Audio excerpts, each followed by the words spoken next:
This is Mage Knight Shades of Tesla in the Life and Death main scenarios setup. I've recently played the Realm of the Dead and the Hidden Valley to get back into this expansion. So the specific enemies of the expansion, the avatars, so the Necromancer and the High Priestess, but also the faction tokens and what they do. Familiarize myself again with this. I did have a session report on BGG like a decade ago for level 6 and 6. I didn't look into it, but it has been a long time that I have played this. So these games were really necessary to catch up on or to refamiliarize myself with the expansion. Also, when reviewing the games, I noticed that I'm not up to speed really with the optimal play. So there were a lot of inaccuracies and I could have taken different routes. I also did some questionable decisions, so I really have to, think maybe a bit longer about what I'm doing. This doesn't automatically mean the videos get longer for you if I'm not talking all the time. The two other scenarios were Bliss scenarios, so there are some things that are quite different, so the pacing is a bit different. So I'm not sure that this also has something to do with this. Now the Life and Death scenario is a full 3+3 rounds. And before we start, we have to fix the levels of the avatars. The scenario says that it should be 2 level 6, which it considers normal. In the two other scenarios, they recommended level 4, so it's even higher levels here, even though you have to defeat both the Necromancer and the High Priestess. But I think this has to do with the setup of the scenario. I already pointed out that the Realm of the Dead was quite different from the Hidden Valley in that there were more rewards, more tokens, so it was quite a little bit easier to scale or to snowball. And what I particularly like about this scenario, Life and Death, is that you do have these graveyards or the magical glades, which do have 2 revealed enemies already showing. So you can really look at them and see, can I beat them? What do I need to prepare to beat them? You can really play strategically. And you do get, for each liberated graveyard, you do get a spell. And for each liberated magical glade, you get an artifact. So that's huge. But I do think you need that if you want to defeat 2 avatars, especially if you want to defeat one in the 3rd day or even the 2nd night, because this is pretty much the same time frame you normally have to defeat 1 avatar in the Bliss rules, and the Bliss rules help with leveling and with the reputation. So if you want to defeat them in the same time, where does this extra power come from? And I think this is from the scenario giving you more opportunities to get powerful items and spells, and also giving you more fame and more faction tokens. So the Life and Death scenario is about finding and defeating the Necromancer and the High Priestess, and the map is separated from the rules. It's north by south, so with the compass rose here, it doesn't really match up. I was considering rotating it once, so it fits a bit better, but then again, this would interfere with the random tile orientation, so I'm leaving it B. But in essence, with the first line, so the portal space is obviously not considered to be domain of the Necromancer or the High Priestess. Then the first tile is definitely a Necromancer tile. This is definitely a High Priestess tile. Then for the next row with 3 tiles, this is Necromancer, this is High Priestess, and this will be rolled out, what it is. And for the next 4, it will be 2 again. So it really separates on this middle line here. In the scenario, you have to reveal 6 countryside tiles, so 2 are already here, and exactly 3 of them have magical glades. And wherever they are revealed, there will either be magical glades for the elementalists, which you can liberate, so there will always be enemies on them, or there will be graveyards, like here, for necromancer tokens. And as said, once you liberate them, you not only get 2 faction tokens and some XP, but you also get a spell on artifact. And it really helps in scaling. When it comes to the cities then, so there are 2 city tiles that are always mixed in, which are for the Necromancer or the Hidden, so the Necropolis or the Hidden Valley, but they can only be revealed on fitting tiles. So they have to be either like on this neutral axis where it can be either, so that's legal, or it has to be on the side of the specific faction. If you reveal a tile that cannot be placed there, you have to skip it, and then you have to reveal it in a place where it's actually legal. This also means that you do know, if you reveal here, that you can only find the High Priestess, and if you reveal here, you can only find the Necromancer. So if we are setting the levels to not be equal, well, we can fix them, of course, for both. Yeah, that would be one option, but usually you want to stagger out the levels with higher difficulty, like with the cities, that you have a slightly easier one to assault first, and then reap the benefit of all the fame, the possibility to hire the influence bonus from the shields, to then snowball into a much more difficult second city. So for example, the basic scenario says, I don't know actually what the levels are, but maybe 3 and 5 or something like this. Or yeah, but the first one is supposed to be easier. If you do it like this here, you could say the first avatar you reveal has a lower level, but then again you can choose what avatar this is. But I actually don't consider this a big problem, because if we, for example, now say we want to do level 9 and 12, I can choose which avatar is revealed first, which is an option, of course, but then again, depending on the map layout, maybe it's not actually practical to go for one specific one, but you have to go with the one that's just easier to reveal first. But I actually like this additional strategic element that you could look at the level 9 and level 12, compare them depending on how your character progresses, and then decide which one you want to take on first. I did attempt a level 8 Necromancer and a level 8 High Priestess, and I think this was a good choice. With this scenario now, I want to go a little bit higher, especially since the default levels are 6 and 6, not 4, like in the 2 Bliss scenarios. So this makes me think they are considered to be easier to defeat even with higher level. So I want to raise the level, but I still think that 9 and 12 will be hard, maybe even well, maybe I don't get it in the first attempt. I would not be surprised at all if I cannot defeat either or even both of the avatars. So I was considering just taking level 8 and then maybe some higher level like 10 or 11, but I think I want to go for 9 and 12. Let's try that. And since I played already level 8, I want to really go with the first avatar a little bit higher. So for the Necromancer, this would mean that it still has 4 armor, there's no change there. And instead of a poisonous attack, it's a paralyzing assassinate attack. So that's definitely a difference. So you can't just bump it into your unit. So you have to deal with this, especially due to the paralyze. And token-wise, it's just 1 green more token. So that's not the biggest difference in the world, but it's definitely a little bit harder. For the High Priestess, there's a really big difference. So instead of having a level 7 Ice Paralyze attack, it will have 3 attacks, 1 cold, 1 fire, 1 cold fire, all of level 4, but they are all swift as well, and the High Priestess is actually elusive, so it has an armor of 6 if you don't block all of them. But if you do, then it's much easier to kill the High Priestess, because you then have only 27 armor, so 9 times 3, instead of 40 armor, so 8 times 5. So that's a big challenge, and I think I like to have that choice.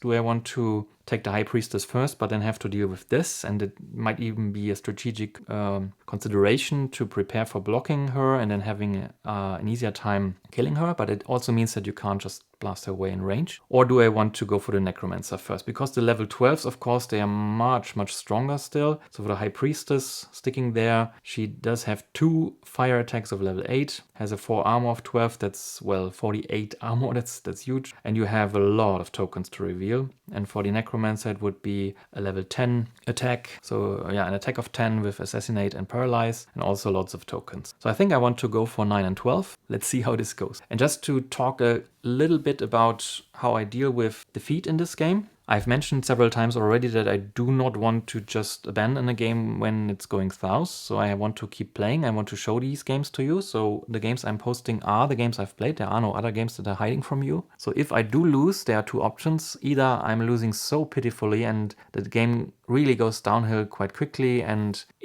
then it's interesting to do a post-mortem, even though it takes a lot of time to point out the various points where I went wrong. So I did this for my first game after a long hiatus of playing Mage Knight, where I did do a lot of mistakes, and I think it helps me a lot, and maybe you enjoy it as well. If the game gets closer to actually achieving something, but I still lose, I will not do a post-mortem, I will just post this, which also means that you will never know if I actually managed to win or not in a game. So I will make this decision after reviewing the game, and I will either just post it or make a post-mortem about that. So if I'm talking in a game about, oh, this is going downhill, you still don't know if I closely made it or closely did not make it, but you will know that it's not like a totally pitiful game, because then I would tell you this up front and label the game as a post-mortem. All right, so let's go back to the scenario that I set up. Last time I've played Norovas with the Goldix dummy. So I rolled between the other heroes and Arythea came up, very nice. So I've played her in the first game, the post-mortem, but not since then. And then I rolled a second time and Tovak came up, and from this combination I do like me to play Arythea again, so I played Tovak in the second to last game. I do like him also, I like all the Mage Knights, but it's certainly the least played one for me. And Arythea, well, what's not to like about her? So everyone likes her, and I do like her as well. So I'm going with Arythea for this game. Maybe I will lose with her again. Maybe that's a streak then, but we will see. So Tovak is my dummy. As for the initial setup, we do, as I said, have a graveyard tile already. So this northern tile from the speak of the scenario turned out to be a Necromancer tile. So we placed 2 Necromancer faction tokens on the graveyard, and there's a rampaging enemy which is also chosen from the factions. The rampaging enemy is actually the Shrouded Necromancer, so one of the hardest green tiles there are. So it has an armor 5, which is fortified, so you can't just use Concentrate Swiftness to kill it at range. And it will summon one of the other faction tokens, but it does give a fame of 3, and I consider this to be extremely lucky on setup, because the faction tokens, so the faction enemies, they have less fame because you get this token. You can get the fame back if you use this token on interaction, but you can't just go there and level up if it's not like 3 fame already, and we are no longer playing Bliss rules, so we do need 3 fame to level. So I'm considering this lucky because there are only 2 tokens that can make me level. The rest would have been 2 or 1 fame only. But it is a hard token. And then in the graveyard, we do have Gibbering Ghouls, so one of the easier tokens, which is Vampiric. So it has an armor of 4, but if you take a wound or even more than 1 wound, you will get 1 or more armor added to that, so it will be harder to kill. And then from the dungeon deck, there is the Mummy, which is a token with 5 armor and physical and ice resistance, so that's quite hard to kill, and it has a poisonous attack of 4. I do play Arythea, so this is something to keep in mind. So her battle versatility has the option, if power, to be a fire attack 3, so with concentration we can bump it up to 5, and this would be a chance to kill the Mummy. Would have to deal with the attack. But at least there's something even in the starting deck that makes Arythea also that powerful, that can deal with the Mummy. But then again, since I can level with this token, my attention is already drawn to the advanced action offer, where there is a firebolt, so there is a range fire attack of 3 sitting there. So with concentration it would be a range fire attack of 5 that can then kill the Mummy at range. So this is immediately one avenue I could pursue, to go via the plains, kill the Shrouded Necromancer. I will be surprised what he summons, but these tokens can be dealt with. And once I have then leveled, taken the Firebolt, I can then go to the graveyard right away, kill the Mummy at range. If I draw the concentration, I have to take care of the Ghoul, of course, or the Gibbering Ghouls. But then this would already give me so much fame that I will probably level again. And I will have 3 faction tokens. I can already use that faction token for this battle. I will get a spell as a reward. And I will actually have Night Rule, so I have to keep that in mind on battling on the graveyard, that I can't use golden dice because it's night. So that makes it a little bit harder, but then again, it can allow me to cast spells with the black mana I already have in the opening source. So regularly it's a depleted die, and well, it is a depleted die, but for Arythea with the mana pool you can use the extra die if it's black as mana of any color, so that's actually quite nice. So I could fix that right away, or I could leave it be and use the graveyard to cast the stronger side of any of the spells, if they are not just battle spells. So unfortunately they all are, so there's no Call to Glory, for example, that I could then even cast at day 1 just to recruit a unit without, well, recruiting it regularly using influence, being at the right place. Continuing with the initial setup, so we have this Fireball that immediately draws my attention. We do have a Pathfinding, that's a very nice movement card, so you have to really pick up one of these kinds of cards in the game, but I don't think that's the right choice if I go for this route, and then the Firebolt much more interesting. And unfortunately it's neither blue nor red, the card, so I don't have to take into consideration to take it away from the dummy. That's also lucky. And we do have the Chivalry, which is a very interesting card because it gives you attack 3 or 6. That's already good. It's much better than Rage and uses white mana. But if you reduce the attack yourself, you can get fame or reputation for each enemy killed. So if you can group tokens, but for these it's not advisable because all your physical attacks would be inefficient against the group of them.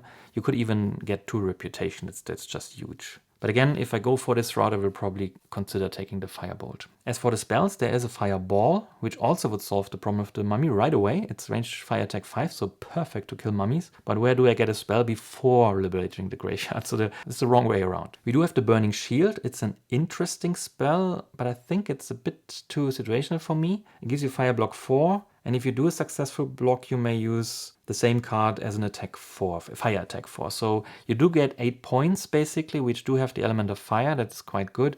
But usually I would rather go for ranged fire attack 5. That's much more versatile because more often than not, the fire attack of the attack might not be helpful.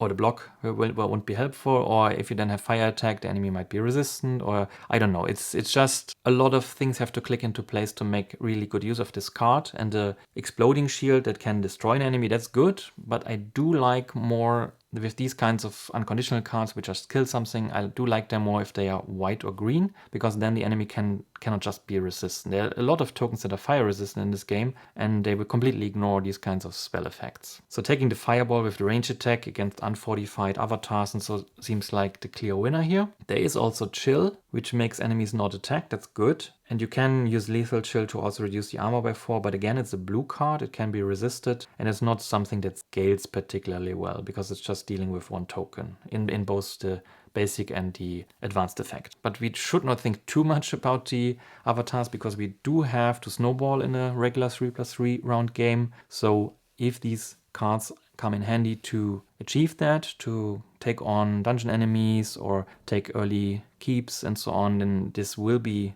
good, but I think Fireball usually qualifies for this as well, especially if you are fighting against unknown enemies. But of course this will not help with taking a keep, because it's just ranged attack unless it's Knight and you also want to take a wound and have access to black mana. But we are playing Arythea, so we might have access to black mana depending on the skills. So this is the advanced action offer and the spell offer, quite interesting. The unit offer unfortunately is not that relevant yet, because we only have a keep here, so this would be a different avenue. We could take that and we could then hire pretty much the thugs and the Utum swordsman, but I do not like the thugs that much, especially if you can't use the effect on hiring that if you are already quite unpopular, that they are easy to hire. That's not kicking in right now because we are in the dead center at 0. And then picking up a unit that needs influence to actually absorb damage. They do have an armor of 5, that's really good. But you do have to have influence for this, so you usually don't, unless you take his influence skill. Then you lose reputation on the other, like on the attack 3, on the influence 4, so only the block 3 is really free. So I don't like that much. And the swordsman,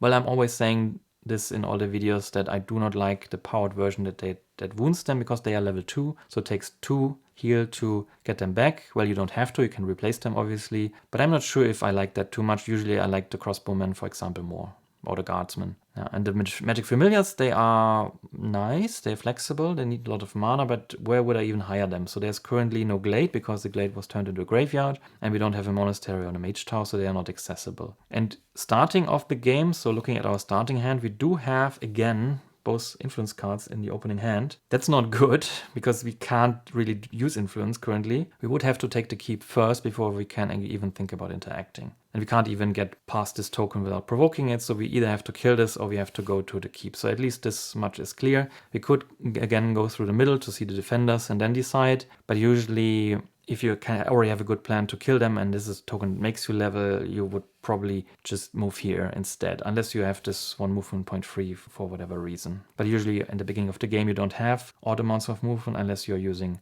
improvisation. So yeah, the starting hand is really not helpful. We have 2 influence cards. The Tranquility might actually be quite useful, because we do not know what the Shrouded Necromancer will summon, and we don't know if we can deal with this, but there's nothing that like completely wrecks you in the green tokens. So it's most likely either an attack of 3 or 4, but a Vampiric doesn't really matter, or Coldfire attack of 4, which again doesn't matter, it's still an attack of 4, so you're getting 2 wounds. But this is exactly why having Tranquility in the opening hand might actually be good, because you can actually use the green die to heal them immediately, so that's not a problem. But we do not have any attack in our hand, so we do have to fight. We have nothing to fight in our hand, no attack, no block, so that's really bad. So taking Great Start, for example, is a big gamble, because if you're stuck with 7 cards that can't attack, what do you even do then? We could take Planning, use a turn to Crystallize, then drop 2 cards, that would be a play. The Mana Steal I don't think does anything for us, because we have Mana Pool and Crystallize already in hand, so a lot of mana skills. And Rethink looking just so nice to us, because we probably want to get rid of these 2. I would, as I've argued, probably hold on to Tranquility and the Mana Pool, because this is nice to use 2 mana dice, and especially to fix the black mana, because I don't see us using a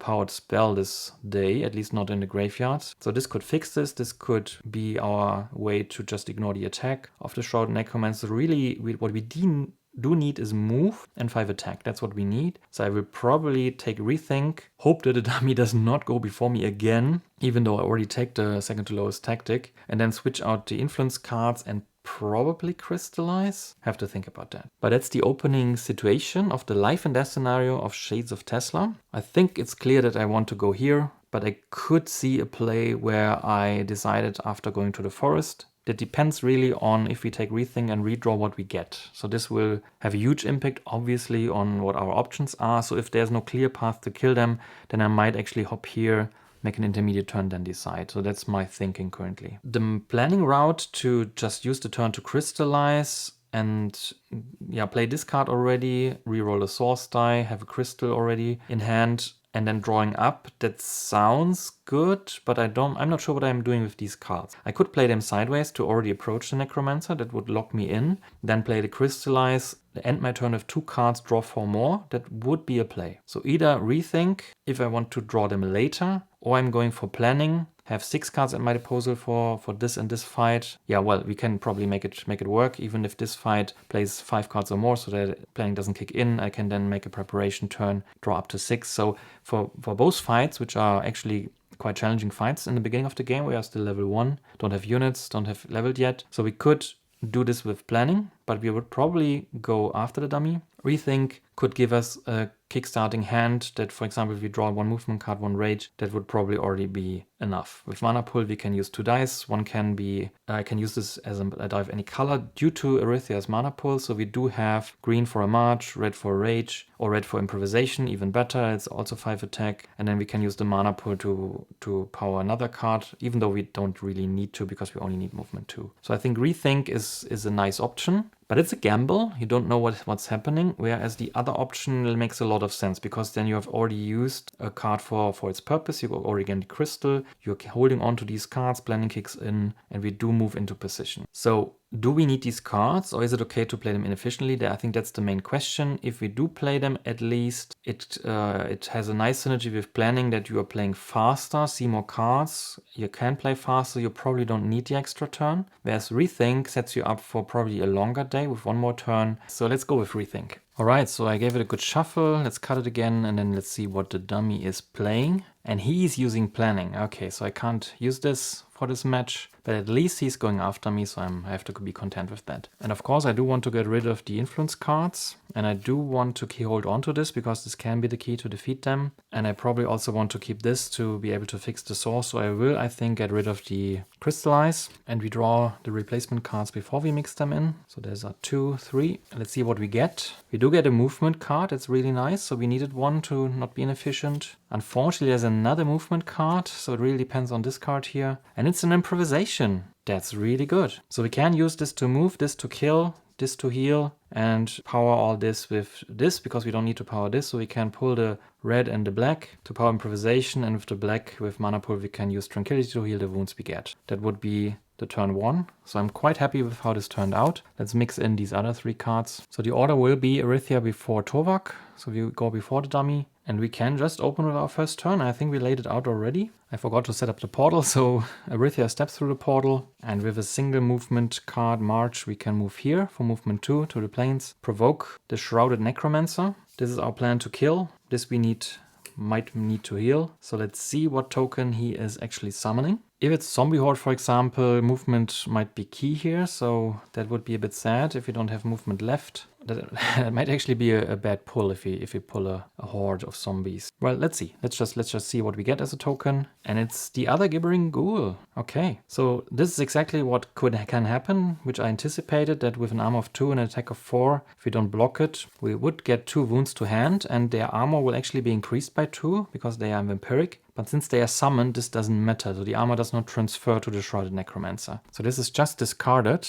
and we just take the 2 wounds from 4 attack with 2 armor. And then we take the red die for improvisation, tossing the march. We can think about if we want to hold on to movement, but I don't think this will work out if we want to heal the wounds as well. So this will be an attack of 5 that kills the Shrouded Necromancers. They are fortified, but it doesn't matter if I kill them in melee. So this will kill them, which will give us a fame of 3. So we do level. And they were rampaging, so we get a reputation. And after the fight, I will use the mana pool to use an additional die from the source. So I'm picking the black. If the die is black, use it to produce mana of any color. So I'm producing green, using the tranquility to then heal these 2 wounds. And we are wounds free. These are both re-rolled, so the wounds are thrown away. We have played our full hand then, which is quite perfect, I think, quite efficient. We also get a faction token from the Necromancers as a reward. So we get our combat rewards first, then we level. But let's first re-roll the dice. Comes up black and gold, so it's 1 die stays depleted. Now the mana pool is actually already played. So let's see what the faction token offers us. And it's the Staff of Concealment. It's movement 2 that might come in really handy, and we can move without provoking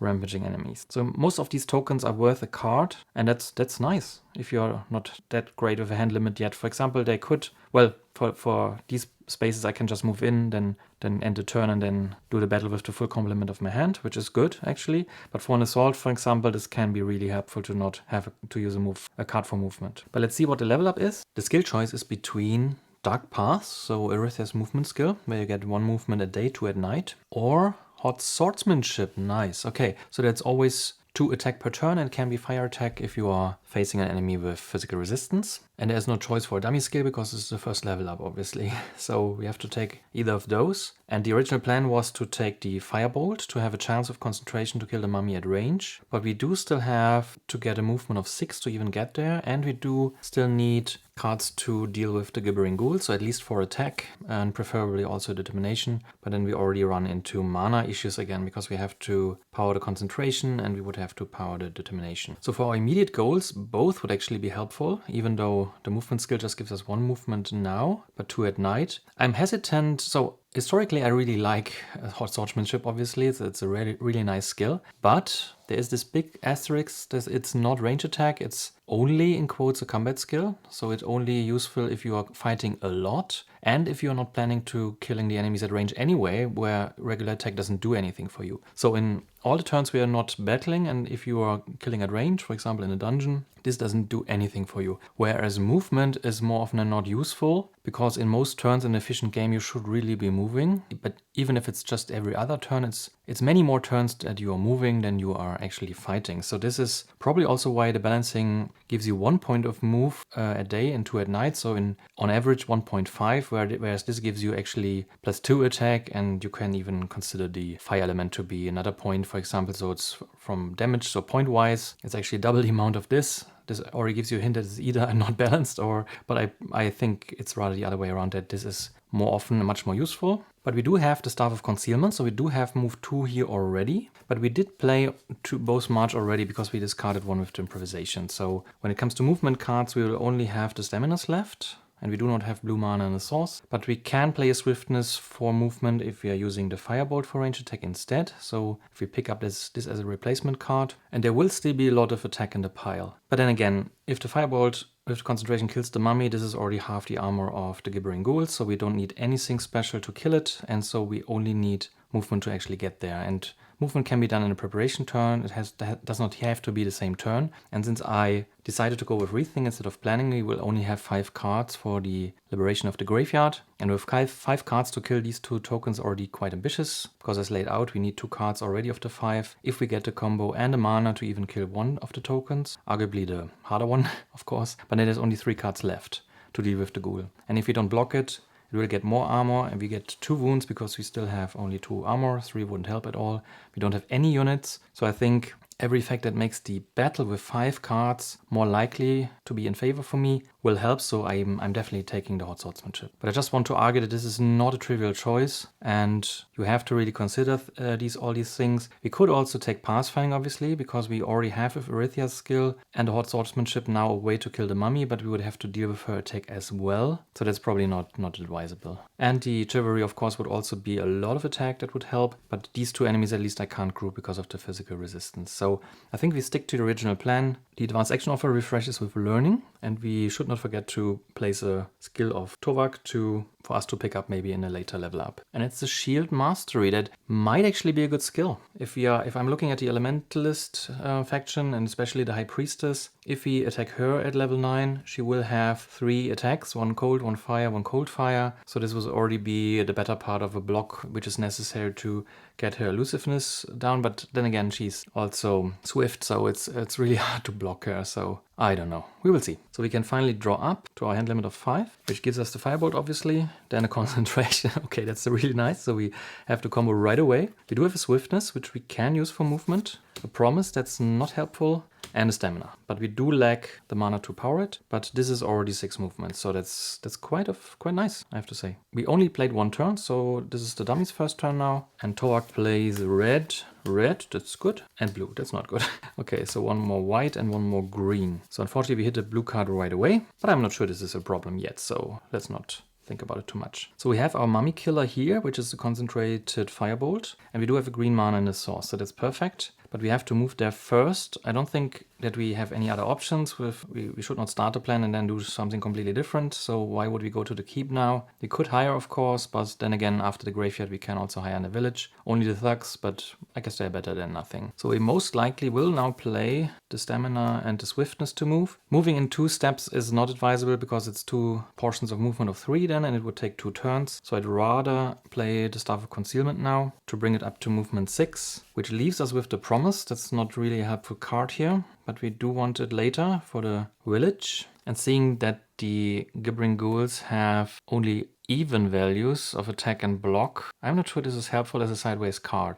Even with the Vampiric ability, he will most likely give me 2 wounds if I'm not blocking it, so it would even go up to 6 armor, so again, not an odd amount. And there are no partial blocks in Mage Knight, so do I toss this? That's a tough decision, because we do need influence to hire, and threaten would be quite detrimental, but I do need to draw up better cards. As it is, I would replace 2 cards, and with 2 cards then I would have to deal with the Gibbering Ghouls, but I do have the Hot Swordsmanship, so any attack, so rage or determination will do. And if I just take the wounds, then I can definitely take it, which pretty much means that I can definitely take it because I can just play cards sideways. But it would be nice to block the attack, to not get these 2 wounds, because Tranquility is already in the discard pile. We used this in our first turn against the Shrouded Necromancer.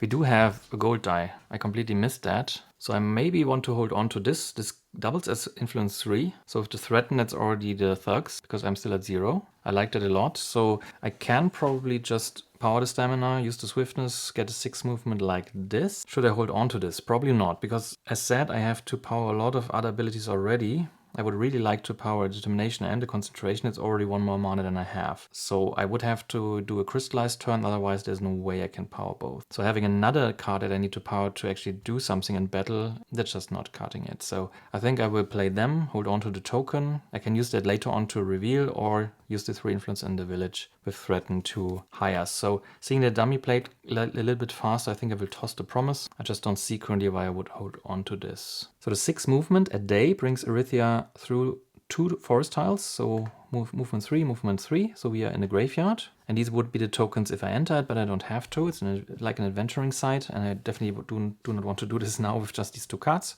So that's pretty much the turn. At the end of turn, I toss the Promise. I have to reroll a gold die, unfortunately, but it did allow me to hold on to the tokens, so I'm happy with this.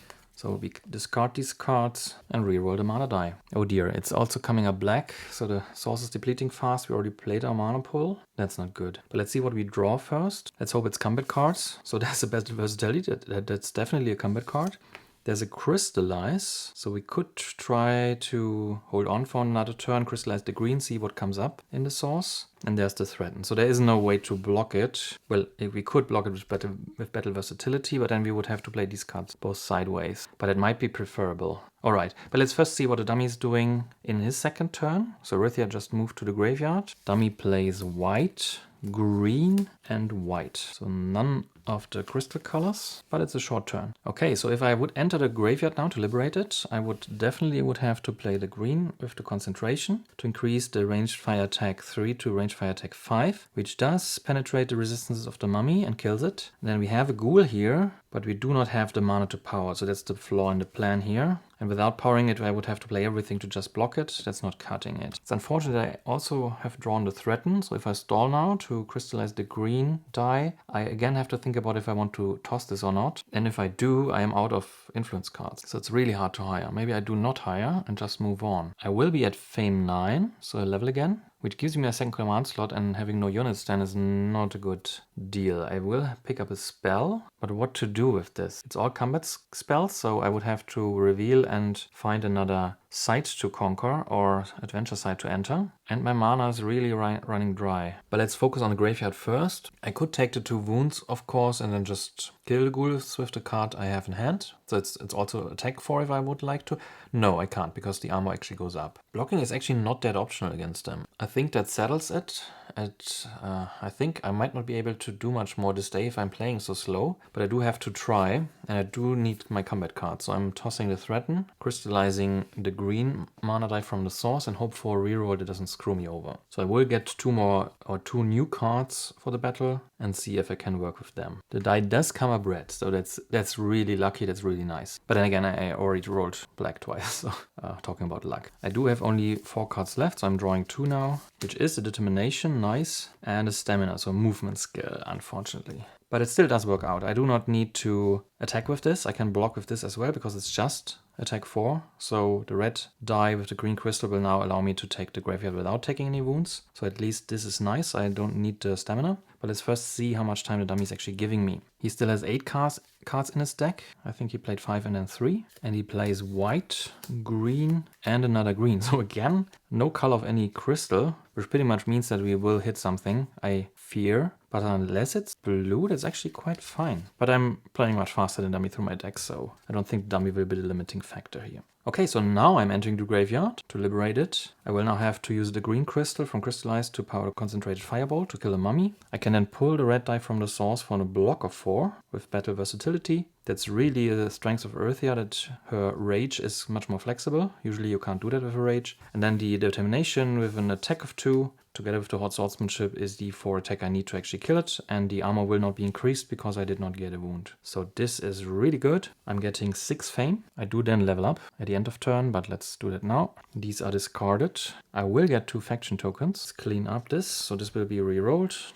Crystal is gone, and I can't move, and I definitely do not want to toss the card. Can just reroll the mana now. It stays red, okay. And we do get as a reward a spell, the Liberation of the Graveyard. So for the Glades on the Elementalist side, it will be an artifact. So this is so interesting that I will probably have to loop back around to get the artifacts and not reveal too many tiles here with Glades. So we do have 3 Glade tiles and 6 Countryside tiles. So we have revealed 1 with a Glade, 1 without. So the remaining 4 will have 2 Glades. So if we are really unlucky, then none of those will be here. Then we have to see how to continue. But it's a coin flip for the first time reveal now if we get another Glade or not. So I do think I can see them before I decide for a spell. It's all combat rewards. So yeah, I think I can take them in any order. So there's a Vampiric Chalice, which I did use in the last games to get rid of wounds in hand. And an Orb of Twilight that actually allows me to turn a black die into gold. That's really useful now with this kind of source. Alright, so we can infer what these 2 cards are. We can also look at them to make it easier. And I think that's probably fine. But then again, it's easy enough to infer that it's the rage and the stamina. So we do have a rage, 2 staminas, and whatever card we pick up. And we do have a red die in the source. So what spell do we pick? Probably a red one then. Otherwise we can't cast it. If we get a chance to cast it at all. Because we do have 6 movement without mana, 2 staminas and a Staff of Concealment. So we can move here, reveal, and with any luck kill some rampaging enemies, for example. Since the spells are all combat spells anyway, so they will either be useful or we can't use them at all. So I tend to go with the Fireball because it's just range attack with an element, with the stronger part giving me siege attack 8. The siege part is probably not that relevant for the scenario, but it's just a large ranged value and we need range damage. I have a red source die, so let's just go for this. So this is on the top of my pile. I already placed the discard pile here. So I got my token rewards, I got my spell reward. Let's refresh the offer. And it shows a Mana Bolt or Mana Thunderbolt. That's the skill that needs a lot of mana, but is really nice because it gives you a lot of options for range attack, siege attack, and of different element combinations. It can even be called fire. Really nice. Alright, but that leads me to drawing, and we will get the cards that we... Oh, actually, I did infer it wrong. So I have a swiftness, not another stamina. But at least for the movement points, it's irrelevant. So how did I miss that? Yeah, there's already one in the discard pile. And I missed that I haven't seen the second swiftness. Okay, so this is probably why you should not just reveal the cards, even though you can infer it. If you suck at inferring, that's actually giving you an unfair advantage. And you usually are not allowed to look at your draw pile because you then have to shuffle it again. Although in this case, shuffling doesn't do anything because I will draw all cards anyway. Okay, so we do still have the movement. That's not a problem. We do have the range. We also have the fireball, of course. So that would be really nice coincidence if we can bump into some rampaging enemy in which we can just kill with the fireball. That would be so nice. Let's see what the dummy does. So this was our third turn. no, our fourth turn. So we killed a Shroud Necromancer, went there, then crystallized to prepare and then killed them. So this was our fourth turn. And the dummy played 5, 3, and 3, so 11 cards. So there are 5 left, and unless we hit blue, which we do. So yeah, it was, as I said, we have drawn so many cards that he doesn't have a crystal off that it was really unlikely to not hit at least blue or red. Although red would have given us one more turn. We could still move to the village and hire. That's still an option, because we do have all these tokens here that can double as influence. So 2 tokens would already give us the thugs. That would mean movement 2 to go there, hiring the thugs. But they don't do anything for us this turn or this round, unless we also move on and get lucky with the reveal. But if I move to the village, then I have only 4 movement points left because of the Staff of Concealment. But I do have the Orb of Twilight, I have to remember that. So I can power the stamina to give me move 4. So if I move to the village now and hire, but then again I can't hire because I would need the Orb of Twilight, and Staff of Concealment is already movement, so I have to keep those, and with 3 influence I can't hire anything. I don't like that. I'm pretty much out of position. I want to go to the Elementalist side now to look for an artifact, and I really want to get the exploration going. And the thugs are not my prime target anyway. I can't hire the Magic Familiars without revealing anything and sorting aside. Well, unless I'm really lucky and I'm revealing a monastery, can go there and then hire. That would work. But the Mage Tower and the Keep, they have to be assaulted, so this takes at least 2 turns. So it would technically be possible,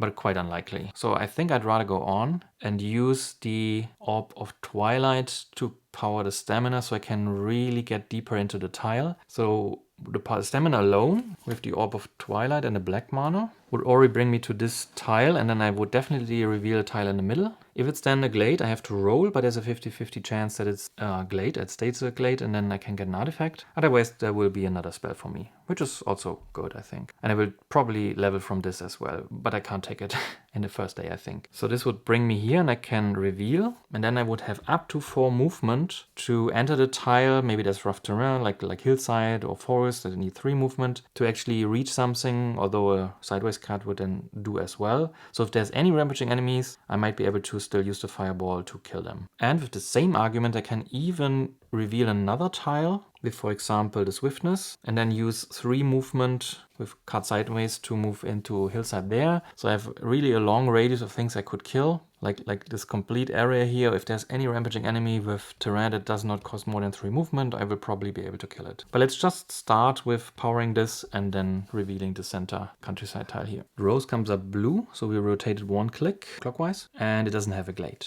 And it doesn't have a rampaging enemy, so that's the usual orientation. We rotated to blue. So there's a village in a hillside, and there is a maze in wasteland, so movement of 4. There's a deep mine with red and white, and there's a wall with a keep and an unknown defender, so another keep. But no rampaging enemy, so there's no target for my fireball. So I'm waiting for a target to hit it with a fireball. So do I explore the necromancer side? So the odds now shifted that I have a 2 in 3 chance to reveal a glade, but I think it was still the right decision to go here because if I had revealed the glade, I would just continue there. Or do I just go to the village, hire the thugs after all? I think I should probably not overdo it with the selection of necromancer or elementalists, but use the opportunity that I am at the coastline and can place a countryside tile at the coastline. I should probably do that to be efficient with getting to the core tiles. So I do think I'm using the swiftness now. I don't think I will use this for range attack. I don't even have white mana, so it's quite useless. So let's also reveal this tile here. And even then I can still decide with the Staff of Concealment and the Rage to enter the village and then interact with, actually I will only have then 4 influence. That's okay, so I don't have the option to hire then. So I should probably think about it a bit more. No, I don't want to hire them. They are useless now, and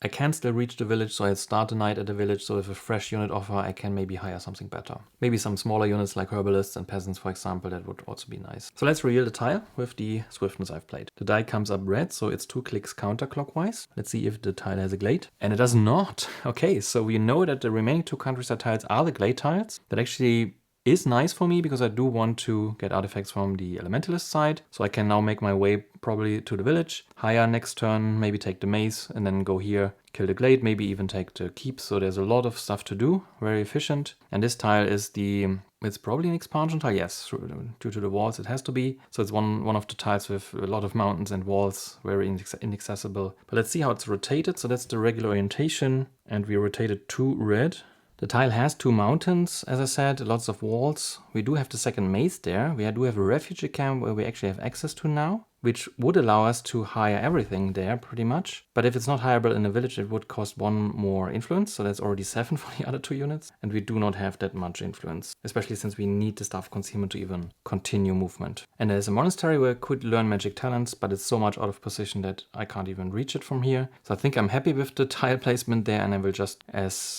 follow the plan that I laid out to move to the village, maybe even now, then move to the maze, maybe take it. See the defenders? Well, I can't see them. Okay, so I would have to take it at night, but at least it's plains move from a movement point of view, and there will definitely be a glade somewhere so we can get an artifact, so I think I will go down this route. The rampaging enemy is a corrupted priest, which is the other token from the necromancer faction. It gives 3 fame, so that's quite interesting. It has 5 armor, so the fireball could kill it, but it has defend, so that's the one downside, and it's actually behind a wall, so it will be fortified, so without night rules and firestorm I can't kill him. It's getting night now, so actually there would be a way to like move to the refugee camp and then kill it at the beginning of the night, but we don't know if we have to fireball that or not, so it's quite pointless. I would say there's no rush in doing anything else this turn, so we can just clean up and see what we do, because we do reroll 1 die, but then again we already have only red cards and red mana, so it doesn't matter. But unfortunately it stays black anyway. This is used, so the dummy declares the end of round, and now we can think about what we want to do here. So without using any tokens we can move here.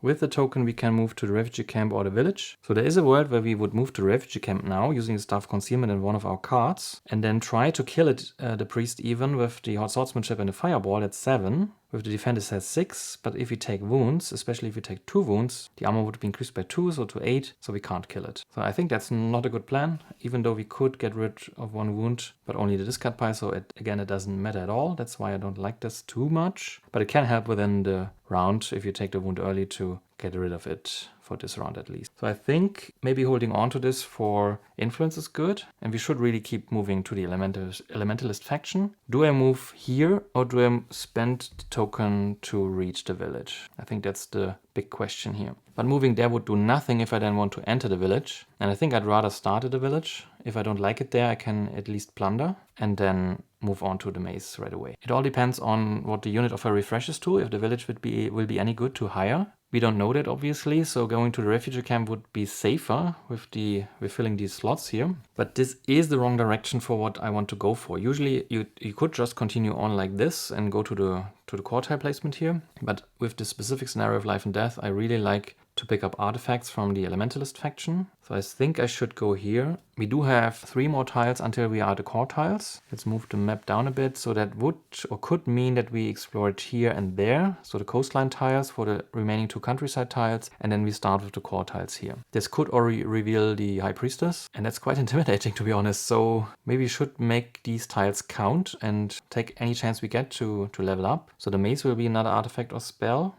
I really think I should take that, especially with the firebolt I've taken. I have a lot of range attack in my deck now, but we do still have a huge mana problem. Do I keep the token or not? That's the last thing I'm pondering. If I do keep it, I can move here with the cards, and then I would have all the options to go to the village, refugee camp, even to the maze for just movement 2, because this is actually wasteland, so that's movement 4. I could even go to the deep mine because it's night, to stock up on crystals, because I just said that I have a mana problem. So this positioning would be quite flexible, but it would mean that I have to open with movement. So without movement I can't do anything. If I go to the village, I can plunder or hire. If I go here, I can definitely hire, depending on if I have influence cards or not, so maybe I can't. And if I move there now, I won't have that much influence, because all the influence I have is really much the cards I started with and these 2 tokens. I think I want to stick with the original plan to go east to the elementalist faction to find artifacts and go to this maze instead, even though this maze is probably easier movement-wise. But this gives me the flexibility to hire and plunder, and 1 token will be enough to pick up Herbalist, for example, or any other of the level 1 units. Yeah, let's use this to keep the momentum. So I'm using movement 2 with a card sideways to enter the village. I have the option to plunder, as I said, and that's the end of day 1. Rethink and planning are burned. Dummy picks up a red crystal, which was quite unavoidable. He picks up a green card, which is nice. And I do want to get rid of Chill to see more spells that can actually scale well with enemy tokens, for example, or give me any form of like a large attack or something like this. I'm unsure about Chivalry, but it is a lot of attack and it can help with hiring and leveling, especially if you defeat several tokens with it. I think I still vividly remember a Krang game where I was really unpopular and Chivalry just single-handedly brought me back into fame. And if I don't pick it up, it's a white card, which is nice because the dummy does not have white crystals. So this is probably the reason why I want to leave Learning and Chivalry for now and see what's the replacement. Learning is an influence card that could be interesting after next level up if I then have to really get going with the hiring. But picking it up for hiring is probably not a good choice because there are better cards for this. Maybe I do get rid of the Chivalry, give Learning to the dummy, and then have 2 more cards to pick for the next level up that will come probably after the mace. But the theme of going to melee instead of range would work quite well with Chivalry and stuff like this with the Hot Swordsmanship. That's only attack 8, but it's a white card. And white mana is really tight for mana pull swiftnesses. And Arythea is really good with red or black. And there are good attack cards that are red. I think I will toss it. Seeing the replacement cards, I'm quite happy that I did that. So Swiftbolt comes up, which is, I think, a better use of your white crystals. So you get a range attack 4. And the regeneration is absolutely incredible because it does heal and ready a unit, which is immensely helpful. So very nice. And the replacement spells are offering. So we do have our scaling spell if we do pick it up early. And the Whirlwind Tornado combo for killing complex or like hard to kill tokens, but we are not assaulting cities, so there's no white city tokens. Maybe for the dragons it's useful, but I think I really have my own offering, especially as Arythea with the preference for red and black mana. The monastery offer unfortunately refreshes to Blood Rage. I have to say unfortunately because I can't go there currently, but maybe there will be a different monastery where I can actually learn it in, because this is exactly one of the spells I was talking about, where you get up to 9 attack for red mana, so much better than Chivalry when it comes to raw power. So I really like to pick that up, but I can't currently. The unit offer refreshes to Peasants, Utum Crossbowmen,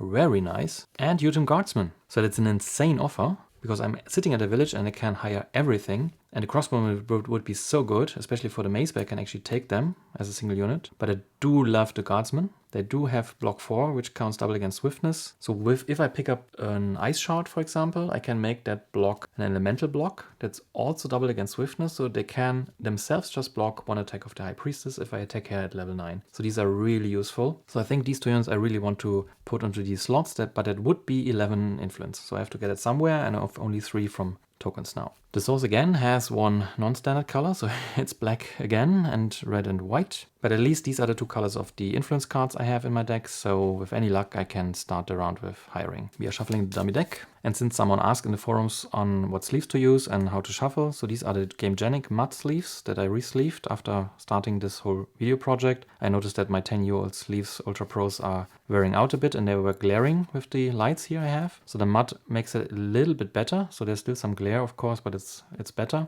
I don't want to play unsleeved. And for shuffling I just do like a bit of this, so always just picking up some cards, maybe at the same time from above and below. And I do combine this with like this kind of shuffling which is only advisable if you have sleeves, where you just put them into the others and they slide just in. And I think mathematically if you do that 7 times, then it's completely random.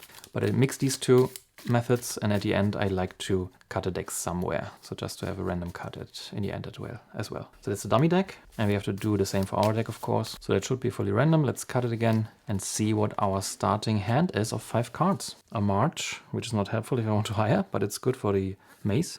Concentration, interesting. Tranquility, that's not useful. Stamina, even more movement, and a better versatility, so no influence whatsoever. This brings us to the tactic selection. Useful options would be the Mana Search to fix the source, because we already show 1 black die, unless we want to use that for a spell obviously. The Midnight Meditation could be useful to just draw new cards, but we draw them, we shuffle them in, and we draw a replacement, could be the same cards, but with a starting deck that's quite unlikely. So this could give us another shot at drawing influence cards, or we just make it easier and just take one.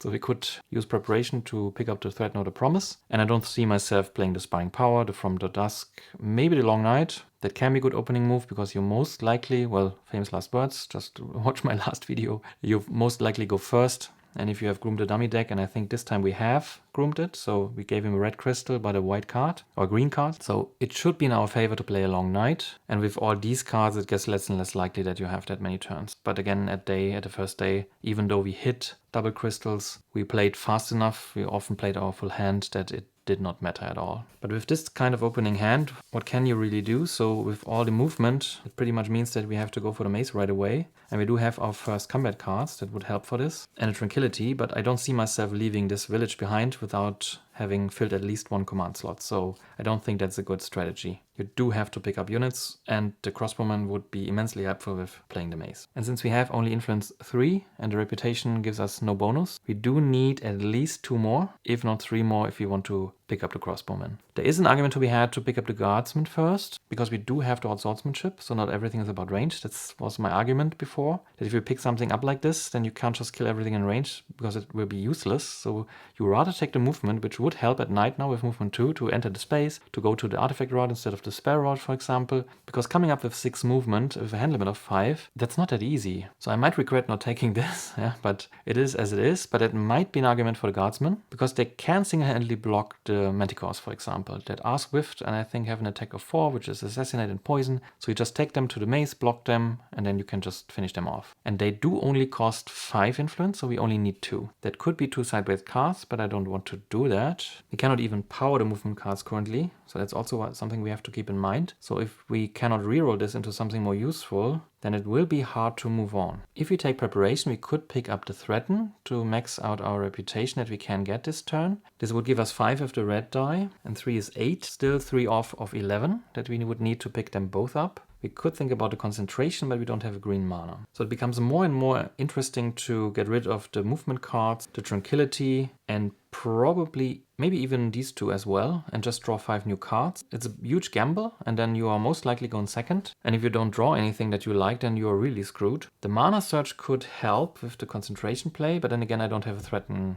in hand then to actually make that work, because a concentrated threaten would give me 7 influence, so I'm already at 10, so 1 card sideways gives me both units. That would be cool, that would be really good. And I just realized that I must not forget that I can actually plunder, so I can even draw 2 more cards, but I do think this is after tactic selection, so it can only plunder in the enemy turn. And the dummy was not having a turn after me because I finished my turn instead of playing all the cards in my second to last turn. So after me, the round was ending, the dummy did not have a turn. So I can only plunder if I let the dummy go first. That's an interesting thought. But whatever I pick, I do have to have a plan. So you should never fall into the trap that maybe you could do something. For example, taking mana search, you can reroll 2 dice. That makes it quite likely that you can use your movement. But if you don't want to move away, what's the point? Yeah. So, and if you don't roll it, what do you do then? So you do have to have a contingency plan. You can't rely on a lucky outcome that's in your favor. So I do think mana search is quite out of the question, even though it could fix the colors, so they can use more cards here. It could even give me green, but I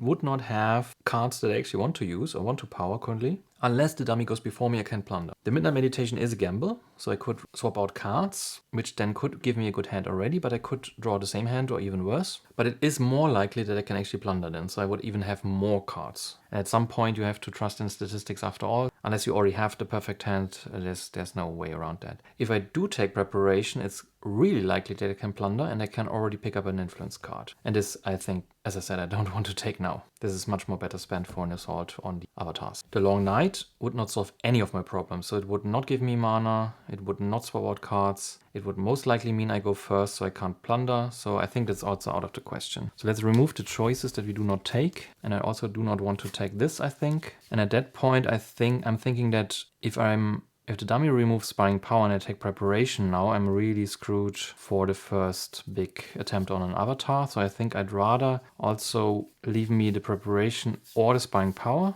unless maybe they're even both available. So it's even more likely. And I think I want to go with this and spend it right away to exchange some cards in my hand. Let's go with this. So we have to decide on something. But let's first see what the dummy is doing, if he's really going before me, because this would actually give me the option to plunder, so I might even be happy about this. And the dummy plays Mana Search. Alright, so we won't have this option later, but he does go before me, which means he will have the first turn and I can plunder within his turn. And I can now, well, one time this night. So I can plunder and then use this. What's the better option? Probably seeing more cards, because I can then swap them out as well. Yeah, I should really plunder first. So let's just stick this here, mark that the dummy is going before us, and then see what his first action is. White and red, unlucky. So blue and red, at least 2 more cards he want to get rid of. Since blue and red are equally bad now, he did play more of these cards. So that's, in total, it's well, it's a win, a slight win at least. And I do think in his turn we want to plunder. So we take the reputation penalty and we draw a rage and a march. Both are not helpful for hiring. So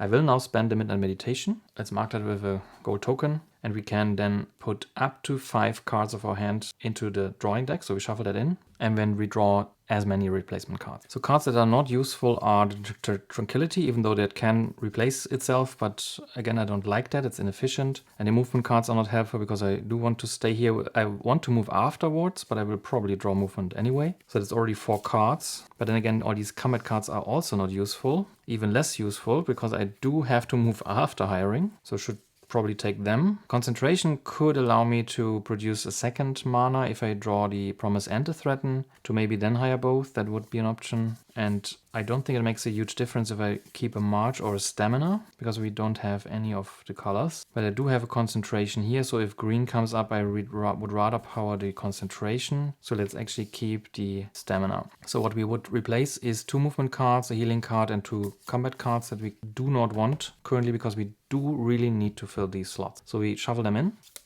And just to point it out, if I would not have used the Staff of Concealment, I would have 6 influence now, and I would have that many move cards that it would have been trivial to enter the village. So this was already probably not a good idea to spend the token just to be in a better position. Although I could plunder because of this, that's true, but it's likely that you can muster move 3, and then we would already have enough influence to even pick up the crossbowman. But what's done is done, so let's not linger on that and see what the replacement cards are. We are drawing 5 cards, and we would be really unlucky if we draw the same cards again. So, final cut, and then let's see. 5 cards. The battle versatility. A promise, so that's already a win.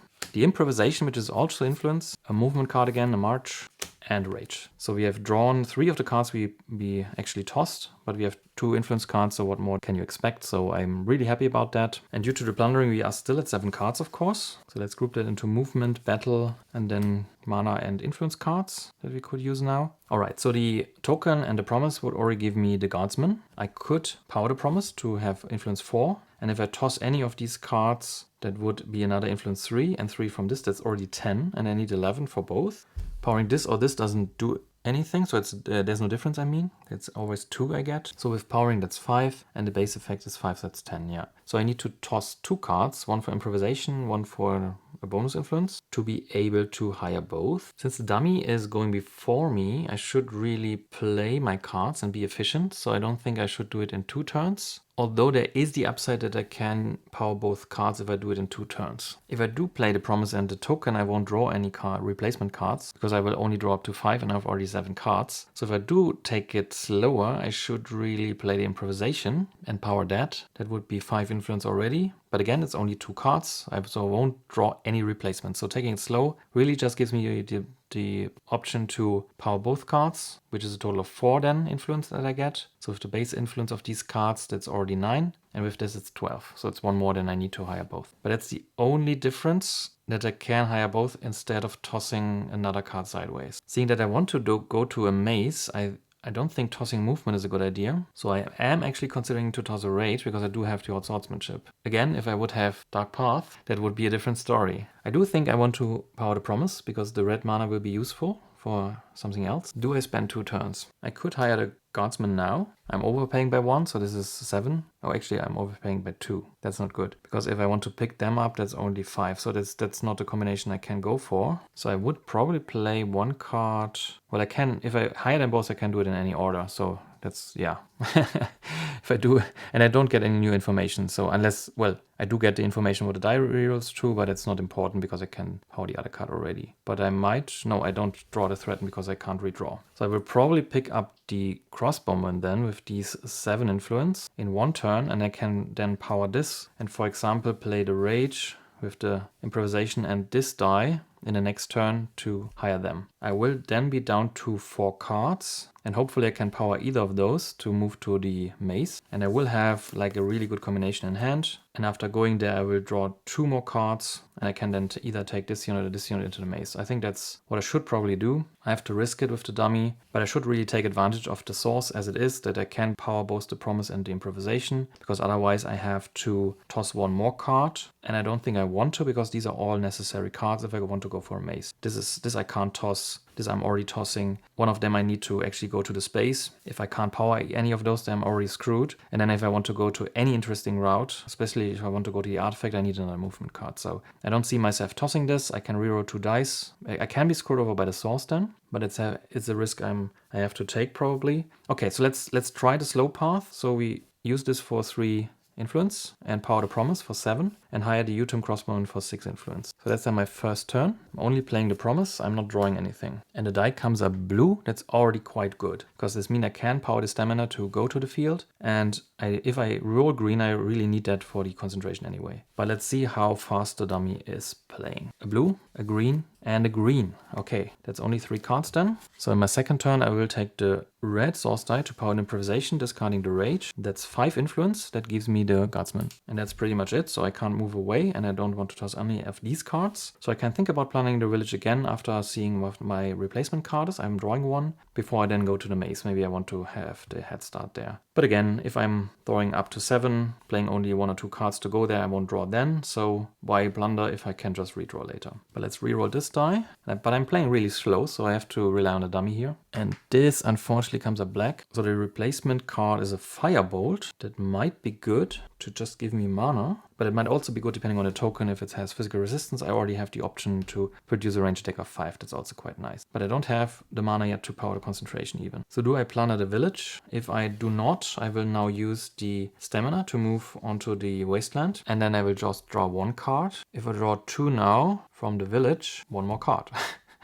It's as easy as this, that if I draw up to 7 now and play just 1, I will have 6 cards for the maze. So I should probably take the reputation hit here. The question is, do I play the firebolt? If I do that, then this no longer works, because I will then play down to 5 cards. So I will only have 5 at the maze. And this means I can just play them and then draw the other 2 without plundering. So that's really the difference here. Do I want the red mana token? Because if I need that, it's better to do it now and replace the card. But if I want to have the option to use it with concentration, well, again, I can't use concentration currently. So let's not bank on this, that I can actually use this. But I do have 2 red cards that I could power for range attack. So if I use this to get a red crystal, I can actually power the battle versatility for a range attack of 3. And if I then take the crossbowman, I can get lucky to just kill the enemy at range. But that will deny me the option to use the guardsman to just block them and then use the hot swordsmanship. So maybe that's the idea, that I can actually get a crystal here. I can also get a fire attack of 3, so it doesn't need to be ranged. Well, there's no gain probably in it not being ranged, but it's fire attack then. Okay, so yeah. So if I'm actually coming up against an enemy that's physically resistant, I can use the battle versatility to crack that. I don't need the firebolt. And with the hot swordsmanship, I have a lot of attack already. And if I take the guardsman, I can probably just block the target. So maybe I don't take the reputation loss. I'm not plundering, but instead I'm using the blue source die with the stamina to go to the maze. I then hold on to this because this can produce mana, and I do need a way to actually produce movement. But I do use this, seeing my deck and the dummy deck, it's probably good that I play through my deck to produce mana, because we don't have any. So let's pick up a red crystal that can at least power the battle versatility. But unfortunately this cannot power the march. Yeah, but maybe we are lucky with the reroll again, and we will draw 2 more cards. Maybe there's a mana draw, then I can use the concentration to power the mana draw. We will see. Alright, so let's discard this, reroll the die. It does come up red as well. Interesting. Maybe I'm drawing my fireball. That would also be nice. So I do draw up to 5 cards now. There's a swiftness, which I can't power, but it is movement. And there's the mana pull. Nice. But again, we have to ask the dummy how fast he wants to go. There's a red card. Nice. A green. Okay. And another green. So another short turn. And there's 6 cards left. So whatever we hit, we probably have 4 turns now. So we definitely have 4 turns now. So I'm really feeling confident that we can do this, that we have enough time. So this would give us the spell route, and we are headed for 2 glades that give us artifacts. So maybe it's not necessary to pick up an artifact now. We would have to power the march to change that. But we don't have green mana, and we don't have white mana, so we would have to use the concentration, which can't produce green, for white to then turn a black die green, get 2 green tokens, 1 will vanish, just to power the march. It doesn't sound like a good idea. And I will definitely Yeah, there's no way to produce more movement even. So I probably have to go the spell route, which does give us the offering if we want to. If we make it, of course. And then with the red mana we do have, then maybe we can get the crystal situation or improve the crystal situation. Although I do like the mana bolt. Yeah, we don't have to think about it now. Let's focus on the mace first. So we would enter at the 4 movement route for a spell. And then we do have some options on what to do here. Although the only attack we can create is really fire attack, range attack 3. And with the hot swordsmanship we can, well, the problem really is that we don't have the green mana. Otherwise we would be really versatile, that we could produce up to range attack 5, maybe even siege attack 4 if this helps, or fire attack 5 for example, but this we can do with the hot swordsmanship. At this point there's really no excuse in going through all the possible tokens that you can draw, even though it's output randomness in a strict sense, that once you have decided that you want to enter, then you roll something or pull a token. But in Mage Knight you do know what the tokens are, and at that point you can take one of your units and you have to decide it up front. So there's really no excuse to going through all the combinations that can happen, so you are not surprised that you're completely screwed by one particular combination. Starting with the Lost Legion tokens, for example, the Shadow is one really nasty token because it has 4 cold fire attack and it's elusive with an armor of 4, so it's 8 unless you block it. So 8 is something that I can't even reach with the cards I have. So if I take the Utum Guardsman, they have block 4, and I can produce with a block 4 of Battle Versatility, which is block 8, inefficient against the cold fire attack, which will bring the armor down to 4, and with the hot swordsmanship and 2 cards I can actually kill it. So with the Utum Guardsman I can do this. The Manticore is just blocked by the Utum Guardsman as said, but I do have an armor of 6, but again with the hot swordsmanship and the Battle Versatility, these are quite easy to deal with. A Hydra is quite annoying, but again with the hot swordsmanship and Battle Versatility, 6 attack is not a problem. But you do have to deal with the 3 attacks of 2, so you can block 1 with 2 cards sideways, 1 with the Guardsman for example, and I would just get 1 wound. So far the Guardsmen are doing fairly well, and I think it continues like this for all the tokens up to the Werewolf, which has an attack of 7, which is Swift, and an armor of 5, and that completely screws me. Well, not completely, but 7 attack, which is Swift, needs 14 to block. The Guardsman will supply a block of 8, so that's that, but I do need an additional 6 block to get rid of the attack, which I could come up with, but then I can't kill it. So I would probably have to take the attack, that's 2 wounds, which I can't deal with. If I assign it to the unit, I would have to heal it with 2 heal and I would still get a wound. But the Werewolf, for example, is very easy to kill with the Crossbowman, because I can just use the Battle Versatility and a Crossbowman and it's just dead. So you should go again through the tokens with the Crossbowman as an option. And the Medusa, the Werewolf, the Minotaur, they are all easy to kill because they have all 5 range attack or no. They have all 5 armor or less, so they're easily killable with the combination I have. The Gargoyle is one of the tokens with physical resistance, but that's really not an issue because I do have the Battle Versatility and the Hot Swordsmanship, so if I want, all my attack is fire, so that's really a non-issue. But I would need to block them, but then again the Crossbowman can produce a block of 3, and I do have 2 cards, so I can come up with a block of 5, block them, and then just kill them. With the Battle Versatility I would not even need to, well I would need because of the element, yeah. But the Shadow, where we started with the Guardsmen, for example, they do have, if you don't block them, an armor of 8, so you can't kill them at range. And the Crossbowmen only produce attack of 3 instead of 4, and that's exactly the difference here. So I can come up with a block of 7, 8 if I play a card sideways, but I then cannot produce an attack of 4 because I have only 1 card left, and with the Hot Swordsmanship that's only 3 attacks. So the Shadow I could not kill. Although I could probably take the damage and then produce an attack of 8, for example. So in a sense, the Shadow would be my Werewolf. So they're kind of swapped from their roles. So I would have to take 2 wounds to kill them, but the Werewolf would be trivial with the Crossbowman. The problem really is that there are many tokens with an armor of 6, like the Manticore, the Hydra, or the Cryptworm, that I cannot kill in range, and I would have to deal with their attacks. And the Manticore is swift, so it's hard to block, and it's poisonous, so that would really be bad if I don't block it. The Cryptworm has an attack of 6, so that's 2 wounds if I can't block it as well. And the Hydra again would have a lot of different attacks of 2. So all in all, I think the Guardsman route is actually the safer one. And since both routes have a token that I will take 2 wounds from, I think the Guardsman route is just, as I said, it's the safer one. It's using the Hot Swordsmanship, so I probably take the Guardsman and enter now. So 4 movement to enter the spell route, taking the Guardsman with me.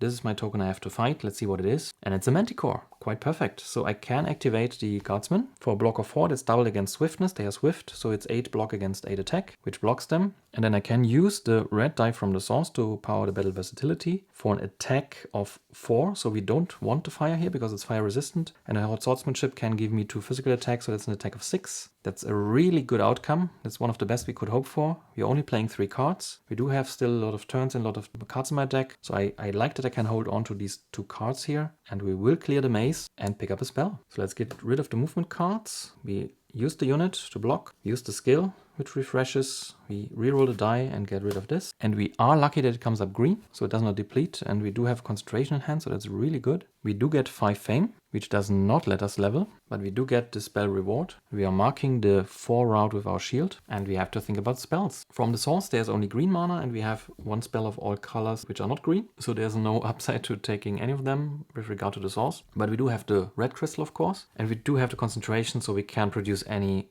color but green, so we can color the spell definitely with the concentration if we want to. And we do have to keep in mind that we do have the mana pool, so we can actually play the powered version of a spell, because we can pull an additional mana die if we want to, which is useless for the sacrifice, of course. Might come in handy for the tornado, but we don't even have an enemy yet. So I don't see myself taking the whirlwind currently, so I'm tempted by the offering. It means we can turn cards into crystals, and that I think we should do to stock up on mana. And we will have still the fireball coming up, so the mana bolt is probably not that pressing. At least it would be redundant now. Although I do like this. Once we have stocked up on mana, you can get, for example, a range ice attack of 9 if you want to for the final attack, or cold fire attack of 10. So there's lots of interesting options, but it does cost 3 mana to even cast that spell. That's currently counterproductive. So I think I will take the offering, which will give the dummy a blue crystal, but at that point it doesn't matter if it's red or blue. So I do think I will take the offering now, because this will mean I can stock up on crystals. Replacement spell is Meditation and Trance, but that's our turn, so we did not level, get our spell reward. We do not get a faction token or something like this, because it was just a regular maze. We marked it, so we are drawing 5 cards now, which gives us the offering, of course, and then the Tranquility and the Swiftness. This should have been our 3rd turn, I think. So after a quicker first turn for the dummy, we did have 2 short ones, and we in our 3 turns did higher.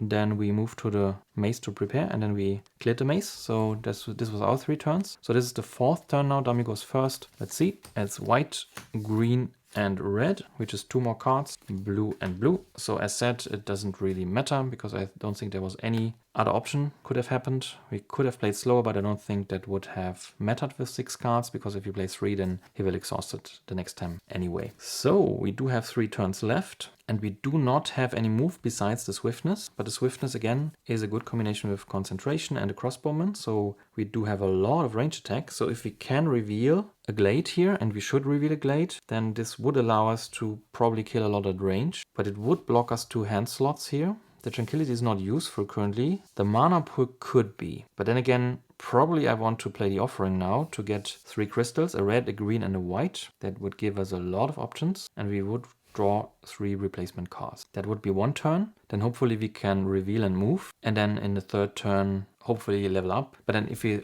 level up with the 3rd turn, we cannot use the skill and the card, so we should probably level up earlier. So maybe we should just take the keep here. The keep would make us level. It would give us a hand limit increase. That's a really good position to move on. And we do have the crossbowman to help us. We do have the hot swordsmanship, but we do not have that many combat cards. So there's still the consideration if you want to use the offering first, then take the keep and level, and then with the last turn see what we can reveal. I do still have 6 cards in my deck and I want to level, so I will have to draw 7. If I'm playing 3 now, I'm drawing 3, so 4 left in the deck with leveling. So I would have to play 4 cards to take the keep to even see all of my deck. Looking at my cards, there is the Threaten left that would not be helpful from the red cards. Then there's the Crystallize, the Stamina, and the Determination left, so all blue, which I don't have in the source and I can't produce. There's a March left, and the Fireball is left as well. Stamina, Crystallize, Determination, March, Threaten, and the Fireball. Running blindly into a keep at night with this kind of hand is probably not a good idea. Especially the expansion units of Lost Legion, all the heroes, they have 2 attacks, so that's really annoying. I could wound a lot of my units, and I do have a Tranquility, so I could heal them maybe. Maybe that's a play, because we do have green mana, but we do have to come up with some attack, so we can have attack 5 if we use the crossbowman and the hot swordsmanship, but that's pretty much it, and it won't cut it against a lot of enemies. So we would probably have to use the concentration on the swiftness to come up with even more attack. so that would be 5 more, so that's up to 10 then. But we would have to completely soak up the attacks, and then we could only heal 1 wound with the Tranquility. We do have to consider that we are leveling, so we can think about what card we will get. So we could pick up the Regeneration to replace the Tranquility, or to heal 1 more wound and even ready a unit. And ready might be really good if you wanted to continue. And seeing that we have 3 turns, maybe picking up the speed, taking the keep, next turn revealing, and maybe healing with the Regeneration and readying units, could set us up for a final turn of the second night to then kill or liberate the Glade. But how does the Offering fit into this? Because we will have a slow turn with the Offering. But maybe that's the turn where we do heal and reveal. But to even attack the keep, even though it's in planes, we do have to move, and if we can only use the swiftness here for movement, which means that we do not have the option to actually use the concentration on the swiftness for an additional attack of 5. So we will only have an attack of 5, and any additional attack point has to come from a card sideways, so that's not efficient. So I do like it more to have a preparation turn where we do cast Offering, but since we do not have red mana, this crystal we would not actually get, it would replace itself, so we would only get 2 crystals. And again, you can look at all the tokens and see what could happen if you just walk blindly into the keep, and if you don't have a plan for all of them, you should just not do it. With the ability to heal too, it's actually quite possible, because we don't need the mana anyway if we use this for movement, so there's nothing else we can sensibly power, so we will heal 2 wounds, and it's actually quite possible to do this, but it would be much more luxurious if we, for example, have the Determination in hand, because it makes us just more versatile. There are tokens that need a lot of attack, and especially golems would be really bad, because they are armor 5, physical resistance, so this would cut through 2 of the armor, but that would still leave 3, where we need 6 attack. So that's only 3, and where does the rest come from? So picking up the Firewall before going to the keep would be much better. So I do think I will just spend a turn to get 2 crystals. It's not a bad turn. It would mean that we do not have the Tranquility to do this kind of play, which is actually sad.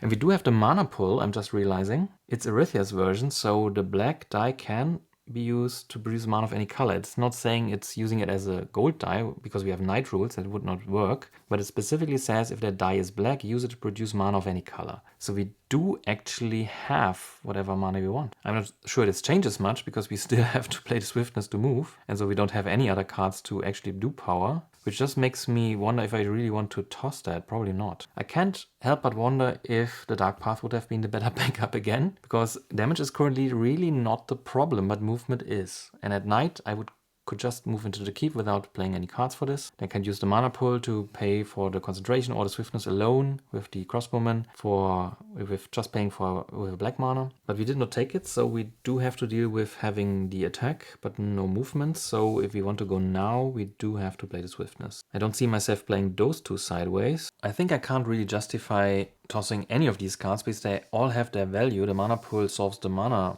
die or the source situation that there are 2 black dice, so I can't justify using this for Offering. And Tranquility is really just too good to take the keep now, which would make me level. Swiftness is movement, and with the Concentrated Swiftness I have a lot of range attack. Concentration I can't toss, so I don't really want to toss any of those, so I should not play the Offering. I have to do something else. And sitting at a maze that I already conquered, I can't do anything here, so I do have to move, which probably means that I do have to take the keep now. I don't think there's much else I can do. Reveal a tile, but it's not helpful. So I really want to level, and if I want to, I can replace the Swiftness due to leveling with the Swift Bolt, so I do have a range attack 6 combo then in hand. I do like the Regeneration, but maybe it's not pressing to take that, because the dummy will pick up Learning and I will have time to pick it up later.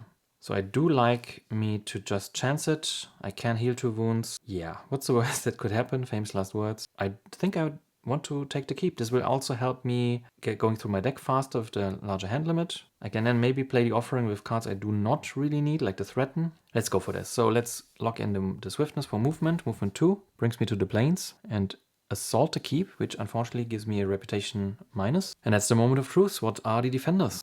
And they are golems. Okay, I just said that I should not be surprised. I should have a plan for everything. And I did talk about that I do need a fireball to easily kill the golems. So with the Hot Swordsmanship, I at least have 2 efficient damage, so that's 2 fire damage, so it brings the armor down to 3, and then I'm in the inefficient place, so the crossbowman will be attack 3, but it's inefficient, so I need 3 more attack, which is just 3 cards sideways, and I don't think it makes sense to retreat, which means that I have to pick a card that I keep. The 2 attack are just annoying, that's just 1 wound, so if I keep Tranquility I can just heal it, but then again if I pick the Regeneration as a level up, I can heal and ready a unit. That might be better. But it is really annoying to lose 3 of the cards that I just argued that are all useful, because I do not want to toss this because of the black mana in the source. The offering was my way to more crystals, so I don't want to toss this. The concentration actually might not be that useful, because I do not have swiftness left, I think. Neither do I have the firebolt. So unless I take the swift bolt, there's nothing really fancy that I can increase with this. And tranquility is just 1 wound, so maybe this is not the most important thing to keep. So it's really the offering and or the mana pull. It doesn't make sense to retreat. If I want to block the wound, I have to use the crossbow, so I won't have them for the next assault, and I would lose another reputation, need another movement again. So I don't think that makes too much sense. And we do have to play through our deck. So I will probably hold on to the mana pull, because it does allow me to power the movement cards that I need to reveal the tile and move into the tile. So the crystals are nice, but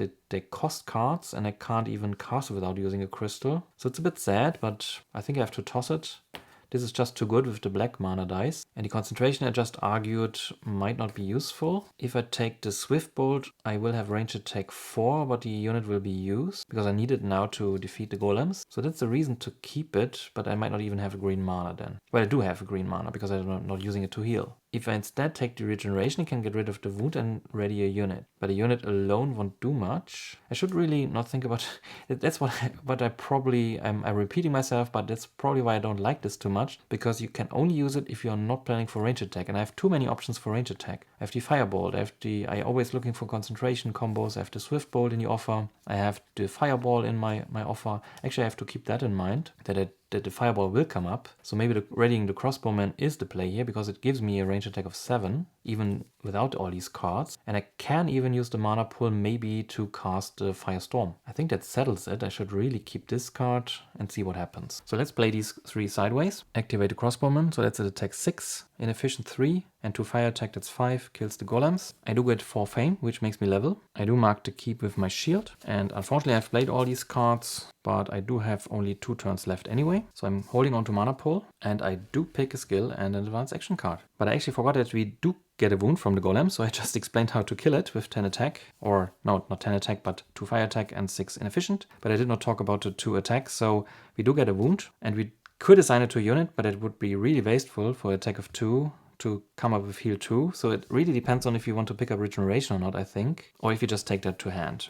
We would now, because of the keep, draw up to 6 cards. So again, we have these 6, with the card we take, it's 7. So we would draw 4, and we still have 2 turns. So after the turn, if we play at least 2 cards, we will see the rest. So that's not an issue here. So the wound does not really clog up our hand, but it would be out of the way. So do we take Swift Bolt or Regeneration? Actually, if we take Regeneration, we can put it on a unit, because we can just heal the unit and ready it. But Swift Bolt would be more range attack and more mana. But I do like to ready a unit. I already said that with the Fireball, readying a unit is probably a good play. But it would cost us the mana die from the source next turn. But we do have the mana pull, and for the Fireball we do have this. But we would not be able to power a movement card. So because we would have to come up with heal 2 to ready the unit. So if we take the wound ourselves, we can just heal it from a hand and ready the unit and get rid of the wound. So I think I would rather do this. And we don't need the Swift Bolt right now, because we do have a lot of range attack already. So we should, I think, rather play for readying units. Readying up to level 3 unit will be huge later on.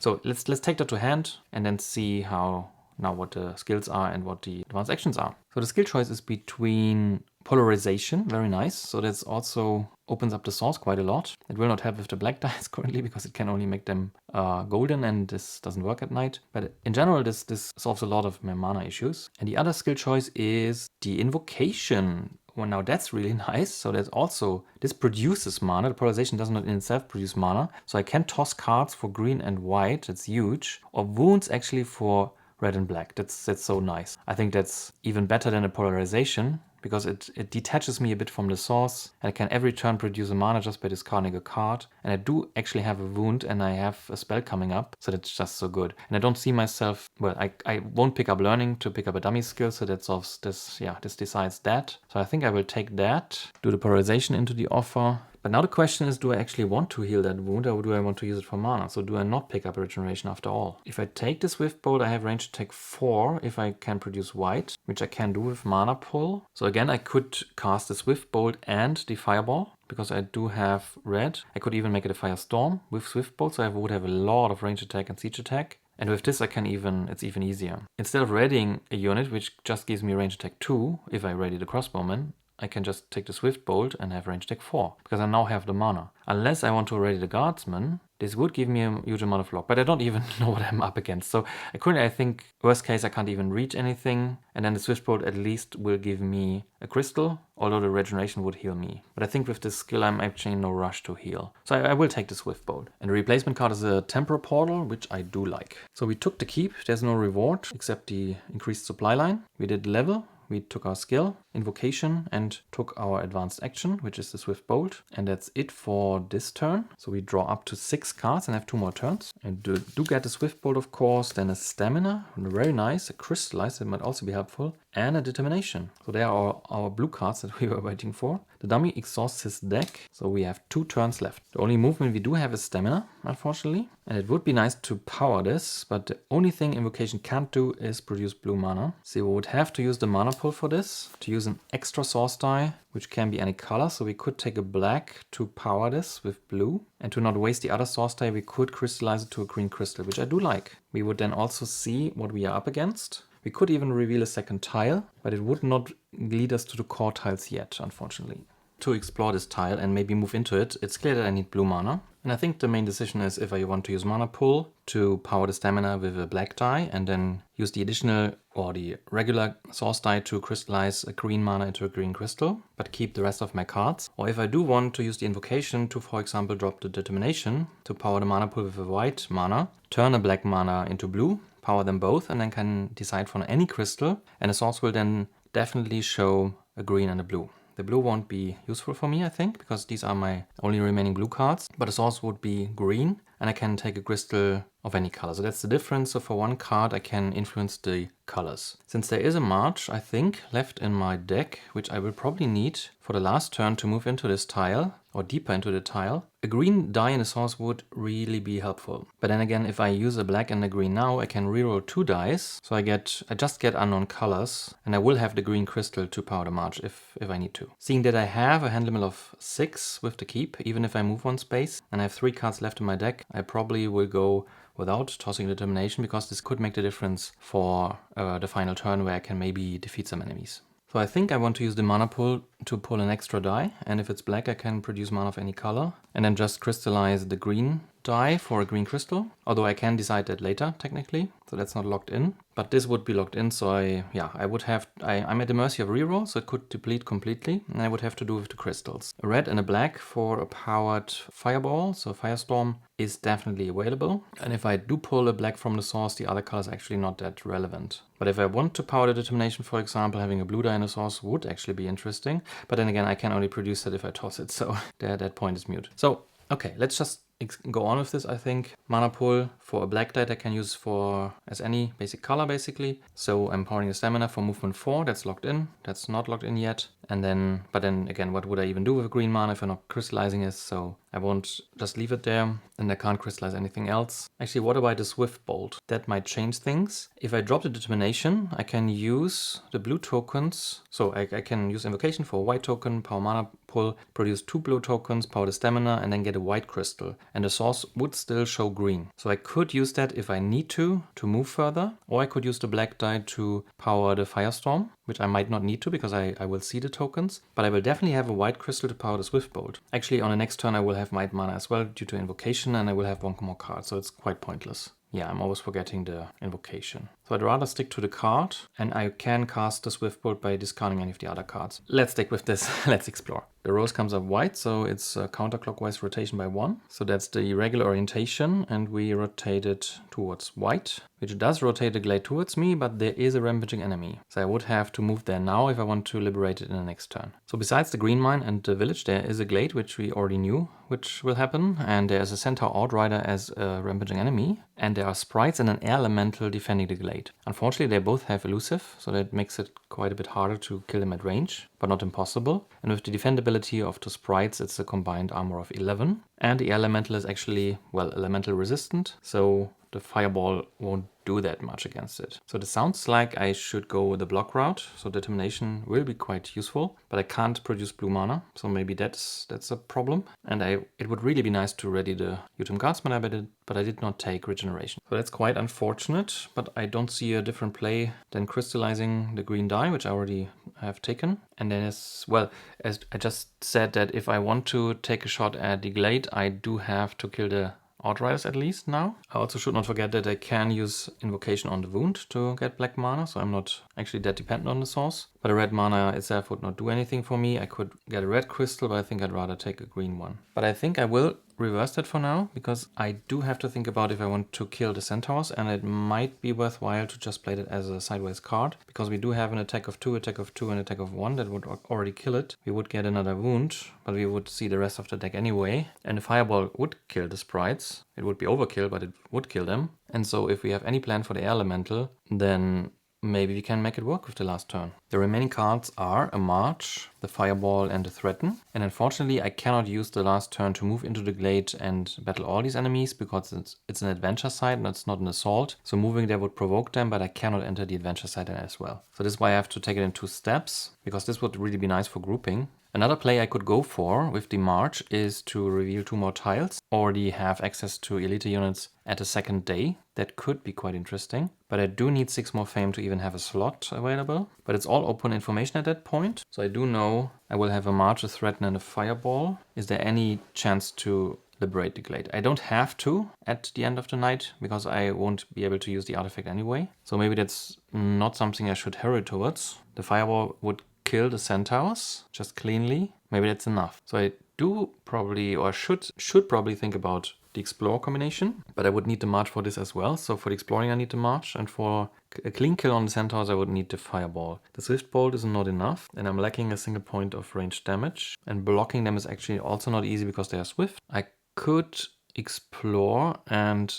go to the Glade via this tile, so I'm not provoking the centaurs, and just focus my firepower on these enemies. But then again, the ranged attack won't kill the elementals because they're elusive, and I can't power the determination. Maybe the play is to leave that turn B, but I have to play 1 more card, so this crystal is actually a good idea. Then draw the rest of the deck, and then explore this tile, circle around to the Glade, and kill the centaurs with the Fireball. That's just 1 mana, 1 card, very clean. But can I explore 2 tiles? I will only get 1 March, that's 4 movement. That's enough to reveal this tile, and barely enough with another card to reach the Glade. But how would I even explore a second tile? So I have to explore the tile here, unless I'm going to the edge of the map. And then the only legal place for a core tile is this one. I don't think it's even possible. I do have 2 movement left. I have to remember that. So maybe I'm just exploring that tile. Depending on the outcome, 4 movement is actually enough. Well, I can definitely do it because it's night by going to the desert, but that would bring me away from the centaurs, and then I would not be able to kill them. Well, it would just be 2 movement to go back. So that would be 3, 2 to explore, 5, 2 backs, it's 7. The March can give me 4, and I only need the Fireball to kill them. The Swift Bolt I would like to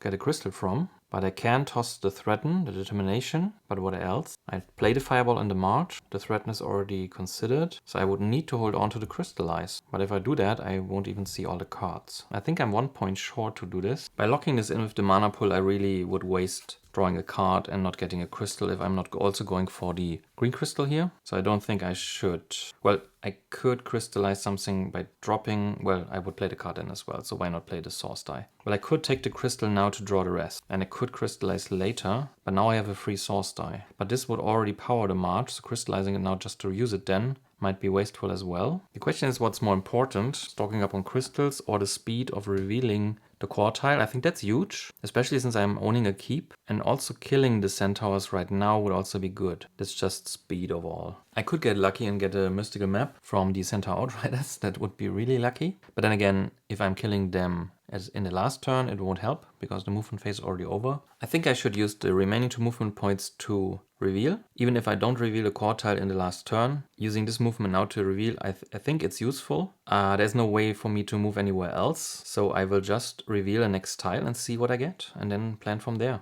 Rose comes up black, so it will be rotated 180 degrees. And there's also Glade. We knew that, but it's actually in a swamp, so even worse. So that's the regular orientation, and we rotated 180 degrees. So there's another rampaging enemy. It's quite a crowded tile with another Glade between you, then a deep mine, a tower, and the Elemental Priestesses, which is one of the unique tiles of the Elementalist faction, which is also a Fame 3 token, which does have an armor of 4 and it's not physical resistant, so that, well, they are begging for being killed with the Swift Bolt. And the defenders of the Glade are an Earth Elemental, so 5 physical resistant with fortification, so the Firestorm at night would be good, but they also have Elven Protectors on their field, which have a defend of 2 and a fire resistance. So grouping them is not advisable, and if I kill the Earth Elemental first, they actually have an armor of 7. But then again, if I'm using a Firestorm, that's no difference at all, so it would still be good. But there's no way I can reach that now, so maybe this is something I have to hold on to for later. The enemies are all on the Glades, obviously, but I do like to see them, so I'm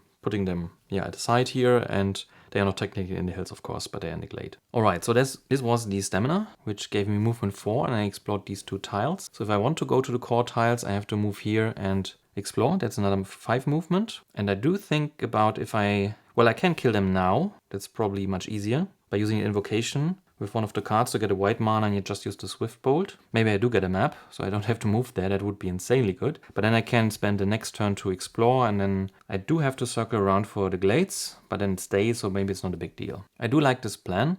This will be a Necromancer tile then, so this is the 4th level, so to speak. So there are 2 Elementalist and 2 Necromancer tiles, but then again we are at a core tile, so these tiles I cannot place. So usually that's not a good placement strategy to do the countryside tiles in the center, so there's only 1 space here, but we can from this space put this, and then these 2 are available, so I think it will be easy enough to place all the core tiles. So I do have to play more, and I can either crystallize, which I should probably do for efficiency reasons, but I can also kill the token with the Swift Bolt, which I also should do for efficiency reasons, because then I've used the invocation, I can use it again next turn. I think I will do that, so let's finally get this crystal here, and then let's use the invocation by discarding the determination for getting a white token, then using the Swift Bolt for a range attack of 4, which does kill the Elemental Priestesses. Very nice, very good match. That gives me 3 fame, it gives me a reputation, and I do get my first Elementalist token. So this is discarded, and it should have been a separate stack here. And I also noticed that I did not again reveal another skill from the dummy. We already leveled twice, and I didn't take any of the dummies, so there should be a second one. And it's the Resistance Break. Interesting. So at this point I've played my full hand, and I will only draw 3 more cards for the last turn. But I think that's okay. I've used 2 dice regularly, so they will both be re-rolled. I've used the invocation,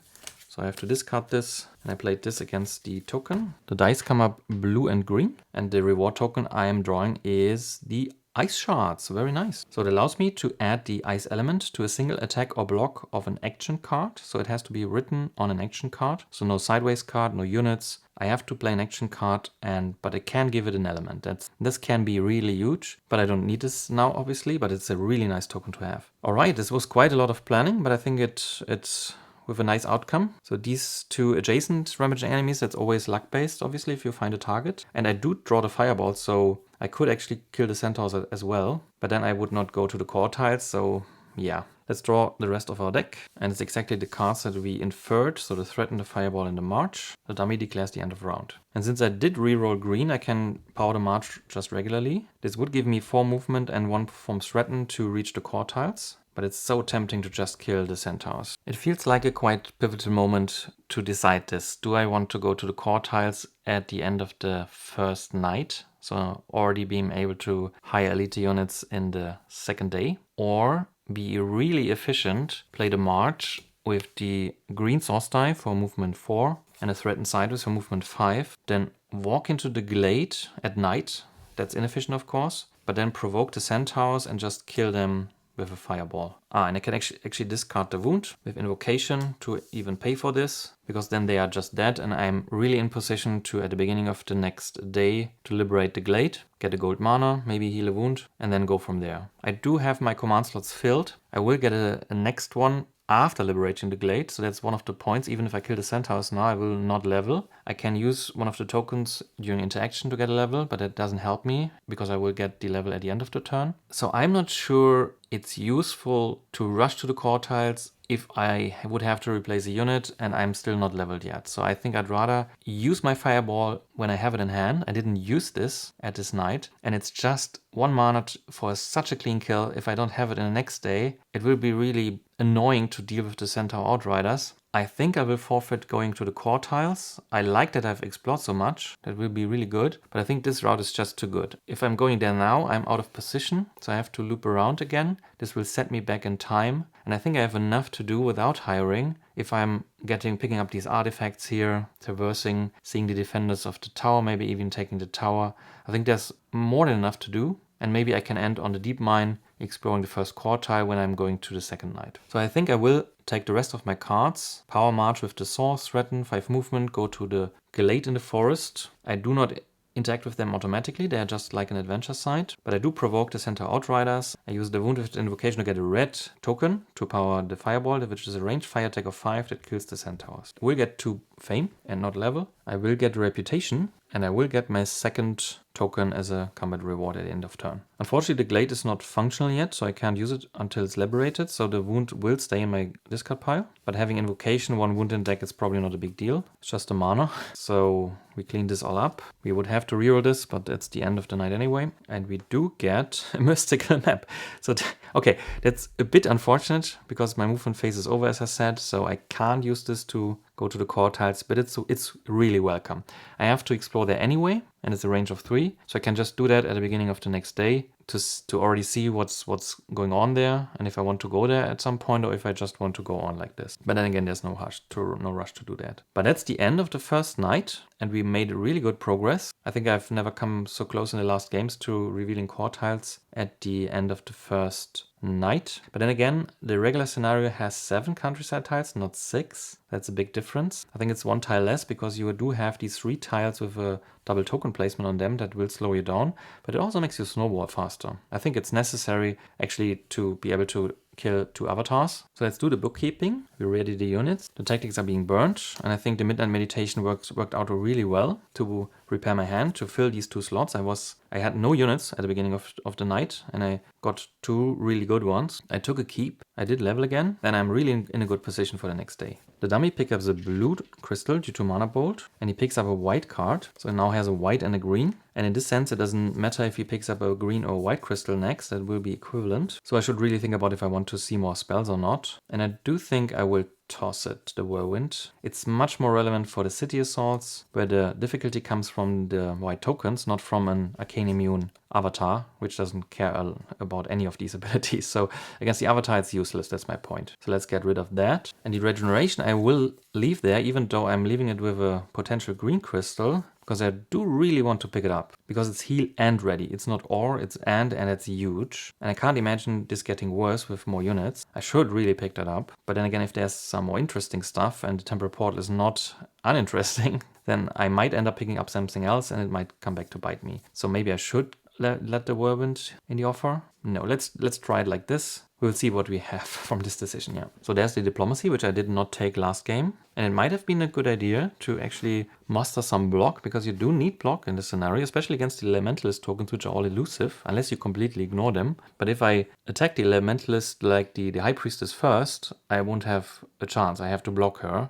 because she will have an armor of 6 if I don't block her. So maybe it's not a good idea to attack her first. And I do reveal the first core tile on the Necromancer side, so it might just be the Necropolis, and then the Necromancer is level 9 anyway, and the High Priestess will be 12. For the spells, we see Call to Arms or Call to Glory. That's really nice, I like that a lot. And Demolish, which I think is not that useful. It does reduce the armor of enemies, but only by 1 and only if they are not fire resistant. The Monastery advanced action is Crushing Bolt now. Also a solid card, but then again, I'm still out of position. I did not reveal a second one, so it's a bit out of reach. And since we did not reveal a core tile, I will have an offer of silver units now. Utim Swordsman, Scouts, not on Monks, okay, and the Red Cape Monks. The Monks are interesting because they do have elemental attacks and resistances that can be useful, but I do not have a monastery to hire them. Swordsman I'm not that interested in, but the Scouts would be cool to have, yeah. We start today with a black die again, and a red and a white, but we do play Arythea, so the black die can be used with mana pool for any color, that's nice, but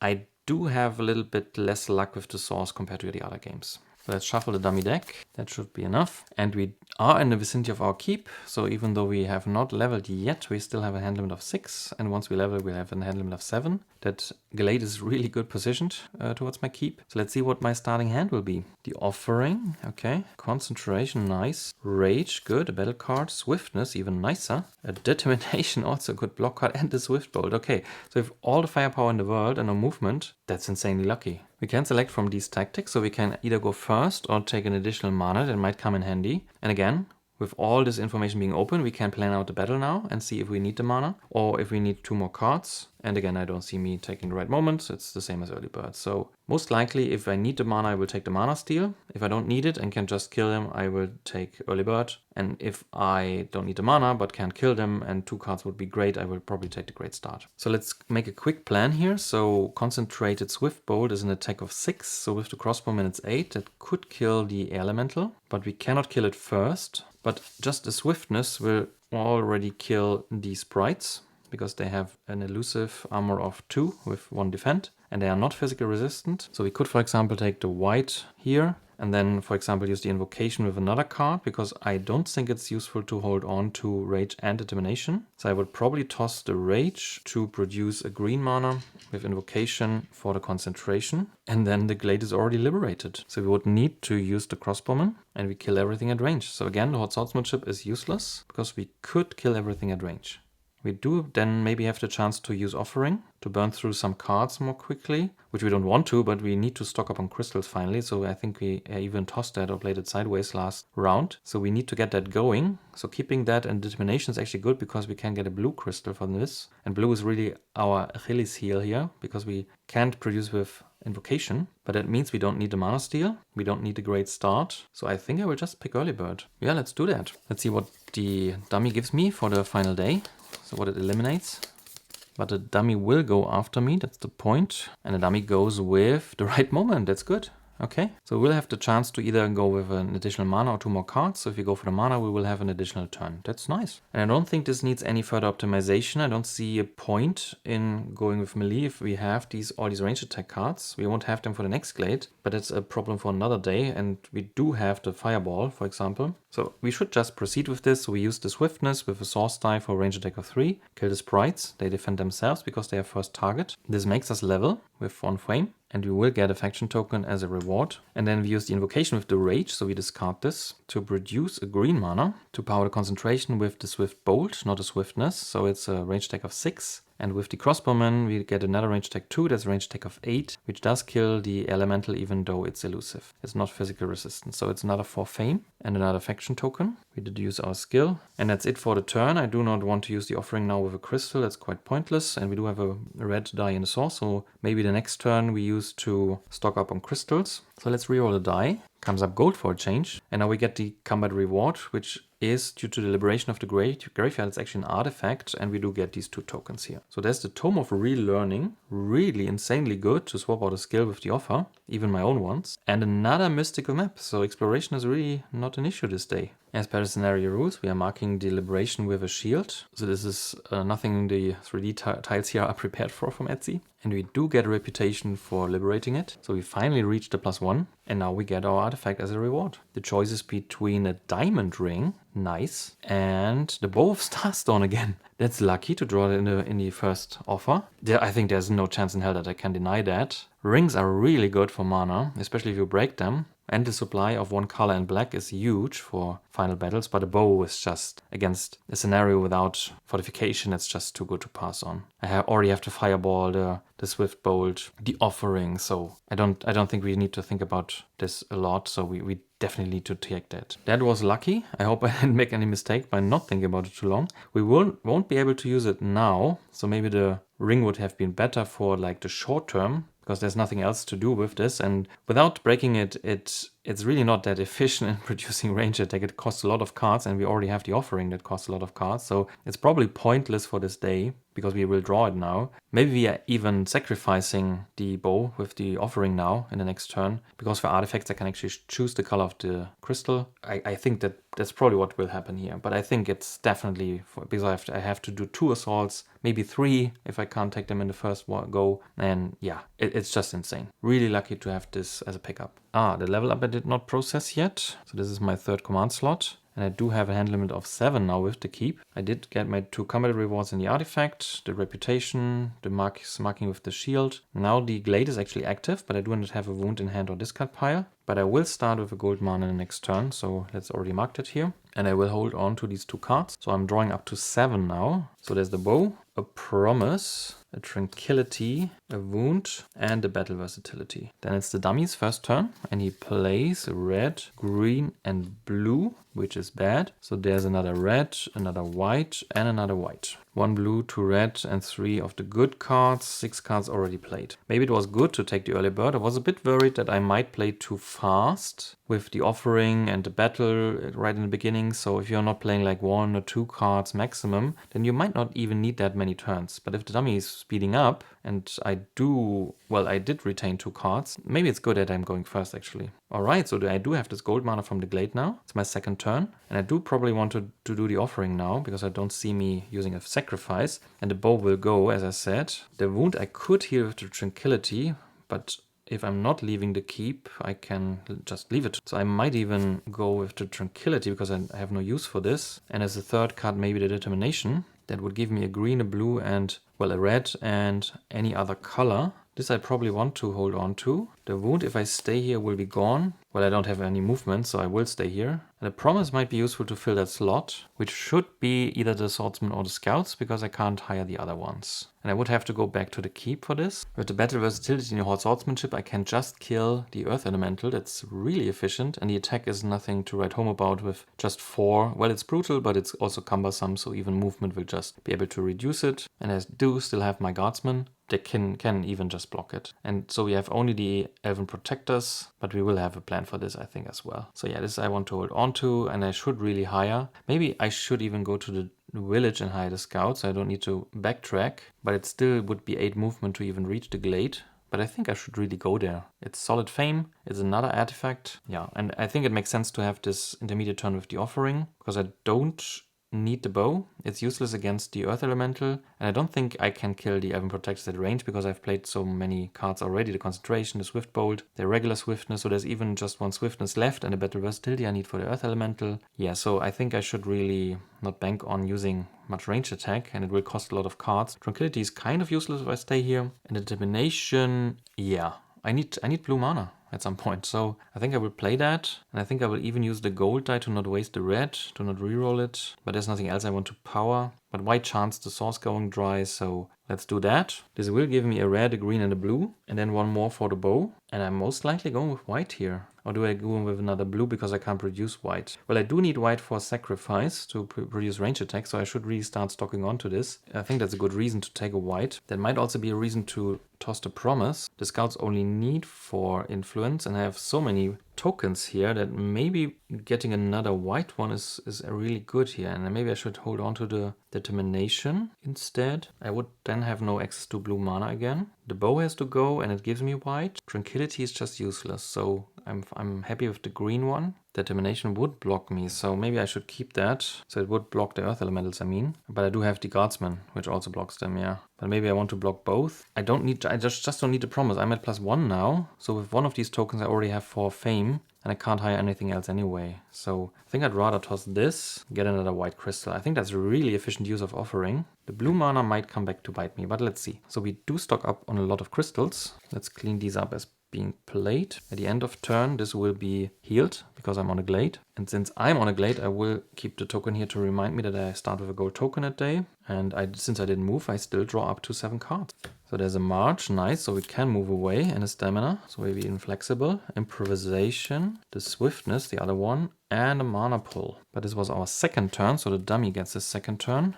Blue, white, and red. At least we eliminated the blue, but 2 more. That's blue and red. That's good. That was efficient. So he played 11 cards of a deck of 18, so 7 left. But we did eliminate a lot of blue and red, so I think we should be fine. For some reason I made the discard pile face down, so this brings me to our third turn. The two objectives I currently have are hiring, so filling the last spot, and we just talked about that with +1 and 1 token we can already hire these scouts and we could pick them up in the keep or the village, where the village is far less out of position for what I want to do next, because I really want to get to the next glade and liberate it as well and pick up another artifact. My hand is kind of telling me to go there now, because I do have a march and stamina and I can power both, since I do have a gold token, a gold die in the source, and even invocation, so I could even power 3 of them. And since it's day, the forest will only be movement 3, the swamp will be 5, so it will be a movement of 8, so it's kind of perfect. I will then see the defender of the mage tower, so I might even attack that as well. But we have to see how much we can actually do this day. Before we decide, we should really quickly think about how we can deal with these tokens, and I think we have a plan already, especially for the earth elemental, since it's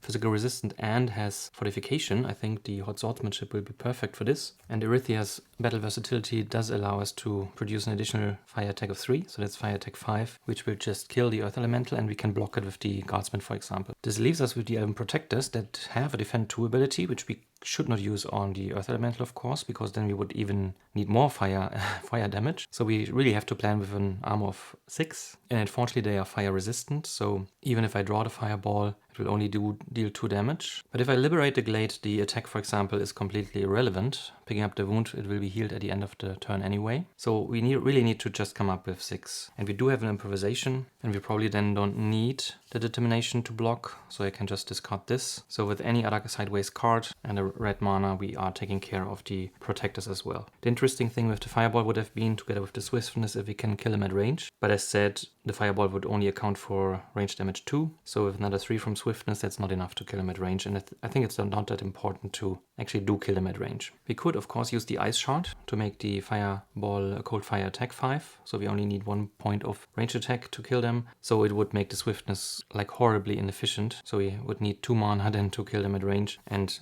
if I just take the wound, heal it, and pay 1 mana of improvisation, it's just more efficient, so why even bother with this? Since we would need 2 mana, 2 red ones, the mana pool is probably good to keep, which could mean that we even power the... well, we should use a source die this turn, and we do have another from the glade, so... and we do have a red and a black in the source, which would be perfect to power these 2 abilities. So seeing all this, I think we should really just execute on that plan and progress further, and once I'm there, I can actually use the 2 maps to reveal 2 core tiles, and I'm then adjacent to another legal space for another core tile. So in this third turn, I will then power the march and the stamina for a combined movement of 8, which brings Arythea through the forest and the swamp to the next magical glade. Technically, once I'm here, I'm revealing the defenders, and I can then choose to go somewhere else. Maybe even just take the tower, but I don't really see a reason why I would want to. So I do think that's it for the turn. I don't want to play anything else, and I do not want to discard any other cards. So let's reveal the defenders. These are magic familiar, so now that's interesting, because with the swiftness and the fireball, I can just kill them at range then, because they are never fortified. So this is good information to have. But let's clean up, reroll the gold die. Comes up white, it might be useful. For after I liberate the glade, if I really use the swiftness to take the mage tower, I already have the matching mana. So let's discard those. And that's the third turn. Let's see what a dummy does. White, green, and white. So very nice. 4 cards left. I have at least 3 turns, and I would then liberate the graveyard with the plan I already came up with. So we would use the mana pool probably. We can regularly pull the red die for a fire attack of 3, hot swordsmanship, fire attack of 5, which kills the earth elemental after I block it with the guardsman. The elven protectors will give me a wound if I do not block them. And now I see I forgot to draw,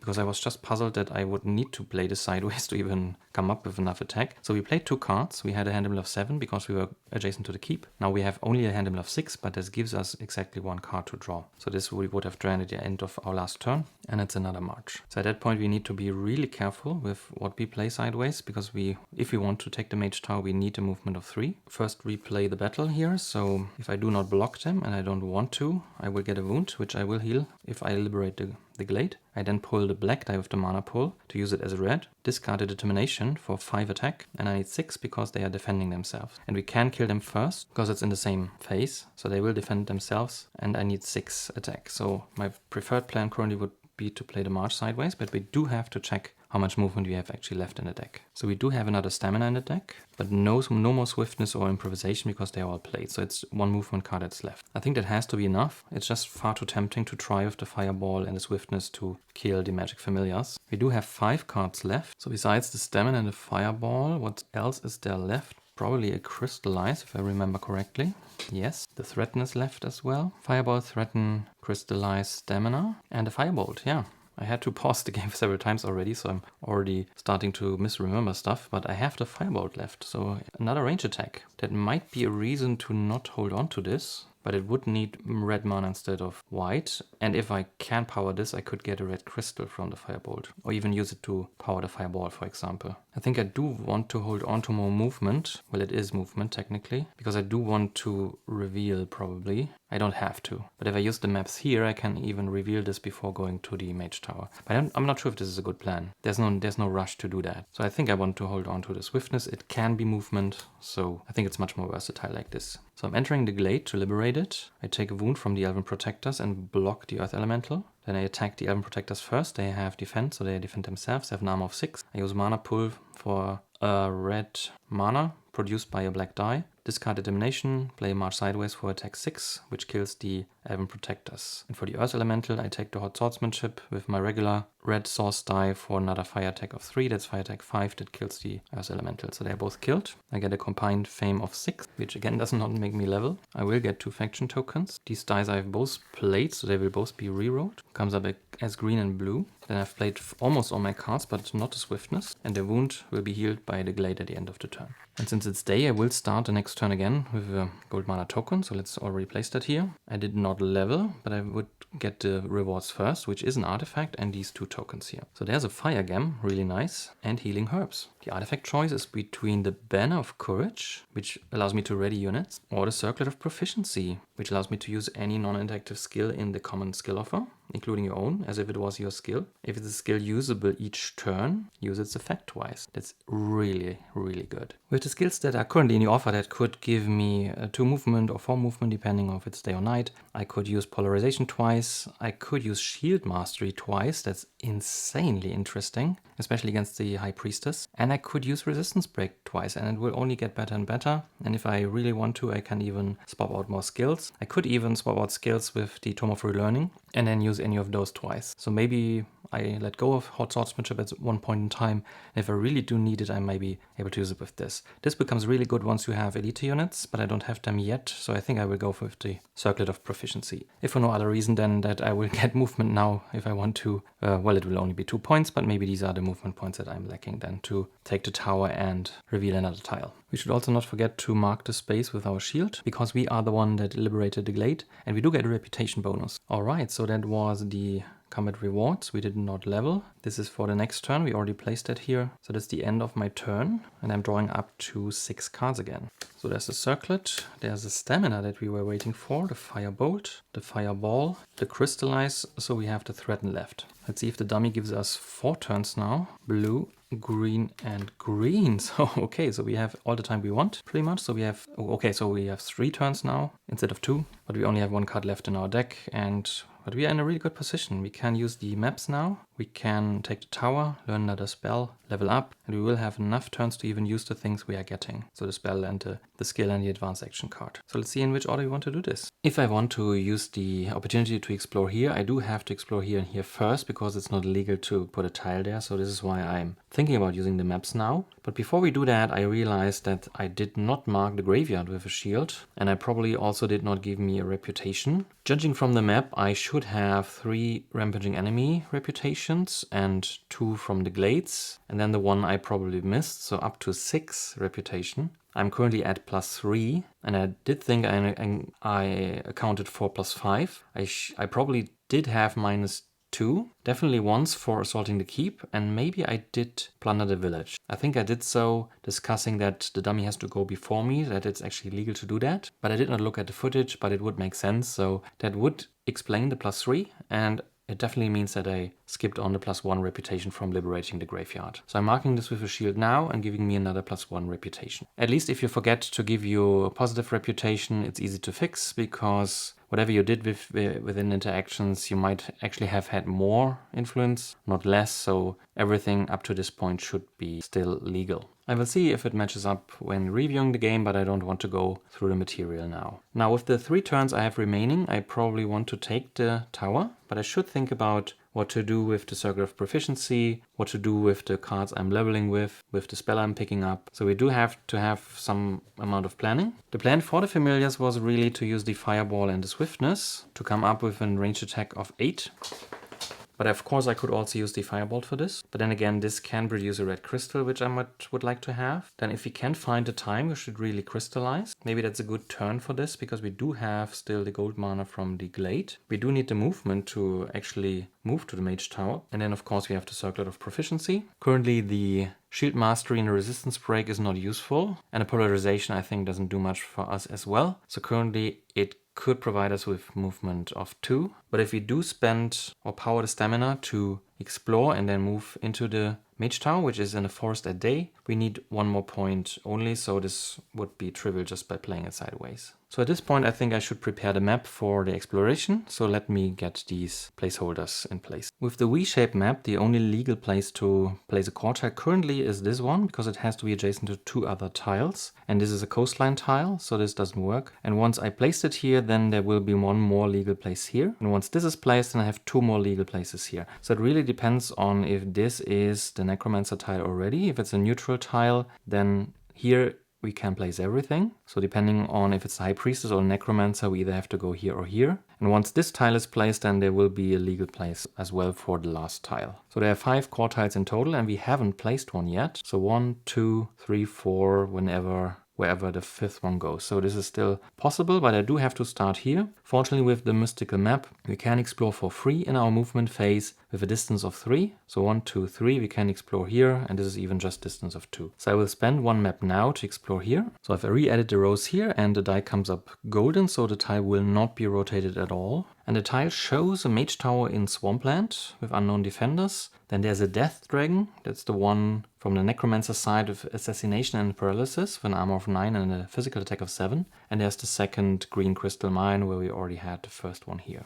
So not the Necropolis. Let's see if we already have one of the avatars here, and this will then decide by random chance which one will be level 9 or if it's still a neutral tile. The scenario also has a neutral city, which in this case is not known. So if we draw that, again the dummy and I will have a shield at the city and it will be neutral. The orientation die comes up green, so it will be rotated twice clockwise. Let's see what the tile is. And it's actually the green city, which is a special one. The green city is the Hidden Valley, so let's place that and rotate it properly. So that's the usual orientation, and we rotate it twice clockwise. So the green city tile is the Hidden Valley. It has a village, but it also has 2 rampaging enemies and a glade. Now, the problem I'm running into currently is that this is a neutral tile where the Hidden Valley, in my understanding, is allowed. It cannot be placed as a northern tile, and the red city, which is the Necropolis, cannot be placed as a southern tile. But the middle tile is actually okay, so this will be the Hidden Valley. And we don't roll for this because the green city is the Hidden Valley. But it does not say anything about rampaging enemies in the glade. So I think the normal rules apply that for the neutral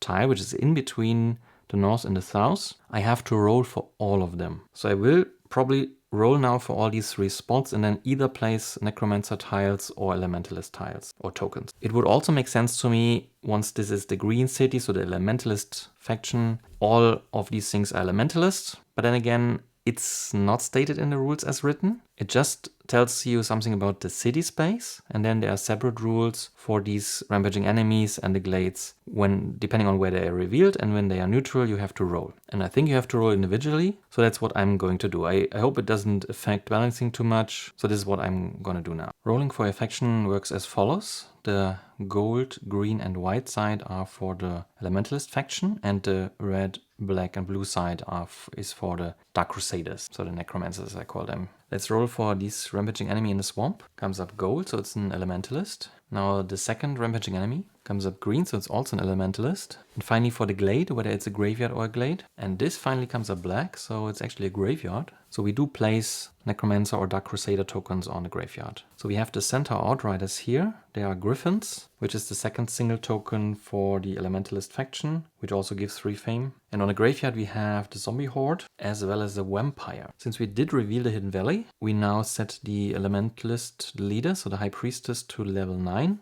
as discussed in the start. So we have to deal with the Swiftness and elusiveness of this level. So she will attack me with 3 elemental attacks, 1 fire, 1 cold fire. They all have a strength of 4, but they are swift, so they are very hard to block. If I do not block all of them, she will have an armor of 6 and 3 otherwise. So depending on my army, I will probably kill all the entourage and then only deal a little bit of damage to her to dial down the level a bit, because it's quite unlikely that I can block all these attacks. Even though I do have the Circle of Proficiency with the Shield Mastery, I might be able to pick up the Diplomacy, but I'm not sure if it's worth it. And the Necromancer will then be level 12, so the levels are now known. And we do now draw the tokens of the High Priestess, which are 2 green, 1 brown, and 2 red. The first token are the Elven Protectors, so they have a defend ability. The Sprites, which also have a defend ability, so it's more and more unlikely that we just kill the High Priestess at range. Then the brown enemy is the Fire Elemental, and the 2 dragons. The first one is a Lightning Dragon, which is elusive, and the other is a Savage Dragon. So on the plus side, it's only the Lightning Dragon, which is really annoying due to elusiveness. The rest is, well, for the sprites it doesn't make much of a difference, and the defend abilities, it's only also 3 armor. The Savage Dragon does have physical resistance, but it's not a big deal, especially if you have these faction tokens that can make your attacks elemental. So this concludes the revealing of these 2 tiles with the map, and now we could use movement to also explore a tile here, but then again the Hidden Valley is already revealed, so we do have the neutral city left. Well, that might actually be good to place there. If we reveal the Necromancer tile, so the Necropolis, it will be replaced with the next core tile. So we do actually have a higher chance of getting the neutral city. Well, it's still a 50-50, it doesn't matter, because from the remaining 3 tiles we will either place a non-city tile or the neutral city. So I think it's actually worth it to try to place it here. If not, we have to place the next tile here. That's the only, no, it's actually not the only legal placement. We could force the neutral city here then, but then it would be out of position for the Necropolis. Not a big deal. I think I would like to place the city now so we can hire nice units and maybe get some other stuff with influence. But the plan still stands that we want to go to the Magic Familiars and take the tower, because I think I want to get my hands on Call to Arms or Call to Glory, because it can be quite helpful in hiring the elite units. I'm currently thinking about how fast I want to play. Since I do have 3 turns left, I can play all these cards to take the Mage Tower now, but then I'm thinking about what spell to take, what skill to take, or what advanced action, skills I don't know yet, and what do I do with them with the last 2 turns I have, because I will only have to threaten the card I take and the spell if I now play all the cards. And I don't think I need 2 turns for those. And for the spells, actually, I could use Meditation to pick up 2 more cards for the last turn. So 1 turn taking the tower, getting the spell, then casting it, and the last turn I have 2 more cards. That would be a play, but I'm not sure it's worth it. I think I'd rather pick up Call to Glory. And for the advanced actions, I do have the dilemma that if I do not pick the Temporal Portal, I either have to take the Diplomacy to give the dummy the green card, the Regeneration. If I pick up the Regeneration, the dummy will pick up the Temporal Portal, and it's a blue card and he has already 3 blue crystals. So I really can't pick the Regeneration, I think, because this will be the worst case for the dummy deck. I think it's a very strong card, but currently I think I do not even have a wound with all the glades I was using to heal. I could pick up the Diplomacy, which would mean the dummy picks up Regeneration, and I can get rid of the Temporal Portal or leave it there to pick it up later. But then again, I have to level twice after leveling now to even have a chance to pick it up, unless, well, I think the green city is the one which gives you advanced actions, so I probably can't learn it in any other way. And I'm not sure I want a Diplomacy. I do not have an influence skill, so it's not actually that easy to come up with a lot of influence, but it would be a way to block the High Priestess, at least to be even in a somewhat realistic position to block her at all. But I do think, even though it's nice that she only, in quotes, has 27 armor, if I block her, I think it might be easier to dial her down to, for example, level 6, where she then has just an armor of 4 with fire resistance. Currently, I don't think I'm anywhere strong enough to take her on. The question remains what to do with the last 3 turns, and I am considering using the Temporal Portal to go to the mine to actually pick up more crystals, to then maybe kill the dragon, also see the defenders of this Mage Tower, maybe have a shot at the ruins in the next night to pick up a unit, because it's much easier than to pick it up instead of finding a place to hide them and coming up with all the influence. Because I do have these tokens, but I really want to hold on to the shards. I think they are far too important against the Elementalist faction. I definitely want to hold on to the Tome of Relearning and healing. Well, I think it's nice to have that. And I do need to make use of the core tiles. I think one reason the scenario only has 6 countryside tiles is, well, because they are harder because of the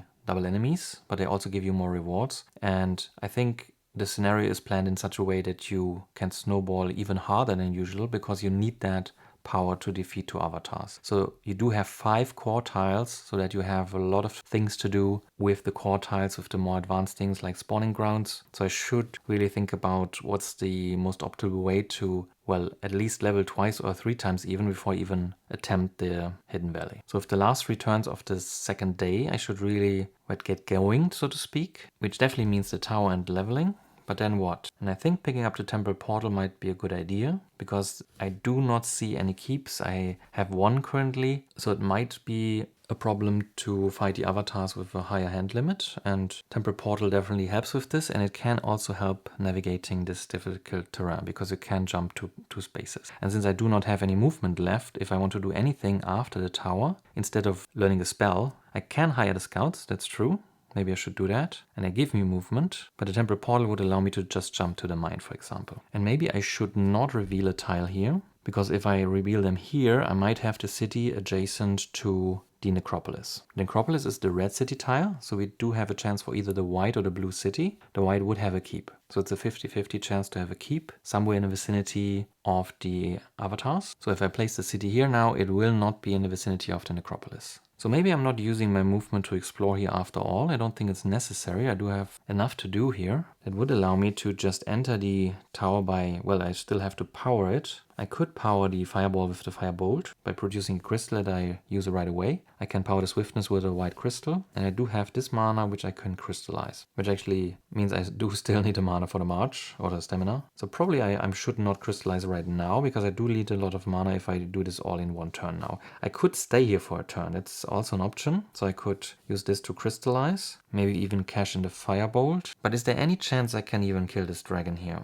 If I pick up the call to arms, I do have the units in the offer at my disposal. So I could generate a lot of attack. For example, with the swordsman, attack 6, and they do not have any resistance, so that's already quite a huge amount of attack. But I do have to deal with the attack of the token as well, so I probably would have to kill it at range. And I think I'm all out of range once I kill the familiars. I do like the idea to hire with the ruins here. I should probably just take the tower now, then hire the scouts, and then use the temporal portal to jump to the mine, get a green crystal. That's probably the way to go, so I will need the blue mana for the temporal portal, which probably means that I do power the stamina with the gold token from the glade. So that's the first thing I have to do anyway, to enter the tower. I then take the white source die for the swiftness, and I think I'm paying a crystal for the fireball. There's no need to rush that here. I can also produce mana with cards here, but currently I do not want to get rid of cards because they're my least available resource currently. So let's try that. Stamina gives me 4 movement. We are at day. The mage tower is in the forest, so Arythea can move here for movement 3. This will cost me a reputation, and then I have to fight the magic familiars. And the white mana from the source gives me range attack 3, and a crystal with the fireball gives me range fire attack 5. They are not fire resistant or physical resistant. That's a combined range attack of 8, which kills the familiars. This gives me 5 fame and I level, and I do hold on to the rest of my cards. We reroll the white die, comes up blue. We do mark the mage tower with a shield, and then we get a spell reward. And as already discussed before, giving the dummy a white crystal or a green crystal doesn't change anything. Well, currently it does. If he picks up a green card, a green crystal would actually be worse. But I don't think that's a good reason to pick up meditation now. Although I could regenerate 2 cards to have a longer day. But I do think the call to arms is useful now if I'm not hiring. And probably I shouldn't because I won't have a 2nd or a 4th slot at the beginning of the next night. So maybe I do not hire the scouts now. Because if I'm picking up Temple Portal now, I can jump to the mine and then, for example, kill the centaurs. And it will be quite helpful to be able to use the Utum Swordsman, for example. Yeah, I think I should pick up Call to Arms. Replacement spell is space bending or time bending. really interesting. But this was the reward from the Mage Tower, so let's move on to level up. And a skill choice is between the Power of Pain, where you can play 1 wound per turn sideways as a +2, and a Dark Negotiation, so it's Arythea's influence skill, which gives you 2 influence at day and 3 at night. As discussed, I should not pick up Regeneration to not give the dummy the Temporal Portal. But then again, I do not want to pick up these skills. I can use them with the Circle of Proficiency, and I don't think I want them to have every turn. I think there are better options for this. Since I just picked up Call to Arms, I don't think Influence for Hiring is a good plan at that point. That will over-specialize me. And I did not pick up the Diplomacy yet. There is a slight synergy. Also, I do not know what elite units there will be, so if they're heroes or not, where this might come in handy. But again, if I have the Circle of Proficiency, if I really want this to play a role in hiring, I can just use this and use it twice, I think. Playing Wound sideways for +2 is interesting, but then again, I'm not that interested in picking up too many wounds. But it will probably happen anyway in the larger battles, and I will probably get more than 1 wound, so having more than 1 skill that actually can do something with wounds might be helpful. So from these 2, I'll probably pick Power of Pain. So this goes here. And we do pick up the Temporal Portal. Replacement card is the Blood Ritual, which I'm really looking forward to picking up. It's one of the strongest mana cards for big assaults or battles, giving you 3 arbitrary tokens, including black, which is huge. And it does give me a wound, so there's arguably a good synergy with Arythea anyway. So technically with the invocation, it's even 4 mana tokens I can generate with this, without even getting wounded from units first. This was the level up, so let's draw the replacement cards. We have a hand limit of 6 currently, because we are not in the vicinity of our keep. So we do draw the remaining cards, which are the 2 new ones we picked up, the Temporal Portal and the Call to Arms, as well as the Threaten.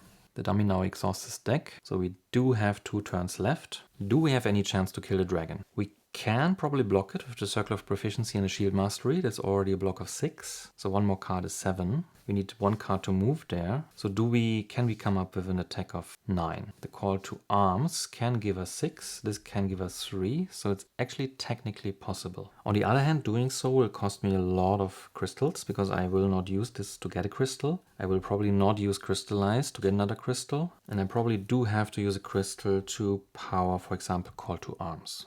We can also kill the centaur instead and keep the dragon for the next night. But then again, if I have killed it already, I will have much more resources for the next day, besides crystals, as I said. So I do like the play to go here, because I do have options. I will get a green crystal, and it brings me into position to go with the plan of revealing the city and the necropolis, if I'm lucky, in these 2 tiles. So I think I will want to go with the Temporal Portal play, even though I do not profit from the hand limit, but it's just a nice movement skill at that point. So I powered with a blue source die and moved 2 revealed spaces to the green mine. And that's my action for the turn, so I can't fight anything, which means that I just have to reroll a die and see what I can do with the last turn. But since there's no new information being revealed, except for the reroll of the die, I can still start planning and see if this makes sense what I'm doing here.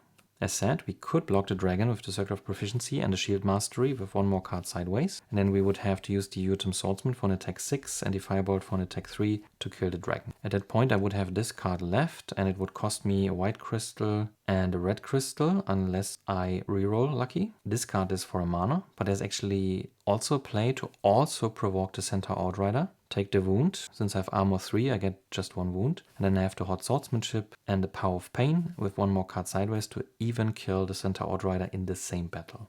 I could also just kill the dragon and just use the Hot Swordsmanship with 1 card sideways to produce another 3 attack together with the Utem Swordsman attack of 6. And depending on the reroll, well, actually we do have blue mana and a source, so I could even play this sideways with the Hot Swordsmanship and then get a crystal of any color I like. So in any event, I think I want to go there, so let's reroll the blue die first for the Temporal Portal turn. It does come up white, that's nice. So we can use this for the Call to Arms, and this says you may use an ability of 1 unit in the unit's offer this turn. As if it were one of your recruits, you cannot assign damage to this unit. I do think this just means that I cannot block with this unit because it's not technically in my army, but I can wound them with the strong ability of the Utem Swordsman. So I can produce an attack of 6. Because it does not say you cannot wound the unit, it says you cannot assign damage, and I'm not doing that. So it's far too tempting to kill this dragon now and not wait for the next night, because we do have the Circle of Proficiency play to block it, and it has Assassinate, Paralyze. So either I wait for 9 range attack, which I can come up with next night, but then again there are so many other targets that I want to kill at range that I think I should really get rid of this dragon now. I do not have to kill it, but it's good fame, it's another faction token, it's a lot of reputation. So I think I do want to kill it. Since I will not be able to use Crystallize anyway, I think I should really play that sideways. I also do like the idea of killing both tokens, to be honest. It does cost a lot of mana, so I will even have to play the last red crystal I do have. So it is more and more unlikely that I can use the sacrifice spell next night. There might even be a world where we attack the Necromancer first, because it's night rules in the graveyard. So we could try to defeat the Necromancer at the third day instead of the second night or the third night. I'm unsure about this, but I really think I should concentrate on snowballing now and not be too shoehorned into this sacrifice play. Because this would be enough to kill the dragon with these Utem Swordsman with Call to Arms and the Firebolt. I can then provoke them 2,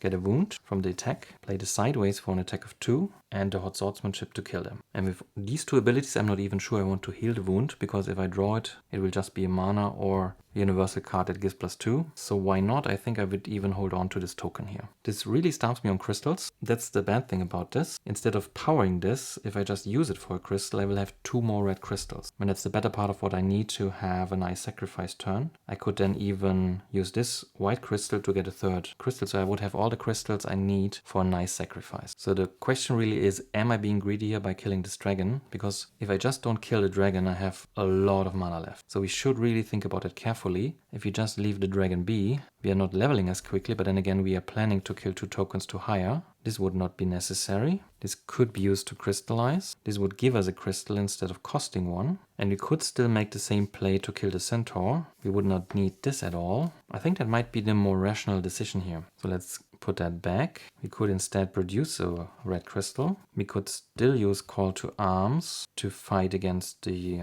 centaurs, because we can still discard a card to produce white or green with the invocation to crystallize something. Actually, after the Temporal Portal turn, I already got my green crystal, because this was the action of the turn. And now I'm in my last turn, and staying at the mine doesn't actually do anything for me. And the ruins I want to tackle next round are in swamps. So moving there would actually help me, and it would provoke the centaur, so I could kill them while going by. Unfortunately, we are at day, so the Dark Path only gives me 1 movement or 2 with the Circle of Proficiency. So I'm lacking 3 movement. So I'm not sure this is helpful, and I'm also not sure that the Call to Arms does anything for me, because I do not want to block them, because otherwise I won't be able to kill them. And if I kill them with the Call to Arms, then I would not use the wound, unless I'm using it to produce a red mana to crystallize this. But I should really crystallize a white mana, I think. And I cannot use the wound to move, but I could use the scouts to move with the Call to Arms. So it would be 2 movement, 2 more movement. So I need 1 more card to move, but I could not crystallize because the wound alone will not kill them. At this point, we really need to take our time and sit back a little and realize that we are in a situation with the scenario where we do have all this open information. So we actually do know the entourage of the High Priestess already, and at the second night we should really take at least a big bite out of her, maybe even kill her, but I'm not sure it's in the cards yet, but we should attempt at least 1 attack on her. And we do know the tokens already, so we should really consider what's actually important. We are currently at the end of the second day, so we are quickly approaching the second night, and what is between us and a good assault? There is the leveling aspect, because getting our 4th armor value will be highly important against her, because she has 3 attacks of 4, so if we completely ignore her, that would only be 3 wounds. If we do not level before taking her on, it will be much harder to deal with her attacks. But I do want to hire, so I do want to clear the ruins, and this will most likely make me level. The dragon is actually not important to kill. It would give me fame, but that's pretty much it. And it's tempting to kill it because of the sheer efficiency of these cards. The Circle of Proficiency almost single-handedly makes that block it, and the Call to Arms takes 2/3 out of its armor by using the Utem Swordsman. That's so efficient that it's really tempting, but does it actually contribute to the goal of making a good attempt on the High Priestess? And I do think it does not. We do have the Offering spell, and we used it to produce 2 white crystals with Promise and above Starstorm. So we need a 3rd one to produce 18 range attack, and then we need 3 red or blue crystals to give it an element. And I don't produce blue, unfortunately. So I do think getting a 3rd white crystal would be really good, as is having 2 red crystals instead of none. That's actually, I think this locks in the Firebolt play, that I do not play it and empower it with a red crystal, but instead produce a red crystal. That means I'm currently at 2/2, and I could get the 3rd white crystal now, but then again, there is a rampaging enemy that's blocking my way. So I have to deal with this anyway, and it feels quite efficient to do that now, especially if I can move here because then I can start the night with the recruitment and have a clear path to the High Priestess. So there's literally nothing in the way of trying to attack her. So as a consequence of this, I think we should let the dragon go and think about how do we maximize the crystals we take into the next round. And the two sub-goals are to kill the Centaur Outriders and move here. The plan I already started with the Circle of Proficiency giving us 2 movement by using the Dark Path skill and then using the white source die for Call to Arms to play the Scouts and get another movement of 2. With a sideways threaten, let's move 5 so we can move Arythea into the ruins, into the swarms. This will provoke the Centaurs. They do have an attack of 3. I have an armor of 3, so I get a wound. With the power of pain and the hot swordsmanship and a crystallize sideways, it's enough to kill them. So we do lose the crystal from the crystallize. We do get a wound, which at that point might not be a big deal. But then again, we will get a lot of wounds from these attempts on the avatars, and we do not have a good healing skill yet. And we did not pick up the regeneration, so it will be gone quite quickly, and we probably will pick up blood ritual at some point, so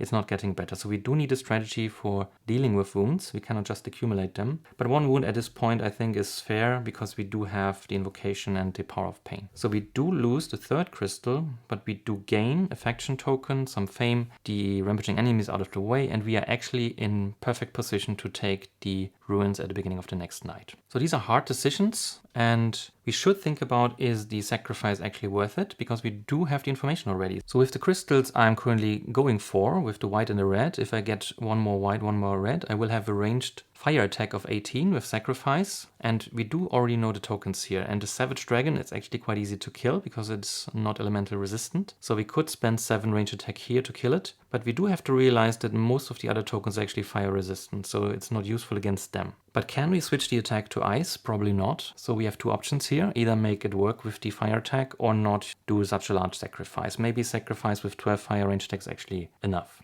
We can kill the sprites and we can get the defend out of the way if we want to. So if we do kill these 2, both defense would trigger, so that's +3. They are elusive, so they at 9 + 3 is 12. That's actually exactly 1 sacrifice with 2 crystals. And I do like the colors because we do have a lot of range attack that needs white mana with the swift bolts and the swiftness. And the red is actually nice for powering the fireball, for example. So the mana we get out of spending these crystals can actually be spent for more range attack. And the range attack that is left over here we can always use to take 1 or 2 levels out of the High Priestess. But we do have to deal with these other tokens in some other way. That being said, we do have a lot of range attack that's physical, so it's probably not a big deal to kill the fire elemental. And the protectors, if we want to kill them at all, we can also try to kill them at melee. But this dragon is really the culprit here because it has a cold fire attack of 6. That's hard to block. It would be 12 block already, and I probably do not want to spend both of my shards to make a cold fire block. But if you do not block it, it would be really expensive to kill. For the shards here, we actually have to keep in mind that they only work on action cards, so they do not work on spells. Coloring the sacrifice doesn't work. We cannot make a cold fire range attack of 16 or 18. And it also does not work, and I think I claimed that in this game already, on the Firestorm, to make it a cold fire siege attack of 8. So that does not work. It does also not work on units or artifacts, so like the Bow of Stars Dawn. It's just for advanced action cards, or not. They can also be the regular deed cards. I still think this is really good. So it's not a huge restriction. It is a restriction, but I think it might probably be overpowered if it could work on anything. And it will still mean, well, we can't use it on Utem Guardsman, for example, to make the swift attacks of the High Priestess more easily blockable. So that's a downside. That's definitely a downside. All right, so I think we have a plan on what the first assault could do. We could, for example, kill these 2 tokens with a sacrifice. If we can come up with another crystal pair, it would be 6 more damage. That could actually take 1 level out of the High Priestess. That would be appreciated, I think, because if we attack it again, we really don't want the armor to be 6. Well, 1 level would mean it's 5, so we probably have to at least deal another 6 damage to her, but we can do that in the regular attack phase. With more range attack, we can hopefully kill this, maybe this, but it's already almost taking care of all the tokens except the dragon. So for the dragon we have to come up with some plan. So at that point I think I will want to execute this plan. So from the mine, after we use the temporary portal to go there and go and get our 3rd green crystal, we then use this combination here with the Dark Path and the Scouts to move 5 into the ruins. This will play all these cards. This will provoke the Centaur Outriders, which deal us a wound. It's already here, and Hot Swordsmanship with the power of pain and the sideways crystallize will kill them. This gives us 2 fame. They are rampaging, so this gives us a reputation as well. And we do pick up yet another Elementalist faction token. And it's a Cloak of Shielding. That's huge. This allows us to ignore a wound and one of the effects of an attack. Most importantly, the Paralyze. You can actually ignore all the additional effects. So that's a welcome addition to our token pool. But that finally concludes the second day. So let's move on to the second night. Here raiding our units. Early bird and the right moment are burnt. We were really lucky with this choice. The dummy, as per our decisions, picks up a green crystal and a green card. So the green crystal from the meditation, and he does pick up the regeneration. I will toss the demolish, because in this scenario it's not that useful. And I will leave the diplomacy, if for nothing else than for the dummy to pick it up as a white card, because he doesn't have any white crystal. Maybe there's a reason to pick it up for blocking later, so I don't think there's a reason to toss it. The advanced action offer refreshes to Into the Heat. That's very nice, but it will depend on what units I will have in the offer at the beginning of the night now. If I get the white heroes again with his range attack of 7, for example, with the crossbowmen already, that would give me a huge boost to my range attack. I cannot then use them to block, but then again, maybe there are not even that many tokens left if I can muster enough range attack. In the spell offer, we see Cure. That's a welcome addition. It's a good healing spell, especially since it can ready units as well if you heal them. So that might be an incentive to use them, assign damage to them, and just cure them. But it's just a heal 2, so it's not a huge healing spell. And then the final spell is Tremor. Usually a big deal, but again, with this kind of scenario, I'm not sure it's worth picking up.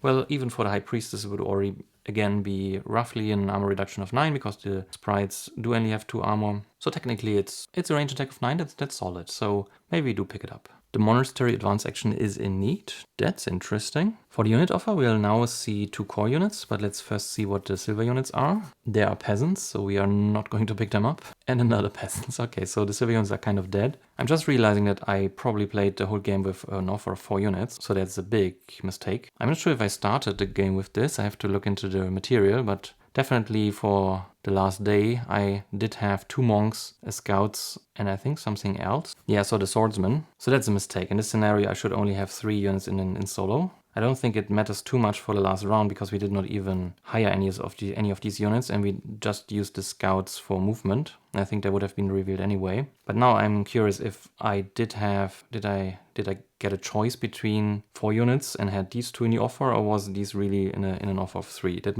would make a huge difference, I think. So let's at least fix this for now and see what the elite units are. There are freezers, not the best for what I'm going for. And Delphana Masters, again, maybe not the best for what I'm going for. I realized last time that against these kind of avatars, they are not that useful, because nothing of what I do applies to them, so it's only for the other units. So that's a bit of a letdown, to be honest. So I'm not going to go through the material right now. I hope I did only have 3 units available when I filled my command slots, because this was the pivotal round when it comes to units. Then in the last round, as I said, having the monks as a 4th unit probably didn't change anything. I did not use them, I did not hire them, I did hire nothing. Yeah, I don't think it makes a huge difference. It's an error, it's definitely an error. But if I only had a choice between 3 units and hired them, then I'm kind of okay with it, I think. The initial source is green, white and black, so we only need to shuffle the decks and then we are ready to go. We do have quite a huge deck at this point. We have to remember that we do have the call to arms, but without a way to reveal more units in the offer, at that point it's not even that useful, I think. We are picking 1 up now and we can't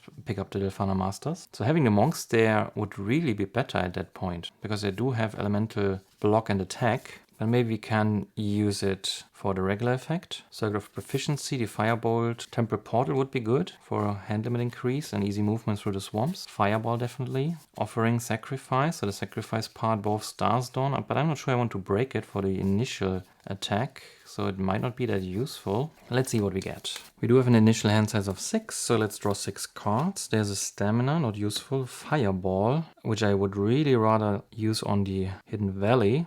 A Firebolt, a Rage, a Swift Bolt, and a Circle of Proficiency. We do have the problem that we do need some firepower for these ruins, where range attack is good as well, but if we use too much of our power, then we won't have it available for the Hidden Valley. We should really carefully think about if we actually want to do this, but I think we should, because it will probably make us level, and we do have a 3rd unit then. We do have another command slot, so we could technically even hire 1 more. And if nothing else, the freezers do have an attack or a block of 5, so that's useful. So going for the priestess now is probably not a good idea. And I do think I need the help of the sparring power. I would not know what to pick with preparation. Yes, so I think I will just start with this. I don't think I need preparation at that point. We can't plan for these tokens because we don't know what they are. And I think I do need all the help I can get with the initial attack. So I hope the dummy does not pick preparation and I'm using sparring power myself. The village is actually quite interesting because it can allow me to offload some wounds with influence. Because if you're not knocked out, the only real downside to a fatal assault are the wounds you are getting or the wounds on your units. Of course, if you prevent the wounds with activating units, for example, that's the same downside, that you're losing abilities that you would need for the next assault. So wounds are a thing that you can get rid of. So yeah, the village might be nice, but I do not have that much influence skills. But I do have the Circle of Proficiency and the Dark Negotiation. And since it's night now, it would already be 6 influence, which would be 2 wounds in the village. Alright, the dummy plays from the dusk. So Torvak is now going before Arythea, and we are looking at his first turn. So that's the red, white, and blue. That's bad, obviously. So 3 more cards, green, white, and green. That's even worse. So we should prepare for a shorter night, where we really just prepare with this, move into position, and then attack the Hidden Valley for the first time. We do have enough firepower, I think, even a fair amount of range attack. We are quite versatile with the Circle of Proficiency. We could think about if we want to use the Tome of Relearning to prepare this better, but I don't want to let go of any of these currently, I think. Let's just enter and see what happens. Alright, so the keep token are thugs. That actually helps my reputation. And the Mage Tower unit are ice mages. Okay, so none of them are physical or fire resistant, so a range attack of 11 would kill them. But I do only have 7 in hand. I have 12 in hand if I power them all. But where's the mana coming from? I'm again faced with the conundrum of having to use my crystals, which I really don't want to. So what are the other options? Unfortunately, the polarization doesn't do anything for me if I use it with the Circle of Proficiency because it's white and green. I would need red mana, which I can get from a wound. So maybe I want to take a wound, I don't know. Wounds are an attack of 4. That's good. I could use this for the resistance break, and since I'm using it twice, it would reduce the armor of the mages to 4, which means that a swift bolt alone can kill them. So that might be an option here. We do have white in the source, so that's that. The thugs are brutal. That's the only thing that I'm considering, because it would mean that I'm taking 2 wounds, and then just the fireball will kill them. So that's kind of pointless, but I could keep the firebolt at least, or just use it to pay it. At least I would not lose a crystal. But we already said that a sacrifice with 2 crystal pairs might actually be enough. But we could preserve both cards if we kill the thugs in melee, because we do have all these skills here. So 1 more card is already enough attack if I take a wound, but I would take 2 wounds. If I use the Firestorm now, that's 8. Resistance break counts for 2, so that's 10, but I do have 11 armor. I do not want to use my units. These are exactly the things that I would like to power with the sacrifice mana I will get, so I should really avoid playing them now. So I do think I want to hold on to these cards. Stamina I should probably keep to move on. That would mean the thugs are dealing 2 wounds to me, since I am not blocking them. But then the Hot Swordsmanship and the Power of Pain together with the Rage would even be 6 attack. And I could use this token to get rid of the second wound, because this is really too much currently. That's costly, but it preserves these 2 important cards. And I have to play Thumbsing, so otherwise I just can't deal with these tokens. So I have to spend some cards. That much is clear. But with a Rage, 1 artifact, and a Swift Bolt to kill these 2 tokens to get a unit, I think that's a fair deal, especially if I can keep them. So I think I'm doing this. So Arythea enters the ruins. We have to fight the thugs as a keep enemy and the ice mages as a Mage Tower unit. We use the resistance break, which for the ice mages mean they get an armor -1, but we can use it twice, so it's armor -2. We use a white die from the source with Swift Bolt for a range attack of 4, which just kills the ice mages. And they are not fortified because they are in the ruins. That gives us 5 fame, and this comes back to the offer. This has to be rerolled. These are played. Then the thugs will give us 2 wounds, because they have brutal and an attack of 3. We have an armor of 3. We then take 1 to the hand and play 1 sideways with the Power of Pain. We have a Rage and a Hot Swordsmanship to kill them. That's a fame 2, which does make us level, and a reputation. The played wound goes to the discard pile. The Rage is discarded as well. And now we can use this if we want to, either on the wound in the discard pile. That's actually quite interesting, because then we can play this wound for something. but I'm not sure it's useful to block my hand like this. And we did forget to the sparring power again. So let's add 1 card here from our first turn. Yeah, I think we have to go through our deck and not block it with stuff. So I do think I will get rid of the wound with the healing herbs. And this means we clear the ruins and we get a unit as a reward, which can only be the freezers, unfortunately, but it can be the peasants, but we don't take them. The final masters can only be hired due to interaction in a city or a refugee camp, and it's specifically stated and you cannot pick them up with Call to Glory, Call to Arms, and you cannot even use Call to Arms on them. So the spell at that point is quite dead. We can use the peasants, of course. For white mana we are quite flexible, but it's nothing to worry at home about. So we do mark the ruins with our shield, and the level up means that we will have our armor 4 and a new command slot. We're only drawing 3 cards because we only played 3. There's the Call to Arms, there's a wound, and there's a swiftness. Dummy's second turn is green, red, and white. That gives us a break. And now we should go on. We have to reroll a die. It does come up blue. That's really nice, because it can mean that we power the stamina. And we definitely want to get rid of the wound, so we should play that for something, probably movement 2. Call to Arms is, as I said, quite dead, so maybe we want to just toss that. And we again did not use sparring power, so let's do that. We could also produce red mana with the wound or black. Maybe Call to Glory to just pick up the peasants is an idea, because we get the black mana for free, but the white mana, where does it come from? We would have to toss another card. Polarization would be useful for this. Having the peasants is actually not that bad. I'm talking them down a lot because they're just level 1 unit. I would really rather hire white heroes, but having the attack or block 2 or the movement 2 and then having a unit that can wound, which absorbs 3 damage, is not useless.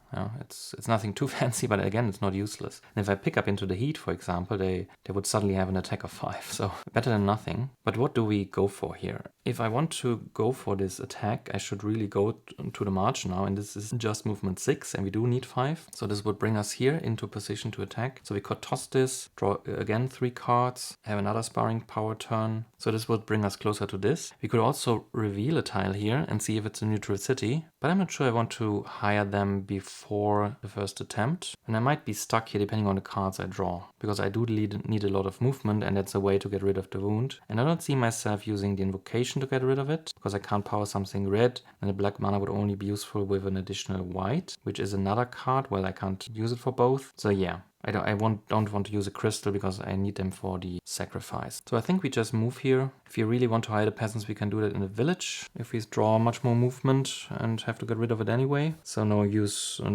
need to use Call to Glory here. And now Arythea is in position for the first High Priestess attempt. Source die comes up depleted as gold, and we draw 3 replacement cards. There's the bow, a concentration, and the crystallize. Dummy plays green, white, and red. Red is 2 more cards. That's blue and green. So at this point, the dummy deck consists only of 5 more cards, which means if we hit red or blue, that's not good. But he did play all his green cards, so the additional one is here, and there are the others. Well, green is actually a good color.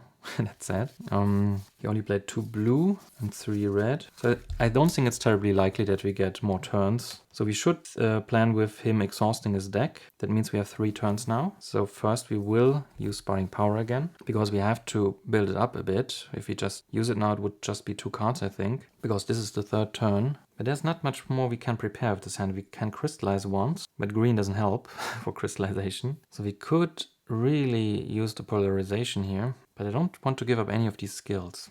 There's a really high chance that we don't get the sacrifice, even with how slow we are currently progressing. I really think the bow will not be useful to me, because I don't have that many cards. Even with the sparring power, I don't want to just toss most of these cards, and I don't see myself breaking it now with the first attempt, because I will not be that much better with all the fame I get, that this is a good idea. I think we should use this for the second assault, or maybe even for the necromancer, which is level 12. If we want to snipe it, that would be 48 range attack to just kill it. And I think preparing another sacrifice and then sacrificing the bow later will be much more useful. And the bow, if I don't break it, doesn't do much. It's really a highly inefficient card. So I'm contemplating using the invocation to produce a white mana and crystallize it, which means I'm at least drawing 2 more cards, have another sparring power turn and see what happens. Yeah, I'm picking up my 3rd white crystal. I should maybe just think about using this for a crystal at that point. So I do have the full complement for sacrifice and I'm drawing more cards. I think I'm doing that, and I should probably have done this earlier. Again, it's always the same with these preparations for the large assaults, that if you later toss the cards, it's a bit sad, but what can you do?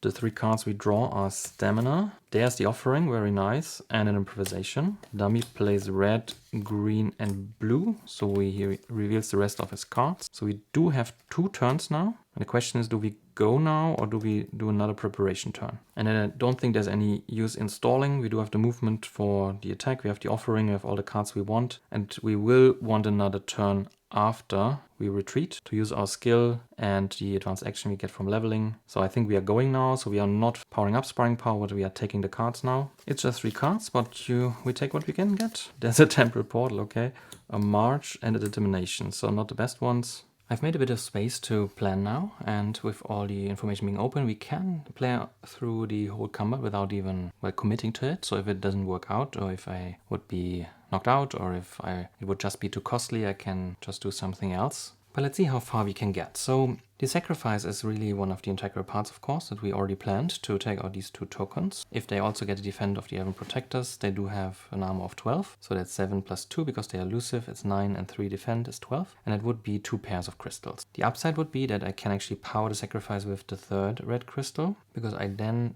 do not need to come up with some red mana, because I do not have that much mana sources, to be honest. And I would, for example, need to use the concentration to even power the sacrifice. I don't have a wound currently, so there's no option to do that. And the question is if the additional range fire attack 6 actually does anything for me. It can target the elementalist, of course, so that would be 1 level, but it would cost me another pair. All the other tokens are unfortunately fire resistant, which also means that the fireball against them is not that interesting. So if I use that at all, I probably use that against the elementalist to reduce her in a few levels. I've also already noticed that I do have a distinct lack of blue mana, because I don't have a single crystal and there's no die in the source. So if I want to use the freezers, which would be well spent on the fire elemental to prevent an attack of 7, which is a really nasty number, because it's in a multiple of really nothing. So even with an armor of 4, that's still 2 wounds. And since they are not ice resistant, they would get reduced to 3, which would mean the improvisation would just kill them. But it does need a blue mana, which I do not have. I could produce a range attack of 5 with the concentration in one of my crystals, which in itself doesn't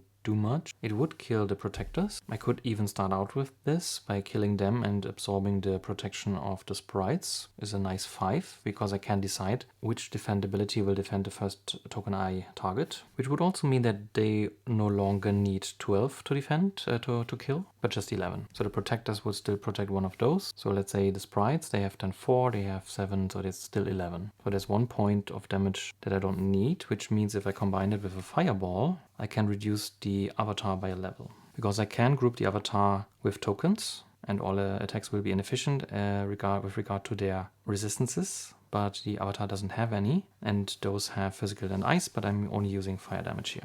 And at that point I'm already out of range attack. I could use the crossbowman, of course, but I'm not sure to what end. So if I don't kill anything in range phase, and specifically for the avatar doesn't do anything if I do it in range phase, I'd rather use them for an attack 3, to be honest. The lack of blue mana also means that I cannot use Determination, at least not for block 5, and I do still need to take care of these tokens here. It's quite tempting to just kill this token with an attack of 3 in the melee phase, if I can use them, the freezers. So I am seriously thinking about picking up Polarization, but I would have to swap out one of my skills. Let's just mark that here as a plan. That would also need the freezers, and I would again use the Tome of Relearning to pick up Polarization, and then I could use one of the red crystals as blue to power the freezers. So would have taken care of both reds. I do not have anything to do with the white crystals unless I'm powering the swiftness with one. Probably, maybe that's I should consider this. This would mean I have 2 less range attack, but then I could use the crossbowman. And I could use the concentration, for example, to power the determination.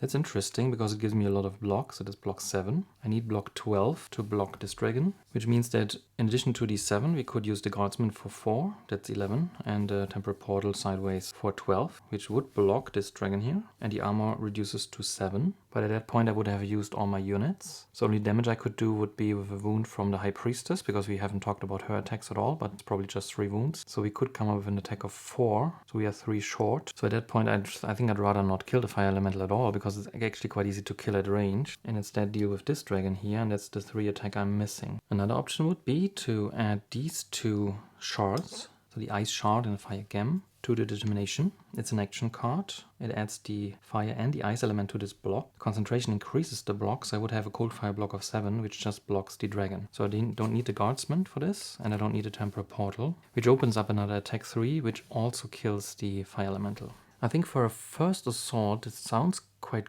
good. The only thing I'm really not liking too much is that I reduce the avatar only by 1 level, and it will then be on armor 5 instead of 6 with ice resistance, which means I still need 40 damage to kill it. But I think it's clear that I have to attack her multiple times, so getting rid of all these tokens is really preferable, so I only have to deal with herself, which is hard enough, but I don't think it makes sense to reduce more levels and then let other tokens live instead. Let's quickly think about the last crystal pair. So this would be another level, which would reduce her to level 7, where she only has 4 armor, but she would be fire and ice resistant. We have to keep that in mind if we are thinking about killing her with some kind of elemental damage. And a lot of damage I'm doing is actually elemental. So I'm not sure this is better, but we do still have the last white crystal, and the red one we use to power sacrifice itself. So we could use the invocation to produce, well, we don't have a wound yet. Yeah, we can't do that. And we do still have to swap out one of our skills to even produce blue mana, and currently it's the only skill that we are not using yet. And we can't do that in combat, so we have to do it before the battle. So I do think I'm lacking a red mana. I'm not sure where I would even get that from. Yeah, and the other reason is that it would be inefficient because we can't even use the crystals we are then making into mana tokens. Currently we are only wasting a single white mana, which I do like. Alright, so let's try that out. We are playing the march to assault the Hidden Valley. We do then use a crystal from our supply and a black mana die to cast Sacrifice with 2 pairs of crystals, 2 white, 2 red, which gives us a ranged fire attack of 12. I'm just noticing that I have a slight timing problem because this is using one of the crystals that is turned into mana from the Sacrifice, so we can't use that up front, but I think we can still make it do. The 12 will still kill these 2 tokens because both defend will trigger on them, so that's 7, 9, so these tokens will be dead and the defend will be taken care of. Yeah, but I can't group them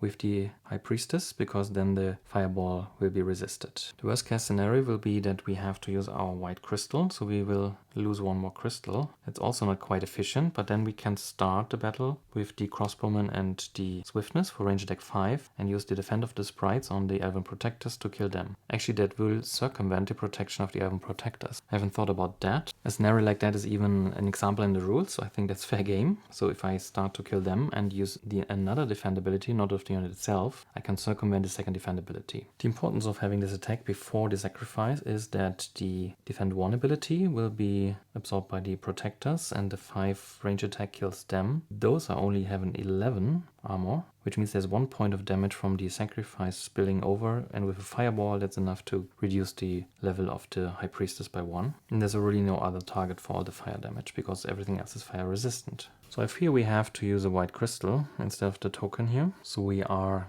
entering the Hidden Valley, then using the crossbowman and a crystal on the swiftness to produce range attack 5, which is enough to kill the protectors if we assign the defend ability of the sprites to them. So they will be taken care of. I will then use a red crystal with a black source die to cast Sacrifice with 2 crystal pairs for a range fire attack of 12. And we'll use one of the tokens I generate for another range attack 5, 17. That's 7. So we have 10 left. Then 2, so we have 8 left. And since the elven protectors are already dead, it's actually staying at 8. So we can reduce the level of the High Priestess by 1. And even if we increase this by another 3, it won't reduce another level. But now I'm thinking, do I actually need these 2 here? Since they are fire resistant, unfortunately, I think I do need them. Yeah, so I can't make this work in any other way because of the fire element. But that would mean that all these tokens here are taken care of, as well as 1 level of the High Priestess. I do have still these 3 tokens left. Before the combat, I have to use this to swap out this with the polarization. This might sound insane, but I think we will get another tome anyway, so we can get it back. And I do need a blue mana. So I can then use the red one here as blue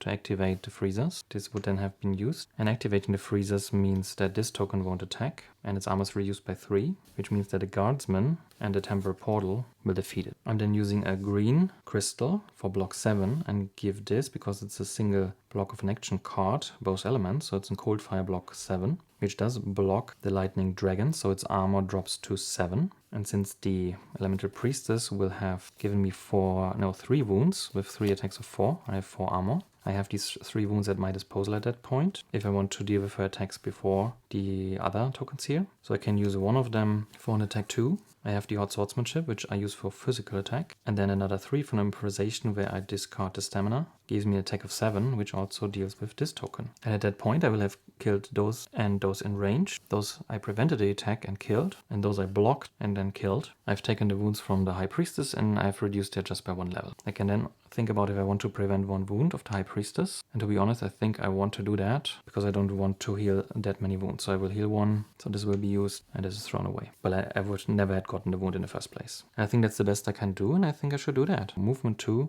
to enter, a crystal and a crossbowman for a range attack of 5 with the defense of the sprites, because they only get 1 defense. They benefit only from 1 defense. So this is all played. We get 2 fame, and we will get another elementalist faction token. And then use the offering with a black source die and a crystal, together with 2 crystal pairs. I then use one of the manas of the crystal that's turned into a mana token to also cast a fireball. This gives me range fire attack 5, so I'm at 17, which means that I reduce it by 1, that's 11, and I only need 8 for those, no 9, because they're still elusive. So it's a little bit of a waste, but these 2 are also taken care of. From the avatar I get 3 fame, and from the tokens I get another 7. And again I will get 2 more faction tokens. This I would have to do before the battle, and it's already swapped out, so I do have the polarization lying there, and this is then used. I will then deal with the attacks of the elementalist, of the High Priestess I mean. So I get 2 wounds, discarding this instead of 3. I then use the polarization that I got before the battle with one of the red tokens from sacrifice to use the freezers, which prevents the attack of the fire elemental and reduces its armor by 3. They are not ice resistant, so they have an armor of 3. That's 1, guardsmen are 2. That's 3 damage, so they are defeated. That's another 4 fame that make me level. And I do get yet another faction token. At that point only the dragon is left, so I do use these 2 elements to give the determination. It's an action card, both elements, so they have a cold fire block of 5, which is increased by 2 by concentration. I use a crystal, so that's a cold fire block of 7. That does block the dragon, the armor drops to 7 as well. And then I have the improvisation with a stamina for 3, hot swordsmanship for 2, that's 5, and 1 wound with power of pain for another 2, that's 7. And I do kill the dragon, which gives me 7 fame, and yet another faction token. So it should be 5, because the High Priestess had 5 tokens in her entourage. The 2 white I will not use, unfortunately. I don't have use for them, and I will be left with a wound and a die that I have to reroll. So let's do that. Comes up white, and now I get the battle rewards, which are these tokens. So there's another fire gem and another healing herbs, which is nice. Then the ice shard, the tome of relearning, and another cloak of shielding. So we just replaced our tokens, which kind of makes sense because we have had 1 copy of all of them, which then brings us to the level up. And I think we yet again make the mistake to not reveal another token from the dummy or another skill, because we did level 3 times already. We have not taken one of him, so there should be 3, which does mean that we could have used that, just to point it out. We could have gotten the blue mana with motivation. That's huge, because that would give us 2 more cards for the battle, which might contain things that I can power with white. I do think I would have taken this, so I will swap that out now, because it does solve the exact same problem, but I think it's much more useful to have access to a motivation skill. So I would have popped that to get a blue mana, which does mean that I have red and 2 white left, because I did not use a white or red token from the sacrifice for the freezers with polarization, because I would have produced another mana, so this is what I still have left. And I will draw 2 cards, which is a mana pull and a battle versatility. Okay, I fear that makes stuff much more complicated, because the mana pull could have been used for even more shenanigans. This is why such a tiny mistake can have such huge consequences. But I think it's not too late, because this revealing of information is not really revealing anything, because we just got all the remaining tokens and it was quite clear what was in there. And this makes a huge difference. A motivation skill in such a battle, that's just huge. For example, this could have powered the improvisation to give me 2 more attack points, but it can of course also power the battle versatility now. And with the mana pull, I think I can even power more stuff. So I think I can power at least these 2 cards, the improvisation and this. Yeah, maybe one of the easiest fixes would be to swap this out with the swiftness, because we did have the problem that we need to open the battle up with a swiftness. So we could have played this instead, but not with a crystal, because we needed that. So, but we did have the mana pull. Yeah, I think we should revert that and see how we can plan with the additional cards. All right, so this should revert it. We started with 3 pairs of crystals that we could have used if we had access to red mana without having access to a crystal, or without using the crystal. And we did have 3 greens. We did swap out a skill, so that's locked in. With the Tome of Relearning, we swapped it out with motivation, and then we popped the motivation to draw these 2 cards and to get another blue mana. So that's the initial setup. The units are all unspent. I'm already placing the token here because I want to use it here. And I've grouped the cards roughly like with the idea of what we wanted to do. But this should give us an opportunity to actually play all the 3 crystal pairs using the mana pull. So I will probably start the battle with powering mana pull, because I can't use white or red if I want to use 2 crystal pairs. So this would initiate the battle with a white mana die. And I can then turn these 2 die into whatever color I want. So I will again use these 2 gold tokens to represent. I can use them for whatever I like. And I should use them for things that I do need to power. This die was black, and I do still need the black to power the sacrifice. Alright, I think we are screwing up here. We really have to slow down. Once you rewind stuff, it's really easy to make mistakes, which is then even worse, and from this it's a big downward spiral. So we did not have a white mana in the source. That would have been so nice, but I think it was depleted already. We did reroll the black die that we used for sacrifice into white. So this was the status of the source. So this is unfortunately not possible. And of course the green and the gold are not useful for us, because we do have 3 green crystals. So pulling an additional green doesn't do anything for us. What we really want is to kickstart the offering and then use all these nice colors for all these cards. And we do need, or we should get rid of this, because it gets rid of a defend, pretty much of all the defend abilities. If the defend of the sprites goes here with 5, that would be really good. So we need to power either of these cards, and we do need to power the offering. This is all white and red, and we don't want to use the crystals because we want these 3 pairs, because that's another level of the High Priestess. So how can we do that? Yeah, we cannot produce white or red with this unless we power it first. And at that point, I think I should no longer use the concentration for this. We can use this to produce a white. This can then power the mana pull. This just means that we need 2 more block, because it's just a cold fire block of 5 and it needs to be 6. So even just 2 inefficient block will do. So if we produce this here, we can then use 2 mana die from the source, and we can put them to any color. The problem with this is that we then need a blue later. And we already have a blue for motivation, but not an additional blue. I was hoping that we can use the mana pool like a regular mana draw would be able to produce 2 blue. But if you really want to use these 3 pairs, then we need at least these 2 mana in a conventional way. And then we need to think about this whole defend business here. I don't think we can make it work if we really need to kill this token before casting the sacrifice, because this just uses far too much mana that we can get later. We do have 3 red cards that we want to power, so this accounts for these 3, and we do have the swiftness power, and if we power the mana pull later, this would also be possible once we have the mana from the sacrifice. So I really do think we should try to optimize this, that we can make use of all this mana. But what we then do not get is we cannot misdirect and get rid of these 2 protection. What we then have to do probably is to use the concentration for a red to really lead with the sacrifice and have 3 crystal pairs. Coming back to the original plan, we would then have these 7, these 2 armor, that is 9, with the total defend of 3, that's 12. So 2 pairs will kill these tokens. This I cannot or should not group with this, but the defend ability is taken care of. I then have a 3rd pair to reduce the first level of the Elementalist, and I can now think about if I can reduce it even further. There's no need to kill this at range, so maybe we should postpone that and see if we can pile on more damage in the range attack phase. But you do have to keep in mind that if it's more efficient to produce attack, like with the crossbowman or the battle versatility in the melee phase, at least against the Elementalist, it would be quite useless to, well, use the range attack if we can later make it a more efficient melee attack. In this sense, we could leave it at reducing her 1 level by using the sacrifice to kill these 2 tokens, deal with the defend, and reduce it 1 more level. But I just realized that I cannot use the fireball later, because if I group it with a melee attack, it will be inefficient.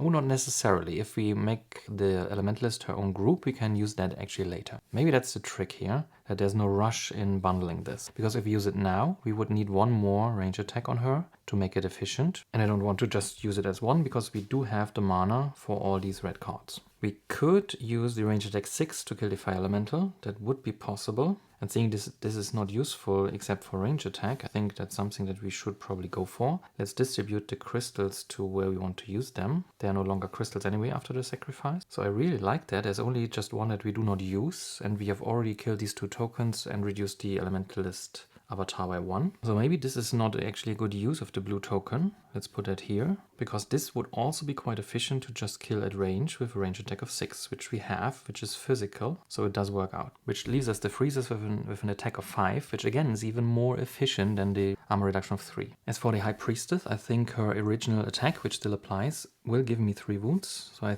don't think I want to block this, because I think I want to use my power to reduce her and not to take less wounds, which are not a big deal anyway. So I think I will use this after all to not take 3 wounds, but I then have these 2 wounds at my disposal, so one is quite pointless, can't do anything with this, but this would allow me to get the inefficient block that I still need to block this dragon. So cold fire block of 5, which is efficient, and an inefficient block of 2, and at that point I'm not even sure that the mana pool is doing anything for me, unless I'm bumping this up to a fire attack of 8. So I could technically produce a black mana for this and a blue mana for this if I want to use it after all for preventing an attack. But I don't think this is efficient here, because all this block that I played here doubles as attack, because the 6 block turns into 7 attack basically. So these 2 tokens I should kill in melee without grouping them with the High Priestess to not make the fire attack inefficient. I have to come up with a combined physical attack of 11. So the improvisation gives me 5, the hot swordsmanship gives me 2. Probably it's inefficient because we do not have another even amount of attack, at least not one that's large enough. We would need 4 more. So probably the freezers at that point are better, because then 5 and 5 is 10, and we can play the Temporal Portal for an attack of 11. And I don't think, even though I would have the mana, that I want to use this ability, because it's just less efficient than a pure attack of 5. And the attacks are already dealt with, so sacrifice, range attack, block and kill. But we wouldn't get another wound from the Elven Protectors, because we did not handle the attack of 3. We don't have any units that are physical resistant, unfortunately, and I don't want to wound them. So at this point, these tokens are all taken care of, and we can concentrate on the High Priestess again with one single attack in the melee phase. And we would still have 3, 7, that's a clean 2 levels, and I don't think we can get more out of this. So in total, we would reduce her to level 6. So 2 more levels than before. We would get 1 more wound, but it's definitely the better outcome. Because instead of leaving her at level 8, where we need 40 attack, we are leaving her at level 6, where we only need 24 attack. Because of 1 less armor and 2 less levels. And that's a huge difference. She will be fire resistant, so we have to keep that in mind. But I think it's much better. So we did not use the mana pool yet, but we did already power everything that we want to power. That's less efficient. We need that to kickstart to get to the 3 pairs of crystals. The additional attack of 3 doesn't do anything for us. Alright, so I think I want to lock that in and play it through. So we did start out with 3 crystal pairs of red and white. And we did start also with 3 green crystals, which we did not use at all with the current plans we have. The source was showing a depleted die and a green, as well as a black. The black we used for sacrifice, and the green is really not useful, unfortunately. If we would have a white, the mana pool would be really good. So currently we are not even planning to use this card. And we could keep the Temporal Portal instead, but this we have to think about later. Alright, so the turn started with us swapping out for a Tome of Relearning the invocation with Torvald's motivation skill, which produced the blue mana that we need later, and we draw 2 cards, which were the mana pool and a battle versatility. We then use the concentration to start everything off, producing a red token, which is sitting here. So together with the source die, with a black, we can cast sacrifice. We then use the 3 red and the 3 white crystals from my inventory for a ranged fire attack of 18, grouping these 2 tokens with the avatar. All the defend abilities will trigger, so there's a defend of 3, that makes it already 10. The sprites have 2 armor, that's 12, and the avatar starts with an armor, because it's elusive, of 6, which means that we do kill 1 level of the avatar and these 2 tokens. And all the defend abilities are taken care of. After the sacrifice, all these crystals turn into mana, and we are using 1 on swiftness, 1 on battle versatility for a range attack of 3 each. That's a range attack of 6, which just kills the fire elemental. We then use these two tokens, so the Fire Gem and the Ice Shard, to make the Determination a Cold Fire block 5 with the token from the Motivation, which is efficient block against the Lightning Dragon. And with a wound we have taken from the High Priestess, where we only got 2 wounds because we prevented one with this token here, with the Cloak of Shielding. So we have 2 wounds, one we played sideways for another block 2, which is inefficient, which is block 6, so this token is blocked. We now have to deal with these 2 tokens. Well, the Elven Protectors give us another wound, so we do take 3 wounds after all. But then in the end, this is just armor 7, this is armor 4, they are not physical resistant, so that's 11 armor. We use one of the red tokens from the sacrifice to get an attack of 5. We use the freezers for an attack of 5, and one sideways card for an attack of 11, which kills these 2 tokens. We then do a final attack on the High Priestess. She still has the armor of 6. So we do use the last red token to cast Fireball for a ranged fire attack of 5. She's not fire resistant, and it doesn't matter that it's ranged, so it's just an attack of 5. So that makes it attack of 7. This makes it attack of 9, and this makes it attack of 12. With the armor of 6, that's 2 more levels that we kill. So she is now sitting at level 6, and that's pretty much the battle. Of course, we use the march to initiate the battle. This is then also used. These tokens are not used. And we already rerolled this to white. Also the fame we have already taken, but we did not take the fame from the 2 additional levels, so that's 6 more fame, and that's the first attack. So due to the motivation, we were able to reduce the avatar by 2 more levels. That's an equivalent of 12 attack. I think that's quite useful, but we did get 1 more wound, so we have to keep that in mind. So we won't see the rest of our deck. So the total fame we have gotten from this battle was 10, 13, 20 from the tokens, and 9 from the avatar. So we already had our 4th command slot, so we were at least at 48, which would be correct with 29 more fame. We would then be at 77, where I currently at, and we have leveled once. The combat rewards, of course, gave us these 5 tokens for all the entourage that we killed. So we do have our Gem and Shard back, the Tome of Relearning, a healing herb, but we can't use it after the battle, and 1 more Cloak of Shielding. And now it's time for our skill and advanced action card, and this is where we left off, because then we realized that we have to reveal the 3rd skill of Tovak, which turned out to be the motivation, which we much more preferred to the polarization, of course. So let's see what the level up gives us. The choices between Motivation of Arythea, very nice, or the Dark Fire Magic, which gives access to black mana and a lot of red mana. Arythea did retreat to the swamp, because the priestess is still alive. And the question will be what we do with our last turn, because the dummy will now announce the end of round, because we did not wait for another turn to build up sparring power even more, which allows us to now play around with the skill and with the card we get. I think one valid play would be to go to the village, to be in position to hire next round, even though it's unlikely that we can pick up the unit in the village. But we can heal wounds with influence. That can be a play. I definitely want to pick up Into the Heat, but I also really need the Blood Ritual. Diplomacy would be immediately useful for the healing in the village, but I think I want to give the white card to the dummy and not think about, well, it would get a red card otherwise. Into the Heat would not be useful now, obviously, but Blood Ritual then again not as well. I think Into the Heat is just too good to pass on. I did make this battle without assigning a single wound to a unit, so that's a good sign, because this is what I can no longer do if I play Into the Heat. And I think from these 2 skills I definitely taken the motivation as well, because of the big effect that card draw has, and it does give a red mana. And I do think I have enough sources of black. Not really, because I just got rid of the invocation, but I can get it back. And especially in this round, seeing more cards of my deck I think might be extremely helpful. And I do not want to pick up the diplomacy, so I can't take Tovak's skills anyway. So I think I take the motivation. And as nice as Blood Ritual is, I think I can't justify not taking Into the Heat. Even with this small army here, this will already be an attack increase of 9 if I use them all for attacking. And the same actually goes for block values, so that's also interesting. So I think I'm getting too many wounds already. If I have a chance, I will pick up the Blood Ritual, but I think I definitely need this card. And there's the Refreshing Walk, so that would really be useful. Alright, so this was the level up. I now have to draw cards. I did not get my hand limit of 7 yet, so I'm still drawing to 6 cards. There's the Into the Heat, there's a March and a Threaten. The dummy announces end of round, and I will definitely then flip my motivation because it's my last turn anyway. So I get a red token, and I'm seeing 2 more cards, which is a Swiftness and a Tranquility. Very nice. So what's the card left? It's a Promise. Okay. Now, what do we do with our last turn? We do have the Tranquility and 2 wounds. That sounds fitting. The Into the Heat is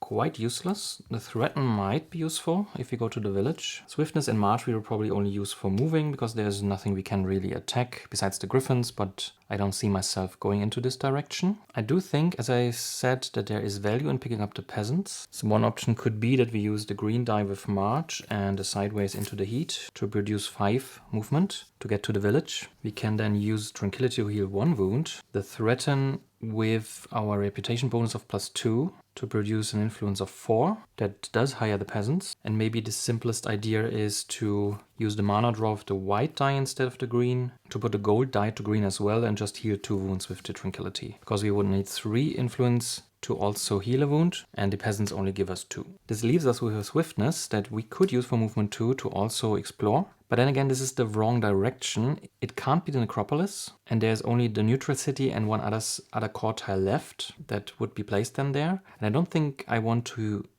place the neutral city here, because this base then cannot be the necropolis as well. So if we hit the white city, we cannot use the keep supply line to our advantage. So I'd rather explore here, but I'm about to move to the village, so it's the wrong direction. We can also, of course, use our tokens for fame or influence, so we could level by discarding 3. That would give us a hand limit increase and our last command slot. So we can hire something at the beginning of the next day without to replace the peasants right away. But even then I think it would be useful because they give us influence too, so even if we just pick them up for this. The red token from Arythea's motivation is quite useless to us because we do not want to get a reputation malus and there's no need to power this. So the only reason we are moving to the village is to hire, and this might be the wrong decision. If we move here instead, we can go on exploring and we will know if this is a neutral tile, completely neutral, or if it's the city, the friendly one, or if it's the necropolis right away. This will mean we cannot attack the Hidden Valley again without first killing the griffins, but the griffins would make us level, so that's that. I did shuffle the map around a bit and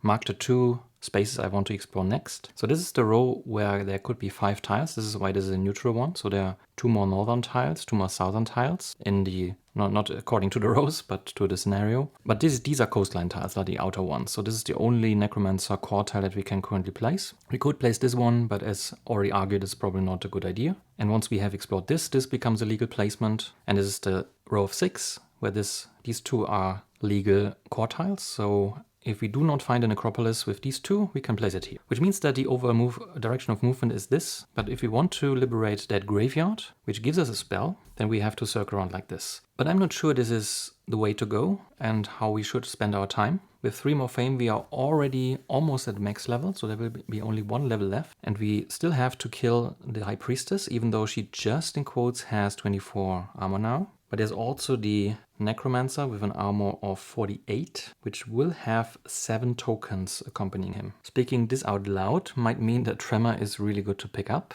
because it will be, even a day, a reduction of armor of 14 over all these tokens. So maybe circling around there does do something for us. There is a water tile, so we would have to move through the glade. Once it's liberated, it actually doubles as a magical glade, and it's day, so this is useful to heal and get mana. I think the main question that we have to ask ourselves is, do we actually kill the High Priestess now, or do we continue to the Necromancer and leave this for the finishing move? But I do think if I break the Bow of Starstone with a Knife Sacrifice play at the 2nd or the 3rd night, I could maybe snipe the Necromancer and then be knocked out, for example, anything like this, and this might be the clutch win of the scenario. I hope not. I hope it's more decisive. Back to our decision. We do now have to move either to the village with the idea to hire maybe at the beginning of the day, if we can hire something in the village, then liberate the graveyard and or assault the Hidden Valley again. Or if we go here now to see what else we can do with our 3rd day. We do have 3 wounds in the discard pile by now, so I will take the chance to use the healing herbs to get rid of 1 from the discard pile, because I do not want to shuffle it back in. 3 wounds in the draw deck is too much, even for Arythea. So I do want to use these healing herbs to at least throw away 1 wound from the discard pile. One argument to go to the city now is to get better units. So whatever we reveal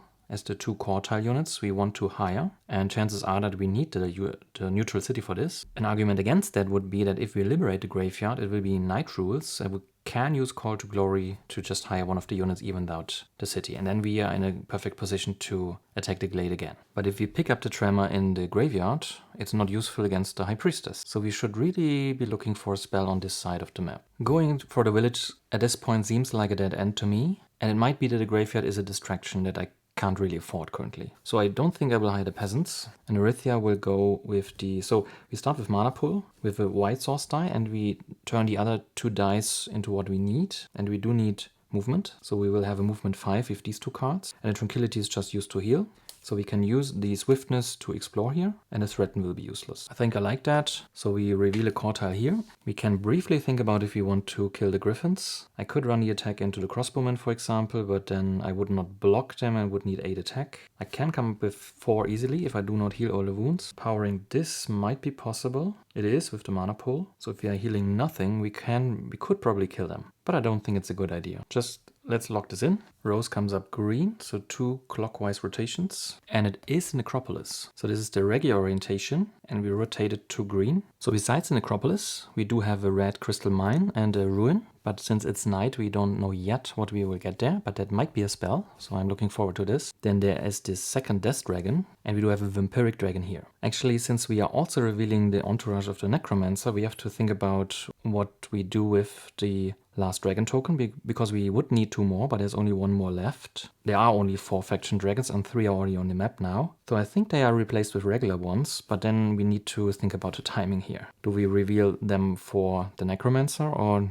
do we replace a regular dragon with this? So I'm not sure what the answer to this is. So these are the tokens that are left. So we are missing 1 dragon from the Necromancer faction, because as I said, these are the 4 tokens that exist in the game. And the rules say that you have to replace it with a regular dragon, which counts as being of the faction, but does not give a faction token, obviously, because it's not balanced fame-wise otherwise. But I'm not sure which one of the 3 should be the regular dragon. So I'm going to roll this. The Necropolis will be black and gold. This is green and white, and this is then blue and red. So whatever I roll will be the regular dragon. And it does come up gold, so the regular dragon goes into the entourage of the Necromancer. Alright, so let's see what the Necromancer entourage is all about. Let's start with the smaller tokens. They are simple skeleton warriors, a zombie horde, and even more skeletal warriors. So these were actually the last 3 tokens, so we have seen all the rest. So we could have inferred that. As for the brown tokens, we do have a blood demon, which is arcane immune, as well as a pain wraith. The dragon has to be a vampiric dragon, which is unfortunately elusive. And then the final dragon, which is a regular one, is a lava dragon, which is fortified.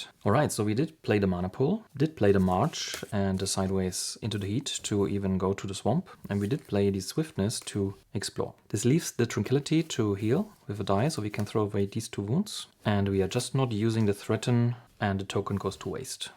And that was the second night. So we do already our units again, ready our skills. So we have 2 motivation skills now. The dummy picks up a blue crystal, which is nice because we never gave him a blue card. He does pick up diplomacy as well, which is also nice because he doesn't have a white crystal yet. I'm definitely leaving Blood Ritual, even though he has 2 red crystals, because the card is just too good to pass on. I might want to pick that up. The cure I think I want to drop, even though disease would kill the enemies that I might want to block anyway because they are elusive, like the Pain Wraith or the Vampiric Dragon. They would just die if blocked. But I think if I can pick up a spell, I'd rather pick up Tremor. The advanced action offer, we do have the Ritual Attack. And the spell offer shows the Underground Travel or Underground Attack, which is not that useful in this scenario. And we do have the Restoration, which is a really good healing spell. We burn the 2 tactics, so from the Dusk Inspiring Power. The Monastery advanced action refreshes to Agility. The silver unit, I think we all know this was the Peasant.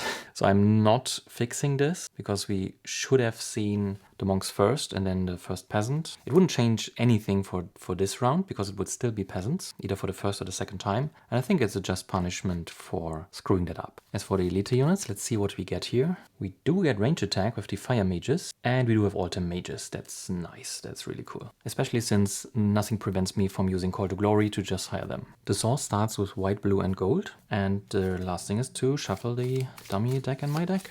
The runes, I believe, are revealed at the beginning of the day, so I don't need to be in a turn because the revealment of the runes is not vicinity based. For everything that's vicinity based, it has to be the turn of a player that's actually in the vicinity. So I'm revealing that now, and it's an artifact. I would have hoped somewhat for a spell or unit, but an artifact is fine of course too. We do still start with a hand of 6, but we are really close to leveling and get our 7 card hand limit. We start with Mana Pool, a wound, the Temple Portal right away, Call to Arms or Call to Glory, that's nice, Into the Heat and a Stamina. At this point we are faced with a tough decision on what to do next, so we could go back to the Hidden Valley, finish the High Priestess off, which would only give us fame, go to the ruins, even though they're in a desert at day, spend some resources to get an artifact and level and get some fame. We could even go to the Red Crystal Mine, stock up on a crystal, maybe even move there with Temple Portal, get the hand limit increase, use a motivation, then delay a turn, use another motivation and go for a Necromancer attack. That would also be possible, but we would not have the Tremor spell obviously, because we can't pick it up. But we could use the graveyard to cast Call to Glory within battle. I think that's legal.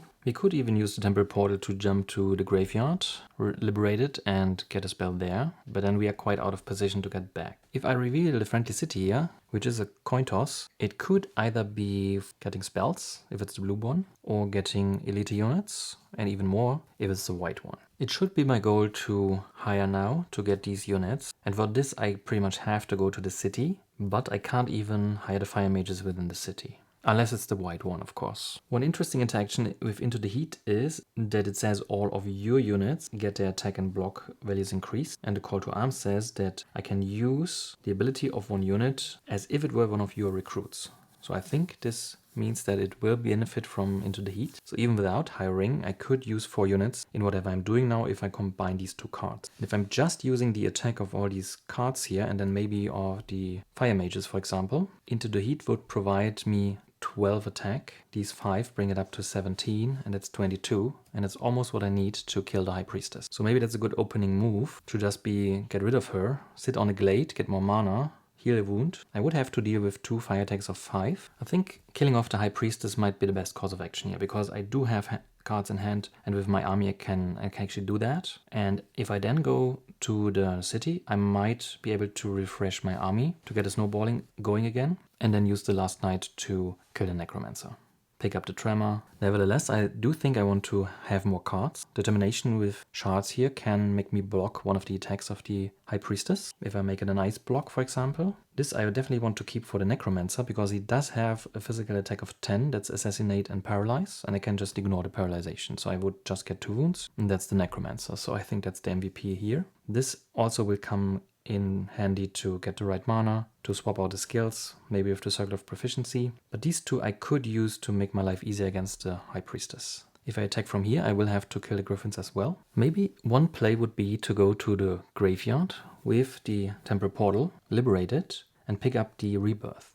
I could then use the units to take the graveyard, but then cast Rebirth with the black mana I will get. Well, I don't get black mana at day, but if I swap back to the invocation I can, because it's night rules. I can then cast the Rebirth, heal wounds, and ready the units I've used. No, well actually, depends. I could try to liberate it without units, take the Hidden Valley, and then use the Rebirth. But then again, I won't be in a graveyard for the night rules. But the night rules I like a lot because I can also cast Call to Glory. Yeah, I think I should really go there. And then with Into the Heat, take the Hidden Valley. So we have to still decide on tactics. I feel that Mana Steal might not be that useful if I'm using Mana Pull and I power it, because I would need 2 more Source Dice. So if I steal the white one, power it, and then use the other 2, then I can't even use my regular die. So that's quite pointless. But drawing cards and going last, I think, is even worse. So maybe I'm pulling still a white die, because I'm using the blue now, I think. Maybe I should even use the gold one, because in night rules I cannot even use that. Yeah, I think I will go with Mana Steal, because I do not need the cards, and I do want to draw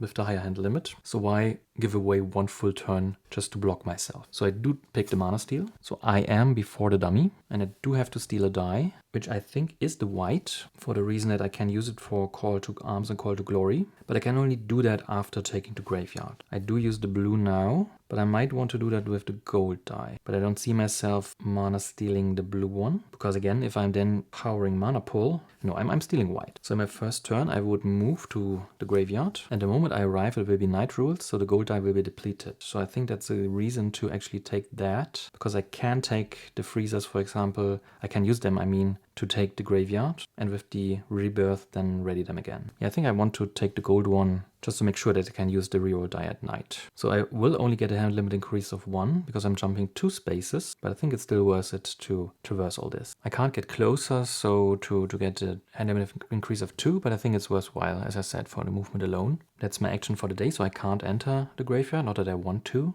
I definitely want to hold on to these cards here, the Mana Pull and Into the Heat, as well as to Call to Glory. Actually, this would be something I might want to do. So the movement with the Temporal Portal is my action for the turn, but it doesn't mean that I can't cast spells after the action. And it's night rules now, so I could use the white die right away. That would be a good reason to take Mana Steal. So I can power the Temporal Portal and the Call to Glory. but I would need to get black mana. And I do think I want my invocation back, and I can't use them now because I first want to draw over the limit and then use the motivation. But at this point, I think I'd rather keep the power of pain and get rid of the hot swordsmanship, because the only difference really is, well, that I don't need a wound for this, and it can be a fire attack. But seeing that most of these tokens are actually fire resistant, I'm not sure it's actually too useful. Timing wise, that might not be the most optimal way to play here, but I don't see a difference now. And the invocation will be so huge because I can use Call to Glory now before even going to the graveyard, and I can draw some other cards instead. And it will get rid of the wound due to the invocation. Yeah, I'm doing this. So I'm using the Tome of Relearning, get the invocation back instead of the hot swordsmanship. I can then discard a wound to get a black mana and cast Call to Glory, recruiting any one unit from the unit's offer for free. And the insane thing is that I think I'm picking up the fire mages now, because I know that I can pick up the altar mages in the friendly city, and I might not be able to pick up the fire mages. For the assault on Hidden Valley, I need something that Into the Heat is actually improving. Well, the altar mages do have a cold fire attack. I'm so dumb.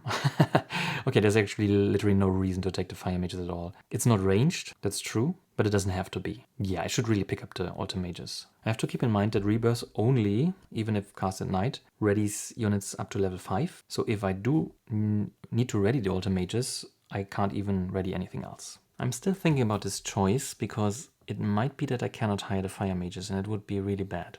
I'm about to level, so I will have another slot, and I should really pick up both units. I do not want to use the altar mages for the graveyard, obviously, but I'm even not sure I should use them for the Hidden Valley, because if I use all the units, well, I should use them for the Hidden Valley. Well, there might not be a friendly city at all, it might be a different tile, and I'm not sure if I want to explore more and go more out of position with regard to the Necropolis. So I really should spend this day finishing this off, recruiting, maybe leveling a bit, and then getting in position for the final fight. Yeah, this might be the wrong decision, but I'm picking up the altar mages. But that's the turn 1 then. I'm not sure if I should hold on to the stamina, but I think I do. Maybe just to get rid of all the attacks of the zombie horde.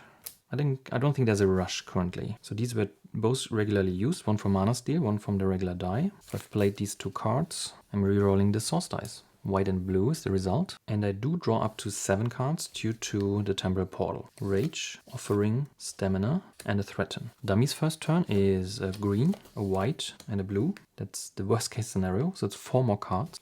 A white, a green, and a red. That's extremely bad. So already 5 cards for which he has almost no crystals, and only 2 for which he has a lot. So I fear he's not giving me that much time. Alright, but the whole point was to now liberate the graveyard, and we have to think about if we want to use a motivation or not. This I will probably want for the Hidden Valley. I could make an offering turn, and I am tempted by it, because we do have a lot of cards that we can't do anything with. And we might want to go for blue crystals to have a sacrifice in the last night that gives us cold damage instead of fire because of all these resistances. So this would give us 2, but the offering itself of course gives us red, and the threaten would also give us red, and we don't have any white crystals. When it comes to combat, let's think about if we could actually defeat them. We would probably have to use the Guardsman to get a block 4, spend another card sideways for block 5, and then use a Rage to almost kill them off, but again it's 1 point missing. That might be another card sideways. Could spend a Stamina to get rid of all these attacks, but we are lacking a bit of damage unless we also use something like the Freezers. But this would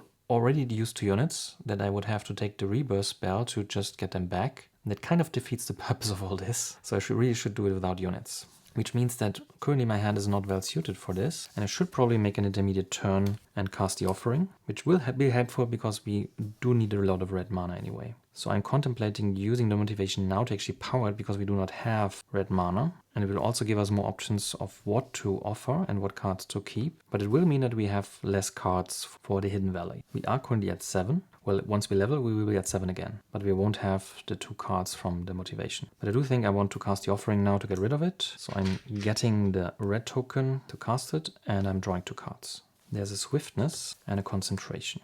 And I do think I would probably just have to play that to kill the horde, even though it's annoying. But I do have more than enough green mana with the crystals. So I think I will stick with the original plan to just get 2 blue and 2 red crystals. I have no idea where I will get my white crystals from, but there's actually no rush for this, because we are still in the 3rd day and there will be the 3rd night as well. And I won't use the sacrifice now, obviously, because I'm casting it now. So I do think that's the best way to progress here. Cast the offering, get rid of the threaten and 2 staminas for a lot of crystals. And then we also get the crystal from the offering itself. That does unfortunately mean that we cannot use a source die, and we will draw only 1 card, which is wound. But I think that's fine because we have the power of pain. That was our second turn, so we have to see what the dummy is doing. Blue, blue, and red, so 2 more cards, which is blue and red.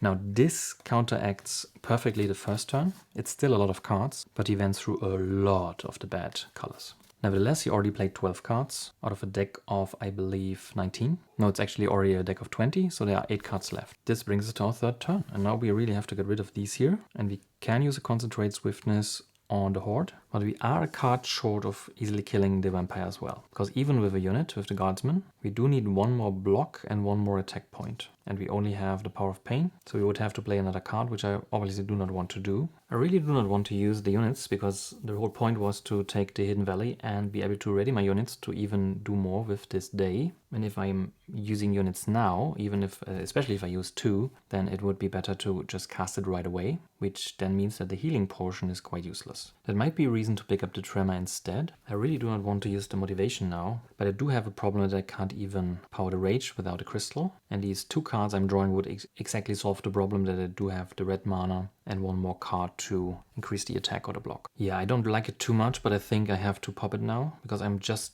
starved for cards here. And I don't think I need that many cards for the Hidden Valley, with the play with Into the Heat and the units. So I'm popping the other Motivation now, get a blue token.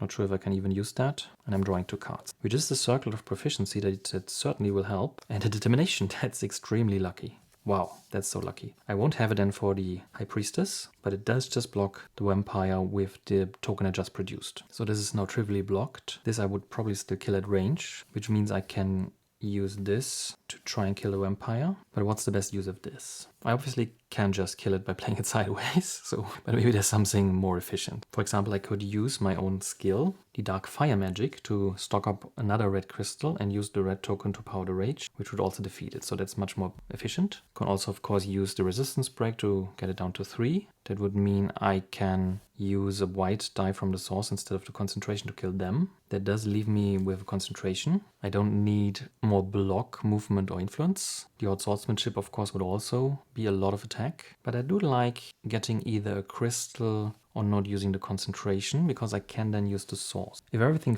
else fails, if I'm not getting white crystals, I can at least get 12 siege damage in the final assault, which I can also double. But the siege damage might actually be nice to also kill the lava dragon at range, if it's cold siege damage. So we could play it like this with the resistance break, subtract 2 from the armor, just use a swiftness with the white source die, hold on to the concentration, but it would not solve the problem that I need more attack. If I'm using this to power this, then I'm, well, where I started. Another option would be to use the swiftness without a die to reduce 2 attacks to 0. Take another wound from the last one to be able to use the invocation for the mana for rage and another wound for ×2. And the point is that I can then group them in the attack phase. So I need a total of 10 attack, which is hard to get.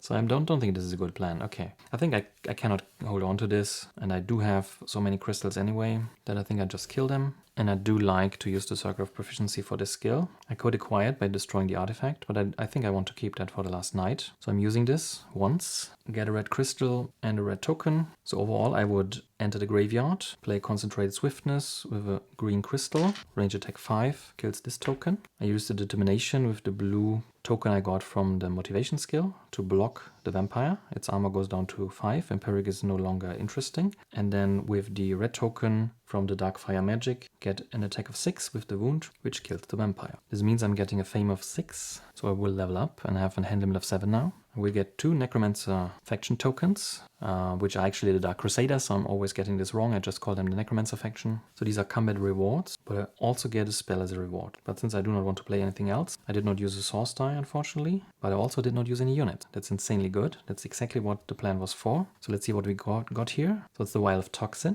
That increases the value of attack, range attack, or siege attack, which is not of any element. And another Vial of Toxin, okay. So increase of range attack is very welcome. Nice tokens. We do mark the graveyard with a shield, that we liberated it. And we do get 1 reputation, so we are +3 now. And we do get a spell, and I think I will pick up the Restoration now, with the idea of taking the Valley and then readying the units. and the wounds I will get, I can just heal. But I do have to be in the forest, and I don't think the Hidden Valley counts as a forest, even though it's illustrated as a forest. It counts as a glade, but the movement cost is 2, and it's technically not a forest, I think. And to cast a Rebirth, I would have to go back to night rules. So at day, it's just in a heal 3, heal 5 in the forest. That's still good, but a glade is a glade. So if I just stay there, well, after the assault I will stay there, 1 wound just automatically heals anyway once the High Priestess is dead. Yeah, I think I'm taking the Tremor. I think it's far too good for this, even though this token is Arcane Immune, that's still 12 armor reduction without the need for black mana. Then again, I don't need to kill all these, but it would be nice. If I'm not sure I can make it in one go, and if I really want to aim at sniping the Necromancer and then being knocked out, winning the scenario but being completely bloody. And I don't see myself going back to the graveyard after I have killed the High Priestess. So I should not bank on casting Rebirth, but it would mean I could heal the rest of the wounds. So let's see. The High Priestess has 2 fire attacks 5, which with an armor 4 would give me 4 wounds. 1 heals automatically. But I do have wounds in the discard pile already, because I just played one. And there's one from the start that I also played. So getting rid of them would be preferable. So if we add new wounds, yeah, I think having a heal available might be necessary. But we might not be able to pick up the Tremor after all then. And the Rebirth would be interesting if I'm assaulting the Necromancer twice. So I could heal and ready some units. Yeah, I do need a plan for the wounds from the High Priestess, and I just played my Determination, so there's my good block card. So what's my plan for these attacks? Screw it, I'm going with Rebirth. And there's another scaling spell that gives fire attack or block depending on the number of enemies you face. And that would mean 8 because the avatar counts itself. So this can produce a fire attack of 5 plus 2 times 8, so 21.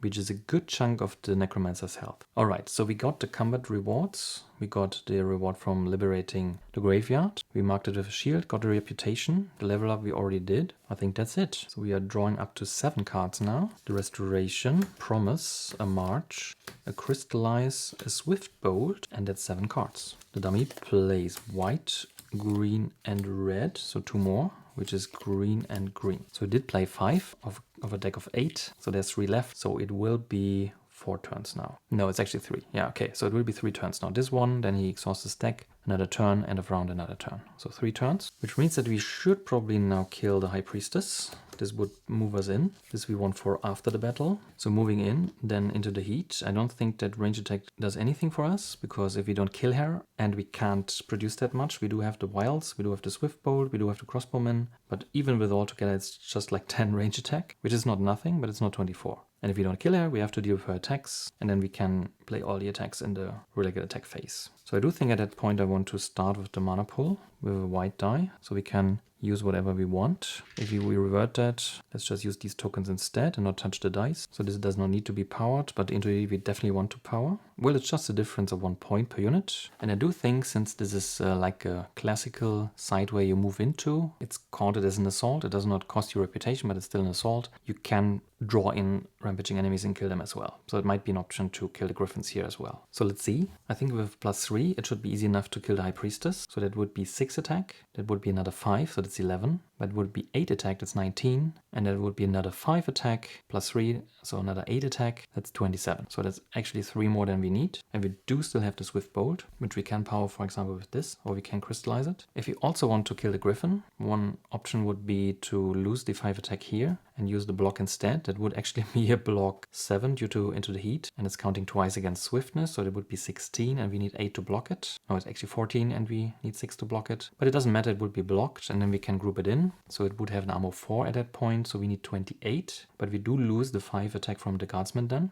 which would mean 22, and we need 28, so we need 6 more, that we can get with a Wound and a Swift Bolt, for example. We could also use the Crossbowman with an attack of 5 ranged and the Swift Bolt to come up with 8, and then just kill the Griffin. That would leave us with 8, 13, 8, 21, so we need 3 more. That's 1 card sideways and a wound. I'm just realizing that the Automagus was an insane good pickup, because the High Priestess does not have Assassinate, and fire attack of 5 will just bounce off the Automagus, so we only have to deal with 1 of the attacks. which does mean I'm only getting 2 wounds and healing 1. And at that point, the restoration is not that useful, actually. Well, there are still the griffins to take care of, but if I'm playing a wound sideways, I can't heal it anymore. And I do want to heal 1. Yeah, so okay. The point was that if I'm at a glade, I'm healing 1, but I'm definitely healing 1 from the graveyard, from the discard pile, because I'm even probably putting 1 more in there, so I definitely have to heal from there. So the 2 wounds I will have in hand. And if I'm not blocking or killing them at range, I will have 1 more wound, which would be 3. That's actually quite good to heal with the restoration then, but it would be a wasted turn because it blocks my hand. Actually, no, because I can do this after the combat. So let's see. The High Priestess has 2 fire attacks of 5, so 1 bounces into the Altar Mages, the other one I take, so I get 2 wounds. And the Griffins, I definitely want to kill them right now. Has an attack of 4, which means I get another wound. But the restoration after the combat could take care of that. So I don't need to use range attack, and I do need to come up with, if I want to kill them both, with a combined attack of 32, because the griffins are still elusive. That's 5, 10, 15, plus 12 is 27, so I would miss 5 attack. That's the reason why I don't want to play this, because I can heal it. 5 attack would be using invocation with one of these cards to power the Swift Bolt, get a range attack 4, 1 card sideways is 5. But I could also use this to give me an attack of 3. +3, so increase any of the physical attacks with 3, because getting a crystal would actually be quite nice. So I am tempted to just play them. They are really nice tokens, especially the range attack 4 that I can double with the Bow of Starstorm. But then again, if I'm getting white crystals, I might get 6 more range attack that I can double, and that's more than 4. So this is a crystal, and it's also a crystal, because I can use the invocation to produce white and crystallize this, so that's 2 white crystals. So if I'm using this to kill the High Priestess, I played all my cards. That's nice because I don't have much time anyway. I killed the High Priestess and the Griffins, so I do like this a lot. So I think I will just make the attacks of my Utem units poisonous with the Vial of Toxin. And let's play through one more time. So the March gives me move 2. So Arythea moves into the Hidden Valley. I'm then using Mana Pull to get 2 mana of any color. And I want the green for the Restoration and the red for Into the Heat. So I'm casting that at the beginning of combat, and all attack and block abilities of all my units are increased by 3 this combat, but I cannot assign damage to the unit, which does mean I cannot assign them to the Altar Mages. Nice.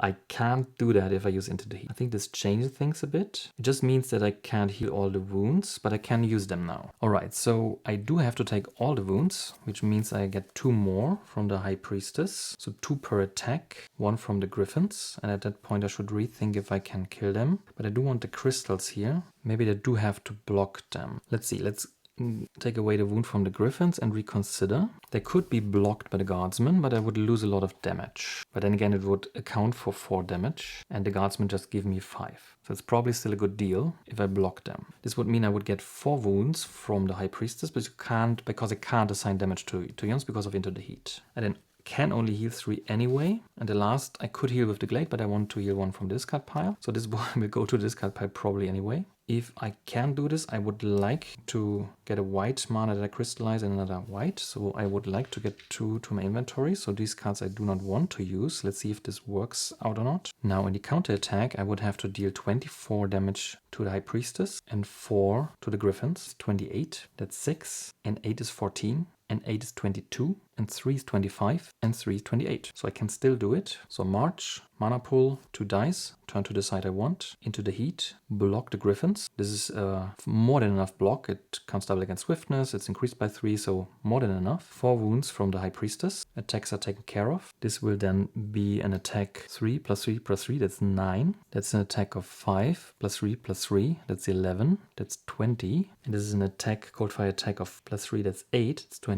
4 for the Griffins, 24 for the High Priestess. And these 2 cards with the invocation give me 2 white crystals. And I do have to discard a wound to make this work. No, not a wound. I'm discarding the promise. I'm confused. Okay. Yeah, so I'm using this, discarding the promise to get a white, crystallize with bold 2 white crystals. After combat, heal 3, throw away 3 wounds. So I'm stuck with 1 wound that I could heal, but I think I want to heal from the discard pile. These I have turned to these colors, so they stay. This will be rerolled. And I think that's it. I think this is what I want to like to do. So these 2 are used. These give me a fame of 3 and a reputation. So I'm at maximum now. And I do have to shuffle the faction tokens now because there are none left, and I will get 1 from this token here. But that's that. And the 6 levels of the High Priestess, which is now dead, give me 18 fame. 3 times 6 is 18. So it's 104. So I went 2 back and 20 forward. So I will level. But I do get the combat rewards first. So there's a mystical map. That's actually quite nice. So I can see if the neutral city is there without going there. Let's reroll the die. So I have everything except white. Let's get rid of the High Priestess. Now we only have to worry about the Necromancer. And we have failed to, yet again, to reveal the Force dummy skill, which is the Knight Sharpshooting. And the remaining Arythea skills are the Burning Power, which is a siege damage or fire siege damage, and the Cooperative skill, which is still missing, which also allows us to get rid of 2 wounds. Unfortunately, it only works from hand. And I do think I want to pick up Blood Ritual anyway, so I can pick a dummy skill. I think at that point I'd rather take Knight Sharpshooting than Freezing Power, because it's just 2 points at night, which I can double. I don't think this is just good enough compared to the others. So before I take this, I'd rather take the Knight Sharpshooting.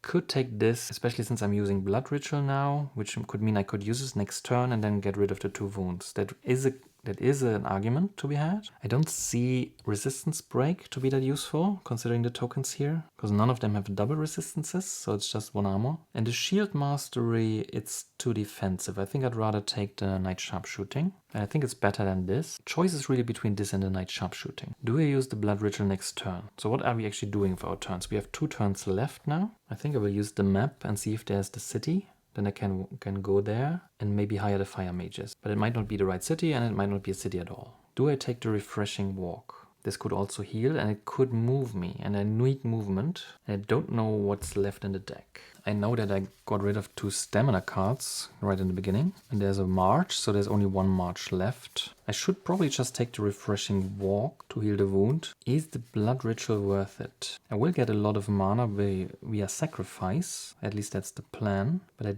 do need this kickstart mana, which must not come from the crystals. And it does actually allow me to get a crystal. So we do still have the improvisation, I think, so to move us. If nothing else, the Power of Pain can move us, but it might screw us in the next night that we have so many wounds in the deck. Yeah, I do think I want the Blood Ritual. And then I'm not taking this because I might not be able to efficiently use this if I'm needing to use wounds now to actually move. So I think I will take the Sharpshooting instead. Offer a refresh with a Shield Bash, but now it's time to draw up to 7 cards. At the end of turn I can heal, and I will remove it from the discard pile because I can actually play this. So let's throw away 1 from the discard pile, and since we start our turn in a glade, I'm already giving me the gold token. So there's the Blood Ritual, the Battle Versatility, a Swiftness, a Tranquility, a March, that's nice, and 1 more card is the Improvisation, so a lot of movement, that's good. The dummy unfortunately does exhaust his deck, it's just 3 cards, so it doesn't matter what the color is, and we have 2 turns now. So I do start with using the map, because I do want to know if it's useful to go there at all, because otherwise I can go here or even to the mine. Well, the mine doesn't do anything for me currently. So it would probably be the artifact, maybe kill the dragon, and then being in position for the next night. So yeah, so I'm using the map, rose comes up red, so 2 rotations counterclockwise, and it's the White City, interesting. So the regular orientation is like this, and I'm rotating it twice to red. So it's the White City with spawning grounds and the keep with unknown defenders, and it's a Storm Dragon because all the dragons of the Necromancer or Dark Crusader faction are already in use. So again, it's a regular one. In this case, it's a Storm Dragon. We do have both a shield on the city, but it's a city that allows us to hire everything, and with our influence, we can reveal more units. That's really interesting. To actually get to the White City, we would need 3 movement for the forest, 4 for the wasteland, that's 7, and 2 for the city. And there's nothing that we provoke on the path, that's nice. So this would be 9 movement. And if we then want to hire the Fire Mages, we can do that. And with a bonus of +5, we do need 4 more influence. I think it's a good turn to play the Blood Ritual, which would give us another wound. You would use the red die from the source. This would also give us 3 tokens of any color, which are not golden, but I am marking this as jokers. Same as, well, this is literally a gold token, but it's not. Well, it actually can be golden, but I can pay 1 mana to get a crystal. So I do have to power these, of course. I probably have to discard this card then. I definitely do want to cast a Tranquility then to get rid of these wounds. And we do not have any influence in our deck. But I do think going to the White City to hire is useful, to stock up on the last unit. And then maybe next night start with hiring. We could move there now and hire the next turn. This I want to turn into crystal, so I think this is quite efficient here. I don't think that assaulting the keep does anything for me. it does give me less reputation for the moment. It's a penalty of 2. And the hand limit increase will be 2, but once I leave it, it will be back to 1. And the 1 I already get from the shield in the city. Actually, the city has a shield, so with the bonus I'm already at 6, so I only need 3 more influence to pick up the fire mages, which is one of the tokens. So I do think I want to hire and then see what I do with the last turn. Yeah, so the blood ritual gives me a wound, 3 tokens. I'm powering these 2. Discarding this, that's a move of 9. So 3, I have 6 left, 4, I have 2 left. I'm entering the city, I'm revealing this. These are golems. I'm using 1 mana for Tranquility to heal. I'm getting 1 from the shield, 5 from the bonus, that's 6. And I'm discarding 1 of these to hire the fire mages. I don't have any influence left to reveal another unit, and I don't need to. I think they are good enough. If nothing else, they can start the sacrifice with the mana ability. When it comes to Fire Gem or Ice Shards, I don't think that the Fire Gem is particularly useful for attacks because most of them are fire resistant. There are no physical resistances, so that's also not useful. But there is a fire attack, so the Ice Shard might be good if I want to block that because it's 6 and brutal. So I think I want to hold on to the Ice Shard. So this is the payment together with the influence bonus and the shield for the fire mages. And I don't want to spend this just to fish for another unit. I think that's fine. So we can pick up a crystal and we definitely pick up a white. So we are ready for the sacrifice. So let's clean up here. The die comes up black and we draw our last hand of the last turn of the 3rd day. There's a firebolt, there's a both starstone and a fireball. Dummy announces end of round. To kill the dragon we would need a fire attack of 14. So that's 8, that's 9, that would be 12. And the bow itself, as usual, is quite useless if you don't have too many cards. So without blocking it, it's hard to kill. The red crystal does nothing for us. So we could take the keep, take the penalty, start with a hand limit increase of 2. But it's just for fame. I'm not sure it's worth it. Can I kill this dragon? It's much easier with 9 armor. With the sharpshooting it's only 8. That would be these 2 for example. But I do lack the movement. But I do have the fire mages, I forgot. Actually I might have enough for the dragon. That would be really cool. But it costs a lot of mana. Do I really want to get rid of all my red crystals? Well, I do want to play the sacrifice with blue this time. So I could technically come up with 1, 3 is 4, 5 is 9, 3 and 3 is another 6, and that's 15, that's enough. But at that point I have to ask myself what am I even doing, because I'm at reputation maximum. I can't level anymore, so it's just fame, so it's just score. And I don't see myself spending all the crystals to not have them for the final assault. This might come back to bite me in a big way, especially if I'm using the sacrifice with blue and white. I won't have any red mana, but there are a lot of things, as I have lying here, that I want to power that have or need red mana, because this is exactly what I want to do with 8 and another 6. It's already 14, double is 28 range attack that I've just lying here, if I do have the red mana. So no, I won't do that. I won't have another command slot anyway, and I feel my units are quite good. I might want to replace the guardsman. If I use Into the Heat, then the block might be interesting, but any kind of range attack would be better. Or even just more attack. I could just stay interact with the +5 and the shield. I'm already at 6. Reveal a unit, then I'm at 4. And I could get another 8 influence. And with this I can even come up to as high as 14. The only options I really do have is moving out of the city and using this to move, but it's really inefficient and it would only get me to the spawning grounds. So I'm not sure that's worth it. Killing the dragon, as I've motivated, is just score, so at that point it's just waste of resources, especially if I'm using crystals. And taking the keep doesn't sound like a good idea. So I do think I will just stay here, enact the plan that we lined out, that we can use the 6 influence we are starting with to reveal elite units and see if we want to replace something. So the first are the fire golems. They are quite nice because they do have a range attack as well. So I think it would be worthwhile to swap out the guardsman for them. Since we do have 4 influence left, we can just use these cards sideways to get to 8, so we can keep our tokens here. And I think I like that for my last turn, because all the crystals are completely irrelevant. There's nothing to fight. So yeah, that's 4 influence. With the 6 I already had, that's 10, 2 to reveal, 8 to hire. And I think I do want to keep the range attack option. And this is just so much more attack than the guardsman that if I don't use the block, I think this is better. And these units are just far too good to replace. So I'm replacing the guardsman. And since I do spend my turn interacting, I can't use them to now think again about if I want to kill something. So that's just the end of the 3rd day. We ready our units. We unfortunately have to let go of Tremor and the dummy gets a green crystal. That's not optimal, especially since he's also picking up a green card.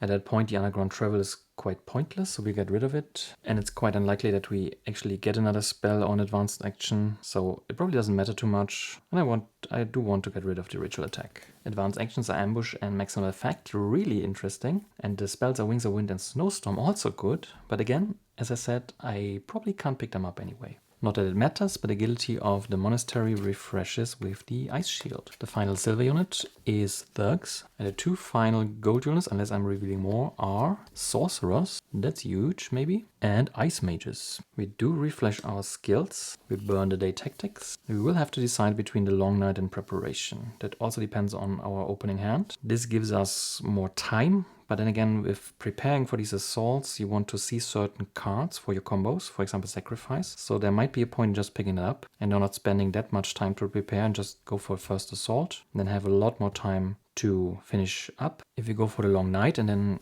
have lots of cards blocking your hand, it becomes quite pointless because you are not seeing everything anyway. The source is red and green. Might be good to cast a sacrifice. And we go to the final shuffle of the dummy deck and our deck. And before we make this mistake again, we have to review one skill for the dummy from the last level up, because we will be able to use it with the Circle of Proficiency. And it's a movement skill as well, so it's a companion to Arythea, but Arythea's in the last night is obviously just better. So there we go. After final cut, let's see what our first 8 cards are. So 7 from the hand limit, 1 from the city, where we have a shield, we are not leader. We have a swiftness, the call to arms, call to glory. It's actually huge because we can use 1 more unit than we actually have slots for. So I didn't think about that, but it's huge. We do not need to call to glory, just call to arms. Concentration is nice. Determination, the circlet, fireball, a wound, and finally the threaten. Alright, so what cards do we want for the first attempt? I think I want to hold on to this, because it can mean with Into the Heat that we can use even more units than we actually have slots for. The fireball is probably good spent for the assault. Pretty much everything that's ranged will be useful, as with the concentration here.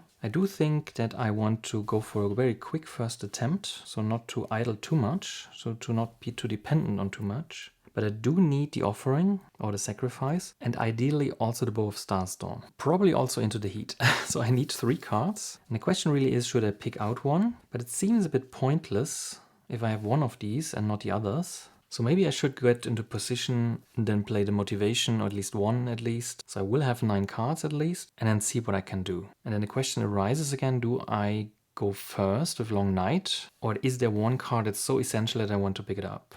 I think in the first turn, I think I pick up the Sorcerers. I am at +6 with the shield, so 7, 8, and any card sideways will do to pick them up, and I probably replace the crossbowmen because they're strictly better. But there is an argument to be had to replace the freezers because they do not have range attack. Well, technically the auto mages don't have range attack as well. But then again, if I can make all my attacks become siege attacks and then have the Bow of Starstorm, that's insane. Yeah, I don't think I replace a level 3 unit with another level 3. I think I will replace the crossbowmen nevertheless. If I don't have all the cards, for example, if I don't have Into the Heat, then these resistances will be good. Well, then again, everything is physical, so if there's no physical resistance, it's quite pointless again. So that's not a good argument to upgrade them. For the circlet, I have to keep in mind that I can break it to just pick up one of these as an additional skill. So this allows me to transport that into the battle without holding on to the card. I could, for example, pick up the Darkfire Magic to have even more mana and access to black. Yeah, so the problem with preparation really is that I would have even one more card,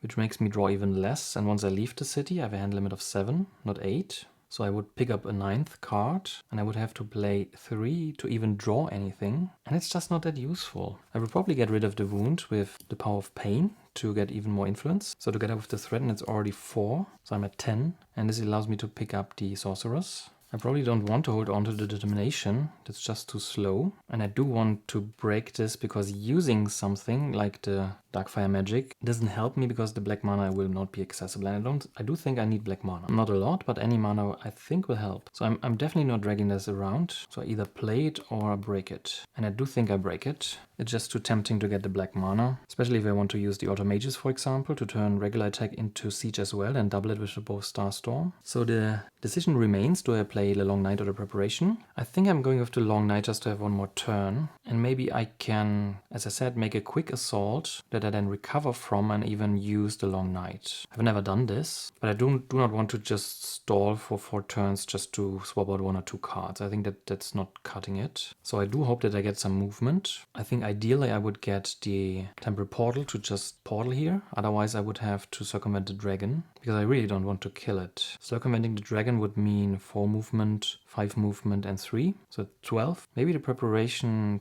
maybe I should just get the Temporal Portal here, have a hand limit increase of 1, pop a motivation and just do the first attempt. Or stall for 1 turn higher, then use the Temporal Portal. Is the Temporal Portal maybe the MVP here? Because I really do not want to go around the dragon, and to have movement sounds like a huge waste, and if I don't draw the right cards, it's hard to actually achieve. Let's go through the deck and take preparation. So the dummy goes before me, and I have to decide before the dummy plays his first turn. So let's see, the both Starstorm and the Offering are fairly deep into the deck, as is into the heat, so yeah, I have a huge deck. So the Offering is really important, but if I don't have it with the bow, doesn't feel right. But the same goes for Into the Heat. So I think I take the Temporal Portal to make a quick first attempt, because it's really unlikely that I get just all the 3 cards, and I'm just running out of time then. So I'd rather go there, because the bow alone, what does it do for me if I don't have the Offering? Because I can't power all this without touching the crystals. Well, I can use the red crystals and then play the Offering later for blue. So the range attack I currently have, if I power 3, no, this doesn't even need mana. So that's 3, 7. If I take the Sorceress, it's 10 instead of 2, 13. A regular one would be 18. Doubling this is already a lot of firepower, but it's all fire based. I could make all the attacks become cold fire. So maybe as a good opening move, by using all my units, the both Starstorm is actually quite good. But then again, I don't want to use the units without Into the Heat, so maybe that's more important. That's 3 attack per unit. And since most of them will have ranged, if I swap that out, well, maybe I should swap that out. They're all good in their own right. And none of them does anything if I'm not battling the Necromancer. Well, if I go with the portal here, I will actually provoke the dragon. So I think I have to move and then portal. The first assault will need the units. And I can then maybe do a rebirth to ready some of them. But if I now swap out the crossbowman, readying up to 5 levels of units doesn't do much, because it would just be 1 unit. Do I see myself doing the first attack without Into the Heat? Probably not. Unless I get enough range attack to kill all this and not touch the unit. It really depends on the cards I get, but I already have a range attack of 11 in hand. So what do I actually need here? That's 14, 19. For this I need the Sorceress, and these are elusive. Well, it's really hard, and I need to get good cards, good combinations. So is there any value in picking one of the MVP cards to not have the others maybe? Or do I just use the Temporal Portal to get into position? But we do have a lot of movement in the deck, obviously. End up swapping the freezers after all, because the Sorcerers will then be 1 more unit with range attack, which might make the difference if I'm just having Into the Heat, for example. And I can then ready at least 2 units, since I can ready the crossbowman and a level 3. I think I try to just draw more cards for the first assault. Maybe I can move depending on the cards I draw, and then Temporal Portal just 1 space. That doesn't sound likely if I don't want to kill a dragon, because I can't move here, well, at least not cheaply, and moving here is even more expensive. But again, it's 1 card, it's one more card. I don't have a blue, that's a bit of a problem. Or maybe I should pick one of them, but it will clutter up my hand. If I pick this, I have 5 cards I want to hold on to. Maybe I should toss the concentration. And within the city limits, I will just draw 3 cards then. Outside, I will draw 2. It just doesn't cut it, right? So if I'm picking something that I'm actually playing before the assault and it increases my hand limit, I will see more cards. I'm talking myself into this somehow, but I do not even have blue mana. Maybe I should power the Threaten, because the bonus is not that important, but I can then just reveal more units. Maybe there's something else that comes up that I really want to pick up, like the white heroes. Pick up something that I'm actually playing, I think. And I think this is useful, even if I just go faster through my deck by drawing up 1 more card, but then I go here as a preparation for the assault to not provoke the dragon.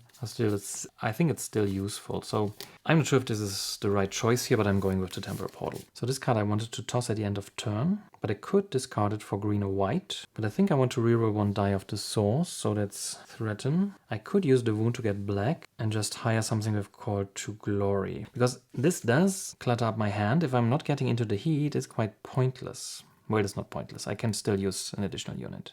Yeah, I should probably not use that for Call to Glory. So I'm not using this for black, because black would be pointless. So that would be an influence of 7, 8, and 5 is 13. I would get a penalty at the end of turn, and I'm a revealing unit and going back to 11. There are catapults, and I think I will reveal one more and go back to 9. And these are really the white heroes. That's sick. So technically they would double the influence bonus, but I already started the interaction before even seeing them, so I'm not sure how this works. But no matter how it works, it will be in my favor, no matter how it works. So either I'm staying at this, or I'm doubling the 5 or the 3. So any one of these choices. But I think it's not a 3, because the overall gist is that reputation applies once you start interacting. It's probably retroactively giving me 5 more influence, but I don't care about that. So let's not dwell on that. And this is an insane pickup, of course. And I think I will replace the freezers for the argument that I can ready 2 units, these for example, with the rebirth later. And I don't have range attack. So this turned out quite well. So I have this still in hand. These 2 are played. This is tossed. And before I reroll this, I have to really think about these cards here. I do want to keep this, because this is my ticket to activate the sorcerers, for example.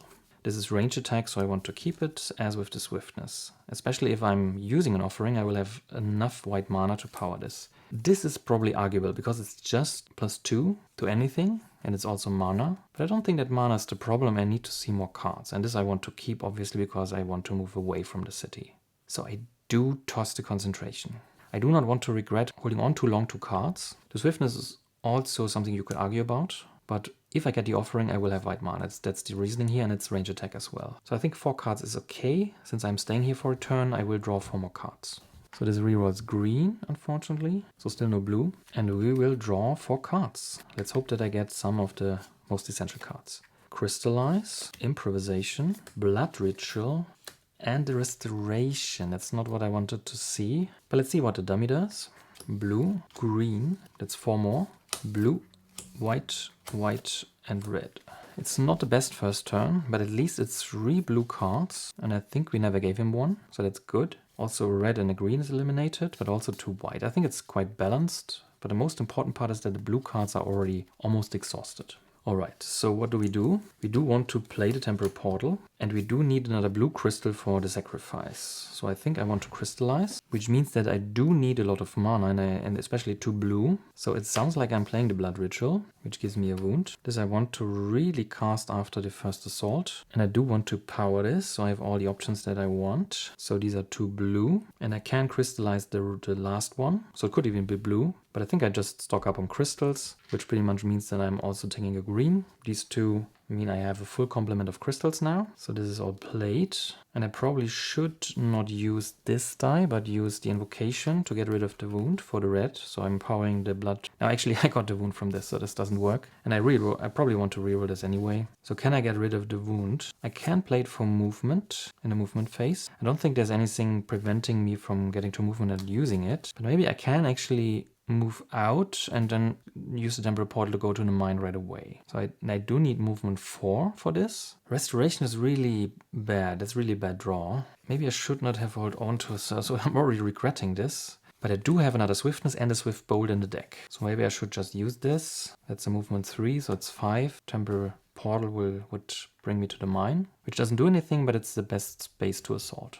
I might regret this decision here, but if I'm not going all out for the first assault, then this will be the MVP card, because it gets rid of the wounds I get, and it readies 2 of my units, including the heroes and the crossbowmen for even more range attack. So I don't see me tossing this, and these cards, as I already said, they're just too good to pass on. And I do need movement 4 to reach the mine. Yeah, let's just do this. That's movement 5. So I'm leaving the White City and portaling to the mine. So this means I get rid of the wound and all the other cards. I do reroll the die, stays red, unfortunately. And now I do still have a hand limit of 8, even though I'm no longer in the vicinity of the city because of the Temporal Portal. A stamina, unfortunately. A promise into the heat. Now that's nice. 2 more is a swiftness and another stamina. Okay, that's really bad. But let's see what the dummy is doing first. Green, green, white. So that's nice.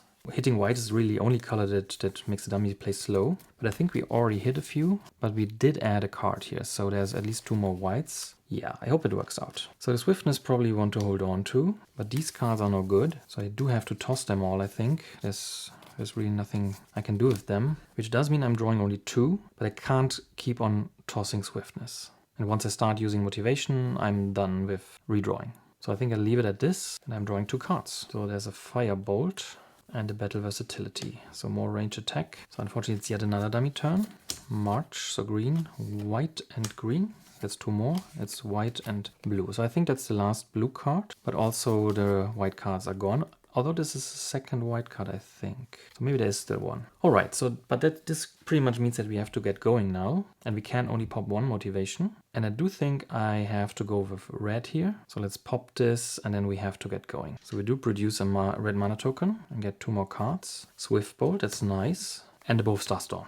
That's insane. Okay, so we do not have the offering, but we do have Into the Heat Bow of Starstorm combination. That's huge. Unfortunately, we do need 2 movement to even enter the Necropolis, so I fear I have to play this as a movement. I don't think I can produce a wound currently. Actually, I can if I cast a Fireball, but again, that's I need a movement in the movement phase, so this doesn't work. But I hope I will be alright. Okay, so now it's time for the assault. So we would move into the Necropolis with the swiftness. Then we would definitely play into the heat. We would definitely break the bow. And I'm not sure I'm actually playing a sacrifice after all. I think I should go all out now and see where I land. If I can come up with 40 range attack, no 48, then I can snipe it and just don't care about the rest because I will win the scenario. So we do have this for afterwards, and this is all range attack, and this is 1 more unit, and most likely the sorceress. Do we have mana for all of this? That's the question now. So I will start with all these crystals. So I definitely want the ranged fire attack 4.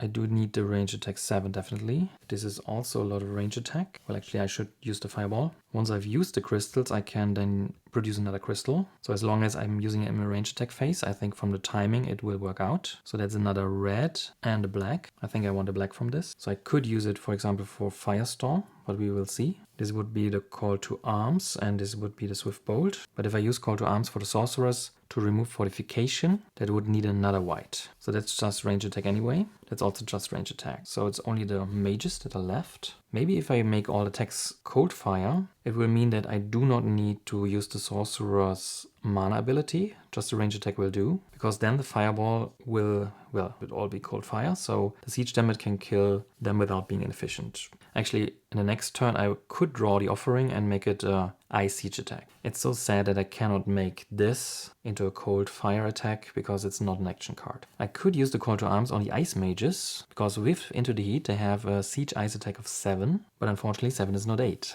But I could also use the catapults. They have a siege ice attack of 5, which becomes a siege ice attack of 8. That's so cool.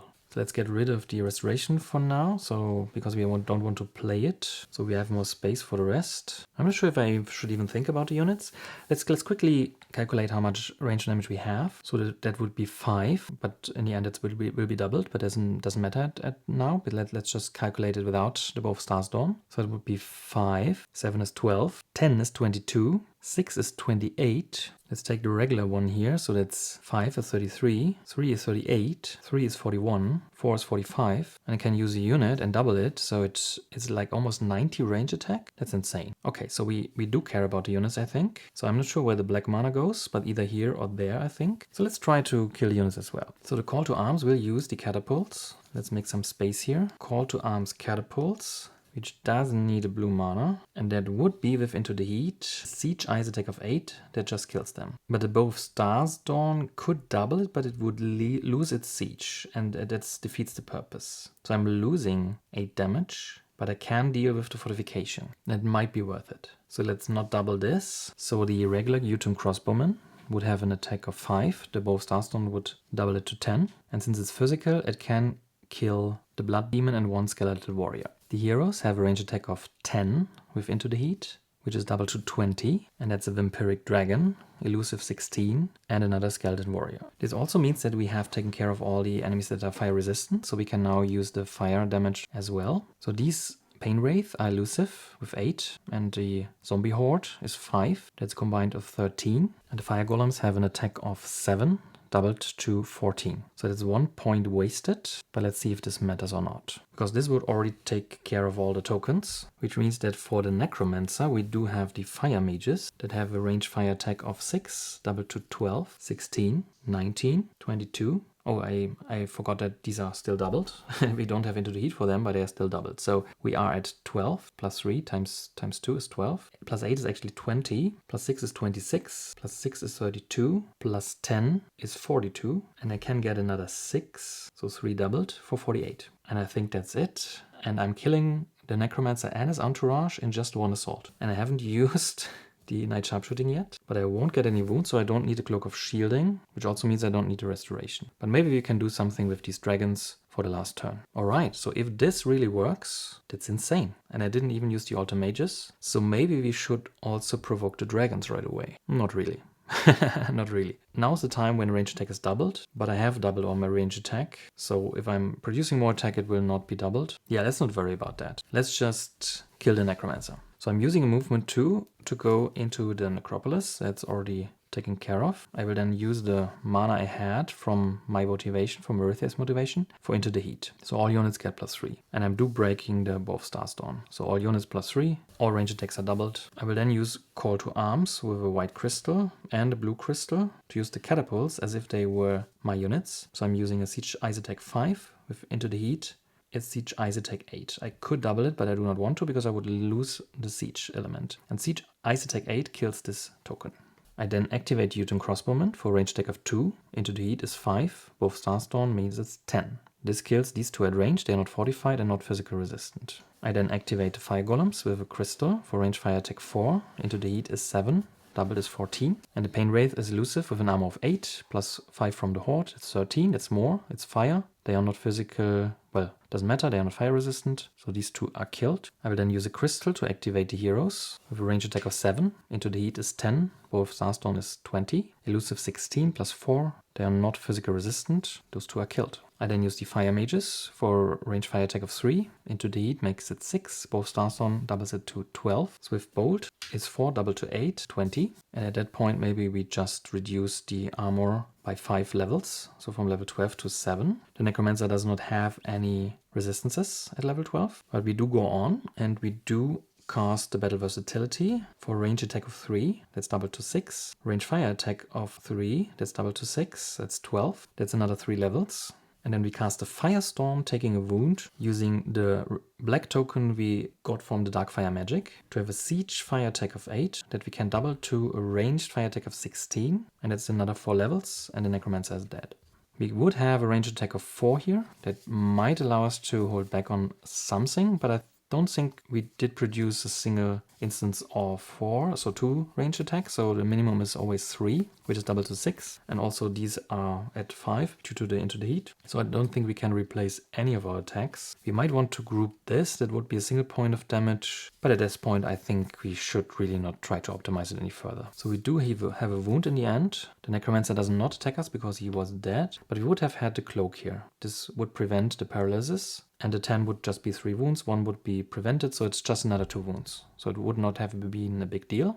I was prepared for this, but I don't actually need that. Alright, so we do win the scenario in a really nice fashion, I would think. But we are not done yet, so let's see. That's 10 fame, that's another 9 fame, so 19, and 8, that's 27 fame. So I'm going back 3, and I get 30 then. That's 131, so 11. I also killed the Necromancer, which is 12 levels of 3 fame, 36 fame, 47 then. And I do get 6 faction tokens from the Necromancers. That's all but 1. So there was no level up, obviously, because we already reached the last level. There's no other reward. Night Rules we had anyway, so we did not make any mistake there. We will get a black mana at the start of next turn. That's actually quite nice for the rebirth. So let's get rid of the Necromancer. And let's see what the tokens are. We do have a Ghostly Elixir that makes an attack card range. That could be interesting for the dragons. Then we have the Staff of Concealment for movement. Another Ghostly Elixir, the Amulet of Reawakening, that shuffles 1 card from a discard pile back into the deck. No, it's put under the deck, and I have a hand limit increased by 1. Another one, and the Orb of Twilight. But first of all, I am drawing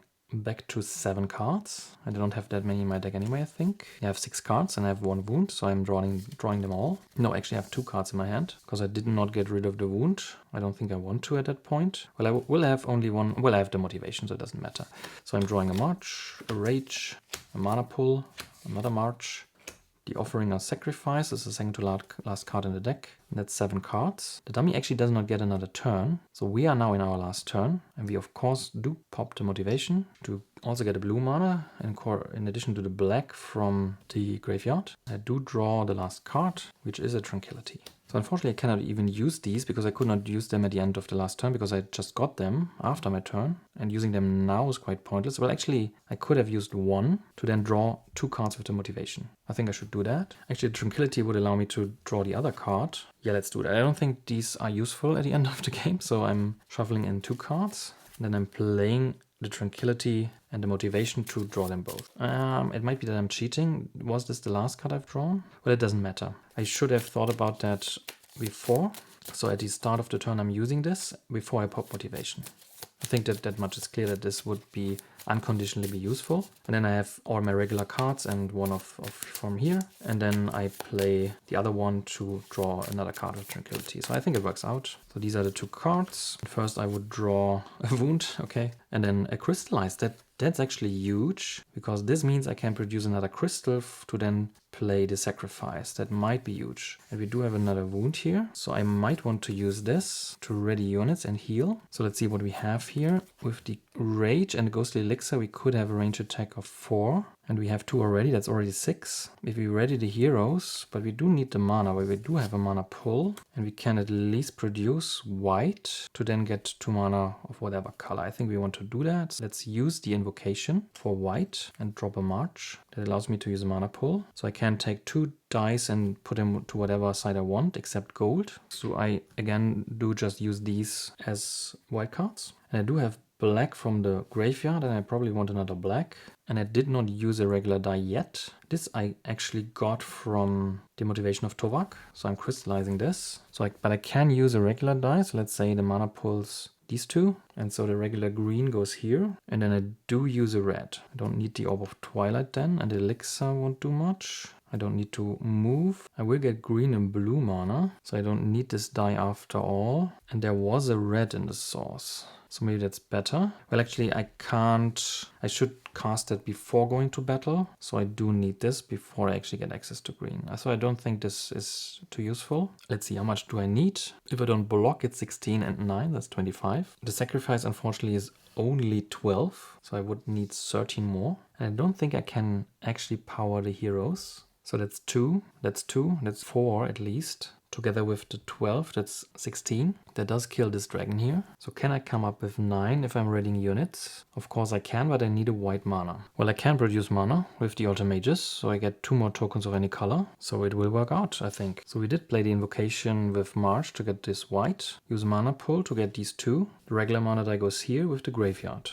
And we used the blue token from the motivation to get a crystal. So we can actually have 3 crystal pairs for sacrifice. So I'm casting Rebirth with the black and the green. That gives me here 3. And I'm readying up to 3 levels worth of units. I'm not in the forest. So this I did not anticipate. But I can ready the heroes. I think that's good enough. Because then I'm provoking both dragons. So these are red and black.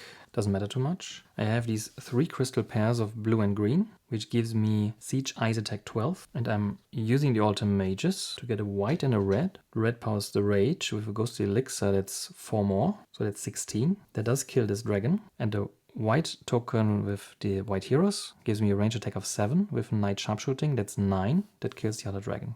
And none of this mana is useful for me. Unfortunately, it will all vanish. But for Fame, it's just 3, and these tokens are obviously worth more, so I'm fine with this. Let's clean up here. This was the final turn, so the March is unused. This goes away. And the 2 dragons will give me 13 Fame, so brings me up to 60. And I would get 2 more faction tokens. So there's a Vampiric Chalice, and I could shuffle this for 1 more. But I don't think they are useful for scoring in the end. Alright, this went better than expected. That was quite puzzly. Of course, it was huge luck that we got both Starsdawn and then finally into the heat, because the combination is really insane. But we did even have the Altar Mages to spare. And without Into the Heat, but with the Altar Mages, if you just have other units that are not ranged or huge attacks, and you can turn them into siege and then double them, this would have worked as well. And I think even without the bow, we would have taken a good chunk out of the enemies. I think we definitely could have killed the Necromancer and win, and we would have another turn to make another attack. But I won't argue against that. This was quite lucky. Then again, you will get something in most games. And the scenario is really, I think, constructed in a way that with the early core tiles, so 6 countryside tiles and then 5 core tiles, you are getting into this earlier. You have a better chance to get the units. I voted against getting the core units earlier. And with the 3 glades that you are guaranteed to find in the 6 countryside tiles, you do get spells and artifacts if you liberate them. And there's really no reason not to, because they give fame, they give tokens, they give you reputation, they will probably give score, but they will also give you, as I said, a spell or an artifact, and I got 2 artifacts and a spell. And the glade from the green city, I voted for rolling, and it came up as a graveyard, so I got another spell, but it could have as well have been another artifact. So you do see a lot of powerful things, and I think the scenario is built in a way that you are snowballing even harder. And as I said already, I think you need this if you want to take on these avatars on these high levels, because they do have a lot of tokens. So the Necromancer level 12 does has 7 tokens, and the tileway has 2 dragons, so if you can't approach from the right direction, you even have to kill another dragon.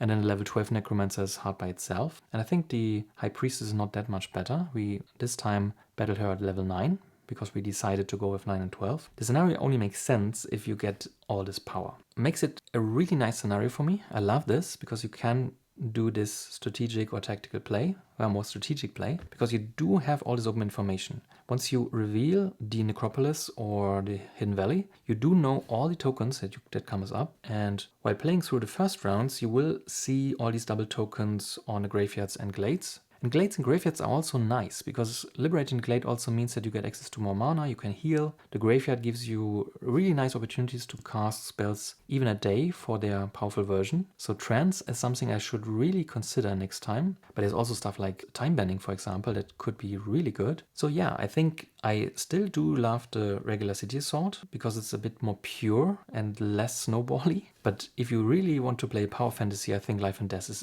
insanely interesting. And all these tokens are so versatile. You have seen that I've used many of them, not just for influence to hire, but really they made a difference. So for the Cold Fire block, for example, to block the Lightning Dragon, so the armor gets reduced, because many of these tokens are actually elusive. We did use the Vial of Toxins, we did use 3 mystical maps in this game. The Cloak of Shielding can be really good, so I did not fear them in Necromancer at all, because I had a Cloak of Shielding. The Tome of Relearning, of course, we used twice to swap out skills. That's so huge. Healing Herbs are nice. We did of course play more Elementalist tokens, because we did liberate 2 glades and then taking on the Hidden Valley first. But yeah, I do like the scenario. I hope you enjoyed the game. I hope I didn't make too many mistakes, at least not any that voided the run. I did definitely make a mistake with the unit offer, but I have to review if it was only that one round, and if it was that, then I think I'm okay with this, because it didn't give me any huge advantage. I did not hire anything from this, I didn't consider them really. I did use the scouts, I think, but they would have been there anyway, and then I was having peasants for the next 2 rounds, so I think I'm okay with that. But I have to review it, but maybe I did some other mistake that voided the run. I hope not, because it was epic, and in comparison to the Realm of the Dead or the Hidden Valley, this really takes much longer. It's much more epic with the 6 rounds. I do like this much more, and if I would rank the scenarios of Shades of Tesla, I would say Life and Death is definitely on the top. Realm of the Dead is good because it has a similar feeling, and it does have this nice new concept of graveyards where you do have night rules at day. You do get a black token at night, but then again a glade gives you a black token as well, so you would rather have a glade than a graveyard. But it's really interesting that you can move into this, and if you have any chance to produce black mana, or maybe there is even black mana in the source, which usually would be depleted, you can use this. You also have these double tokens, but they are not revealed, so that's a bit of a downside. But it's interesting that you can then get an advanced action, a spell, and on sealing, which costs some mana, you do get reputation, so that's really interesting. So I like that a lot. So it's a shorter form of Life and Death, still a bit different. And I think the least liked scenario for me is the Hidden Valley, because there is just not much going on there. There are not that many modifications, and just the revealing for triple the cost, but you can use influence, but then you can reveal for nothing by just killing ravaging enemies. That usually means that you have to have luck with ravaging enemies, just kill them, and then it's even easier. And then besides that, there's really nothing going on. There is one more scenario, which is the Lost Relic, I think, which is a 2-round scenario, which I've never played, which uses the quick start rules that are new, but I'm not that interested in it, because I do like this ramping phase, the first round with the starting deck and the first tiles being revealed and planning out what I want to do. So yeah, I just don't need an even shorter scenario than Blizz rules. Alright, let's quickly count the score if you're interested. I think with this kind of support of all these artifacts, spells, tokens and so on, I think that will be much higher than for the Solo Conquest. So I don't think it's comparable, but let's take the score anyway, maybe for future reference for other Life and Death playthroughs. So I did put the catapults in the deck accidentally. So let's give them back. So we ended up with 4 spells. Unfortunately, we broke one artifact, but still, no, we broke the bow as well. I did not toss it. So we don't have any artifacts left. So we just got 2 and then used them both. And we only have 5 advanced actions. So it's exactly the ones from leveling. So we did not learn any from the monastery. We did not pick any up in the Green City or as a reward somewhere. So that's not much. So the scoring for Life and Death solo means that if you succeed in defeating both avatars, you are victorious. So we are victorious. Then we proceed with standard achievement scoring as usual. That means we do get 8 fame for the spells and 5 fame for the advanced actions. Then 0 for the artifacts and 0 for the crystals because we use them all. The leader will be quite good. So that's 5, 8, 12, 15. Brings us to 88. The Conqueror. So monasteries, we revealed one but never got around to actually go there, let alone burn it down. Conquer one keep. So that's at least 2 points here. Brings us to 90. Mage Tower, I don't think we conquered one. Okay, so we do have one. That's another 2 points, but that's about it. And the adventuring, I also think that we did not get around to adventure that much because we did liberate all these other sites, but we did use the maze here. So the maze is 2 points. What else did we do? I don't think we used any other adventuring site. Oh, well, we did do the ruins here. We did them to recruit. So that's 2 points. And that's about it. So we did not clear those and we did not do the spawning grounds. So the beating, we do have a wound. That's -2. So 94. So we do get 10 points per avatar we defeat and 15 additional points if we defeat both. So that's the same as for the solo conquest. So 35 points. 5 is 99. Another 30 is 129, so we had 9 again. We did not have a round open, but we do get 1 point per card in dummy deck. 1, 2, 3, 4, 5, 6. Another 5 if end of round was not announced, so that's 11 points. Alright, so it didn't actually was that high. I thought it would be higher. So we went around the board twice, that's 240, with another 20 points at 260. So it is actually quite comparable to the regular solo conquest. Maybe because I did not pick up that many actions, I did not pick up that many adventuring sites, because I was busy with all the glades and graveyards. So 2 glades, 2 graveyards that do not score anything. Actually, why is there a shield? Well, there's an argument to be had that they do count as adventure sites, because I do enter them like an adventure site, and that would be 8 points more. But I'm not sure about this, it's not written anywhere. Maybe it matters in the... So the description of putting a shield there was from the general rules, which is not special to solo. Maybe it's more important for the competitive scenario or the co-op scenario. I don't know, so it might be 8 more points, but I don't think it matters too much. I think it's a nice score. And that concludes the Life and Death with avatar levels of 9 and 12. So there's not that much room to improve, and I don't think 12-12 would be quite suicidal, but maybe we attempt it one day. See you in the next game.